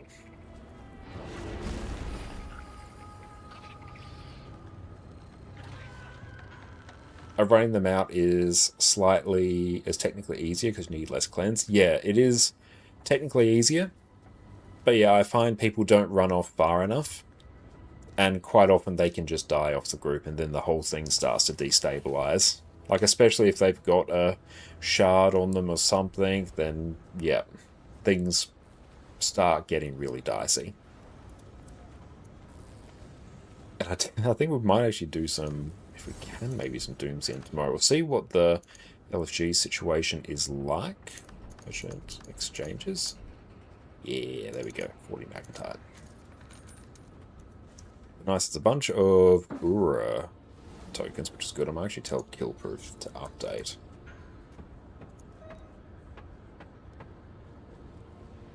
I didn't always see the marker for the bubbles. In that case, make sure, Fish, you've got your character model limit at least set to medium. Depending on the raid, depending on the encounter, if you have it set to low or lowest, you might not actually see all the indicators. So in raids, always to medium. That could potentially be it, or it could be a technical issue. Daemon CM farming for infusion. I love there's so many more rewards for raids now. Experience is people often drop the shard too fast and software leads to people going down, and you can't pick the shards back up. Yeah, that is a very valid risk of that. I can totally see where you come from for that. That is a downside of doing it that way. And yeah, I think that is resolved by having people actually just slow down a bit and go, okay, there's the sulfur, use the shard, rather than just going instant, oh, it's exploded, instantly lose the shard. If you can do that, then you're golden. It's actually one we're slowing down. Remarkable. That looks I think works a bit better. But yeah, 2 ascended weapons from those runs, and ones I actually need, which is pretty sweet. So happy with that. Cool. That's now refreshed. I can take these out as well. And have I done the new raid crab fight, and what do you think of it? I think it's a very fun fight. I think some of the, like, there's some bugs with it where he'll sort of bug when he comes out the ground after his storm phase, and then he'll just keep like slamming the ground for an indeterminate amount of time, and every single one of those is a complete one-shot to fully defeated. That needs to only happen once, and only happen once all the time. That's a weird thing. The fact his hitbox when he's underground is actually bigger than the indicator appears, so if you get anywhere close to it, that's bad. Yeah, if the no croc spawn bugs we fixed, that'd be quite nice. Yeah, because if no croc spawn, you basically wipe because your kiter cannot run away from the boss fast enough. So it's a really fun fight. I'd like if the throw over attack, if that actually had an indicator on the ground where you could see where that was going and you could dodge it, because it's a super weird one where even if you port insanely far away, he has like an infinite range grab on it. But so I literally shadow stepped max range away with my thief when I've been in front of him. Before the animation, I've still been grabbed by it. I just didn't get hit by the vulnerability buff that he inflicts on you. So I'd like that to be normal, like a normal mechanic, rather than just this insane, unavoidable thing that sometimes will give you the vulnerability, which makes the fight much harder sometimes and sometimes it doesn't. But I think it's cool, and if it can have those things fixed, I feel like it's going to be a fairly predictable, pretty challenging encounter. Like, once everyone knows what's up, people will blast it really quick, but that sort of goes with most raids. But it's one that only really requires one dedicated role, which is the kiter, so you need someone who's got some mobility. My personal favourite way to do it is Spectre. Yeah, the grab and throw is completely unavoidable, but evading the shred armor is nice. Yeah, like, I don't like the unavoidable part. I feel like that goes against so much of what Guild Wars 2's design is. Guild Wars, the fact you have a dodge where you can avoid things is so important. I think there are points where you can blink out of it. It's super weird. Maybe you have to like blink to the side.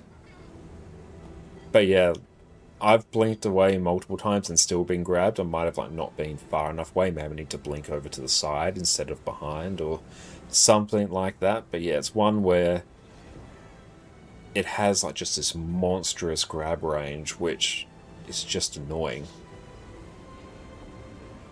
And I feel like if that was just more consistent and or avoidable or just very predictable with how it would work, that would also make dealing with the waves easier, because it's the worst feeling when like a wave's come in and you just get thrown back right into the wave. Oh, that sucks. Especially because you can't really control where the waves are going to.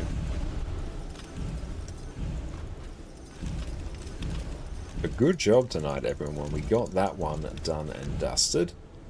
And tomorrow we will have our Spirit Shard farm well and truly up and running, which will be great.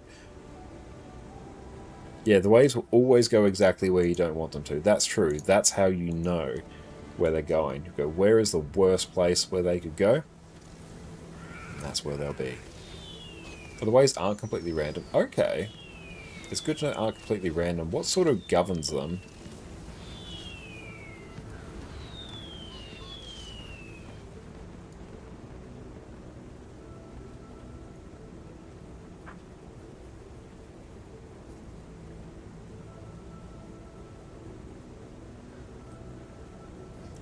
Keep an eye. The face is Josh going to sleep phase. Yeah, we're about to head on out. Hang on, let's see. We can probably head out to Perfect Detail and get in quick. Yeah, where are all the players at? Hang on. Let's... Actually, no. PD is literally just about to raid out. He's literally having that conversation now. Let's go. Let's take a look. Archer, thank you for the follow. I appreciate that. Then you go with the crabs are, and the boss also counts as a crab. I could see that being the way it works. I'll actually keep an eye.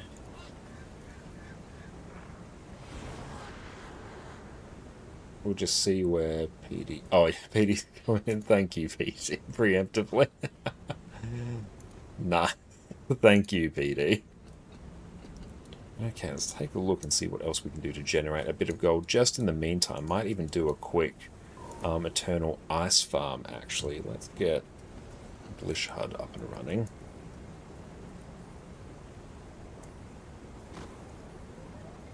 Yeah, and let's run Berserker. I guess we got Power Vindicator here. That's cool. Good vibes.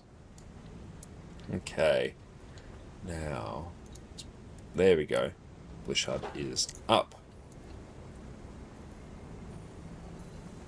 Okay, so thing. Oh, I need Lady Ellis's? Yeah, let's go manage marker packs. I want to download more marker packs. Do I have Lady Ellis's? No, I do. Let's go into Bura. Where am I going now?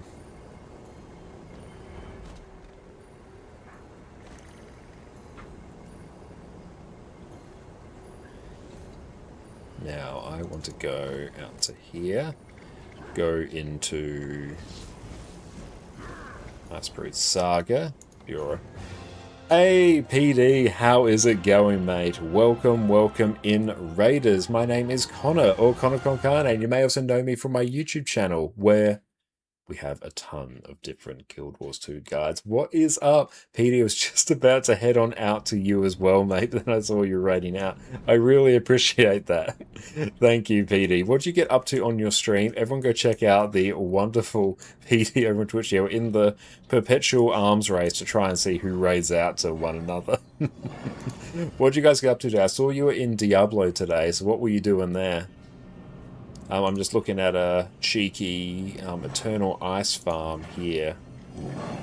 Because we're in the middle of sort of a gold making era now, and Spirit Shard making era. Because yeah, we've got to do a bajillion legendaries. Norn chest, Essence chest. I don't care about warning signs, I think. All markers. Let's turn that on. Yeah, start this way. Perfect. Panther, what's up, mate? And Windshark, thank you for popping in as well. But how was Diablo 2 going? Let's go for it. Just tiny smidge longer. Never played Diablo 2. I've always figured it'd be one of those games that I figured I'd like really enjoy. Come on.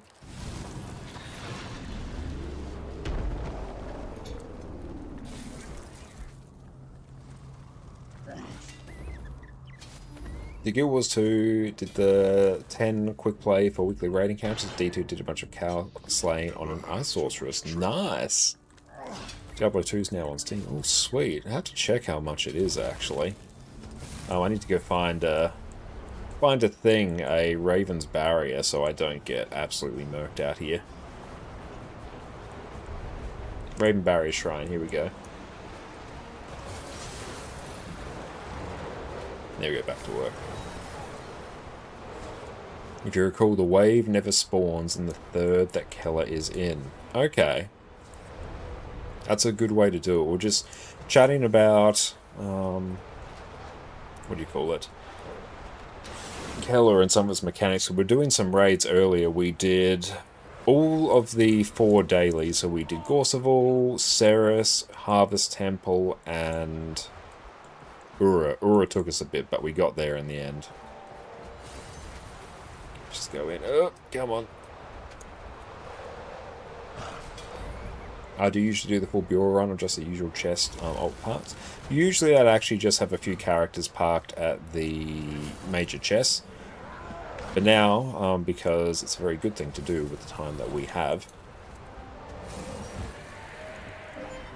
we're going to sort of just do a bit of the full farm here. We also parked 17 characters at every single one of the Griffin adventures, because that is going to be our Omega Spirit Shard farm in the coming weeks as we keep working on a bunch of legendaries. Thanks for raising your head out for now. Thank you for coming along, Fish. I really appreciate it, and I hope you had fun tonight. Let's move on in. Is there anything in here for us to get, or how about no? Ura's a blast. Ura, I find, is a very fun fight. Oh no, we got to head out here. 17 Griffin runs. Yeah, we will just do every single Griffin adventure. Character park to each. It basically averages out to about a Spirit Shard per. So it should roughly be about 17 Spirit Shards. I'm going to do the full run tomorrow, so now I can actually time how quickly we can do it. Because yeah, there was a lot of setup today, because we had to go park characters at every single chest. That took us a bit.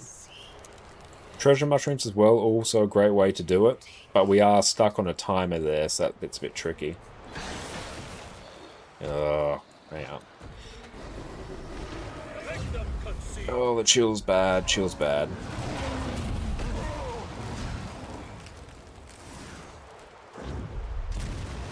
So like the entire game, there's 17 Griffin runs in, just doing daily spirit shards. Yeah, and unidentified gear as well. A really good farm. Oh yeah, so much full counter value. Oh yeah, so much there. Yeah, one. Yeah, Raptor. But yeah, the Griffin runs, I've done them before for Spirit Shards, but I've sort of fallen off it because I was parking characters in the Magic Mirrors in the Visions of Eternity maps. But they're actually how I leveled up most of my characters in this account. I would basically make a character. What's going there? I'd basically make a character and then I would port it to the Path of Fire maps and do the Griffin adventures. So I'd get characters, you know, to level 80 within like 30 minutes of actual game time because the Griffin adventure is so quick to do. You'd be done over a number of days, but still.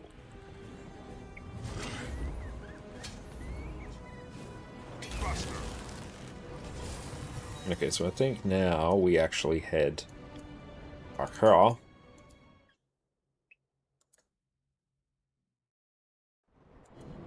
Yeah, we can convert these spirit shards into gold as well. Not gold in some ways.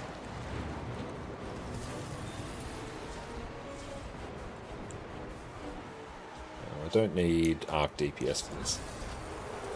Not sure you fail in Griffin Adventures. For 30 minutes is going to level anything. Once you get comfortable with them, it's not too bad to get going. It's a really fun thing to do as well. It feels really nice once you have them down packed. So yeah, tomorrow's stream we're going to go and showcase it. It's going to be a good time. Oh no, I've fallen and I can't get up.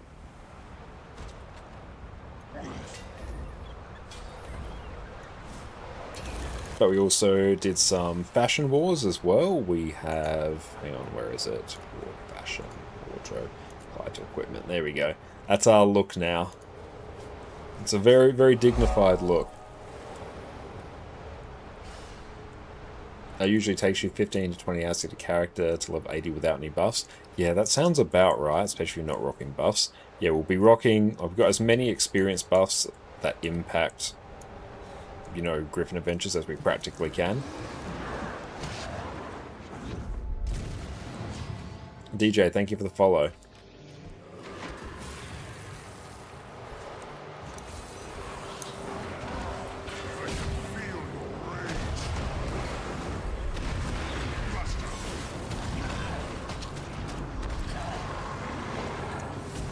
Oh, does the VOE ring not need a gift of battle? Oh, damn. Did not know that. That's pretty sweet.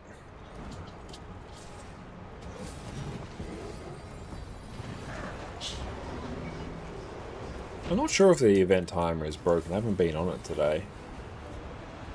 If anyone knows, feel free to chime in, but yeah, I haven't been on it. Plus, because like the thing's always a bit broken for me because I mess with my system clock on Windows, so yeah, I actually have to go into a virtual machine to actually see it correctly. Takes 5 minutes if you have 1,000 tomes of knowledge. Oh, I wish I had 1,000 tomes of knowledge. Again, I consume them for spirit shards because I craft legendaries all the time.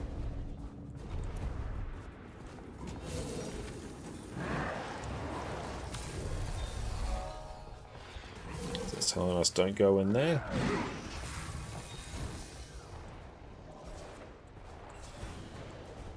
Be curious to see how much we can make this. We'll probably actually do a full run of this, I think, Tomoz. I just shortened tomorrow. That was weird. Oh well. Roll with it. I'll reflect on my words and deeds later.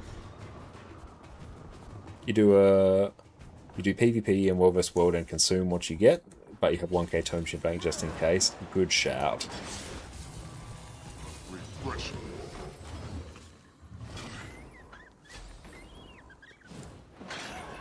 But it's just with the amount of time that we play Guild Wars 2 each week, there's just a limit to how many spirit shards we can practically get.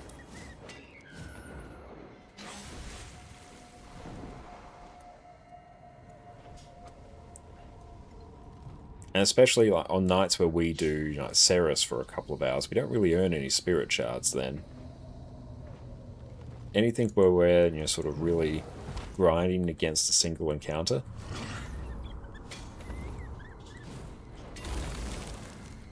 Not many spirit shards.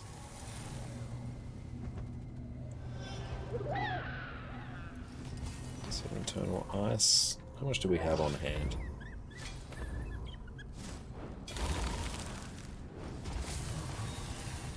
Even with legendaries done, if you never run out. It also depends on your like gameplay loop as well. If you do a bunch of open world and world versus world, yeah, like you sort of do get flooded with spirit shards over time.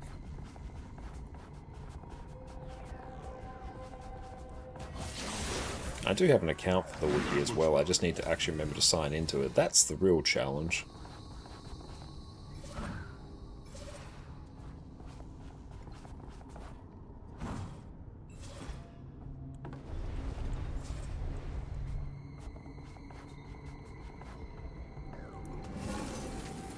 Yeah, Vindicator's been pretty solid for this.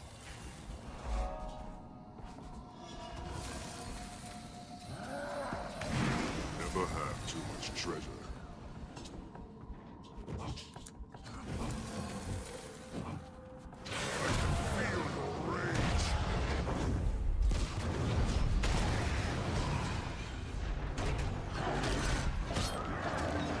There we go.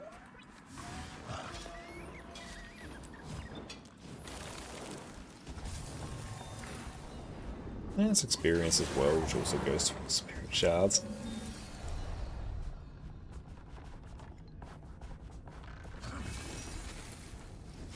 Okay, that's good to know, PK. To make sure I'm always signed into the wiki then, if we can avoid that. Thank you, tree. You have protected me.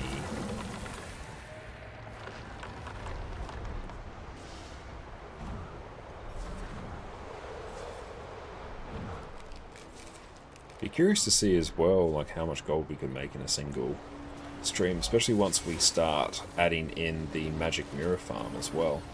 Sweet. Commander, we got word that We can do that on a single character, and then we can do the griffin farm, We need to and do get an the eternal warrior ice farm. in the open in order Throw to fractals in there as well, we get even more. Hey, you all right? just feeling a little tired. Cool. That's all. Let's draw the warrior. Get that key.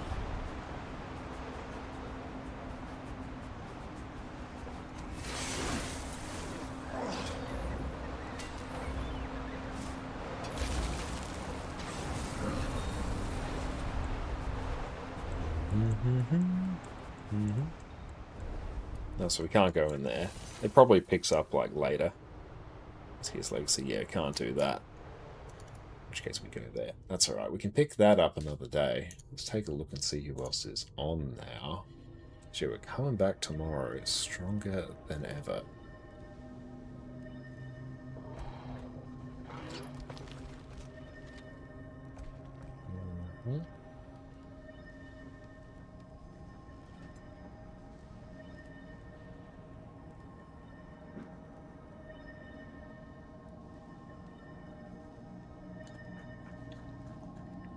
Just take a little look around. The stories made it seem like Drakkar was trapped in the ice, and that it looked different. Oh, we're basically back in the Wild West of public web being bombarded by requests. Oh, yeah, I can imagine that, actually. Yeah, that's unfortunate. So you're saying those pictures the old explorers drew, they're still accurate? Were accurate. Ice See as well. becomes any form. The dragon's magic changed Drakkar to suit its purposes.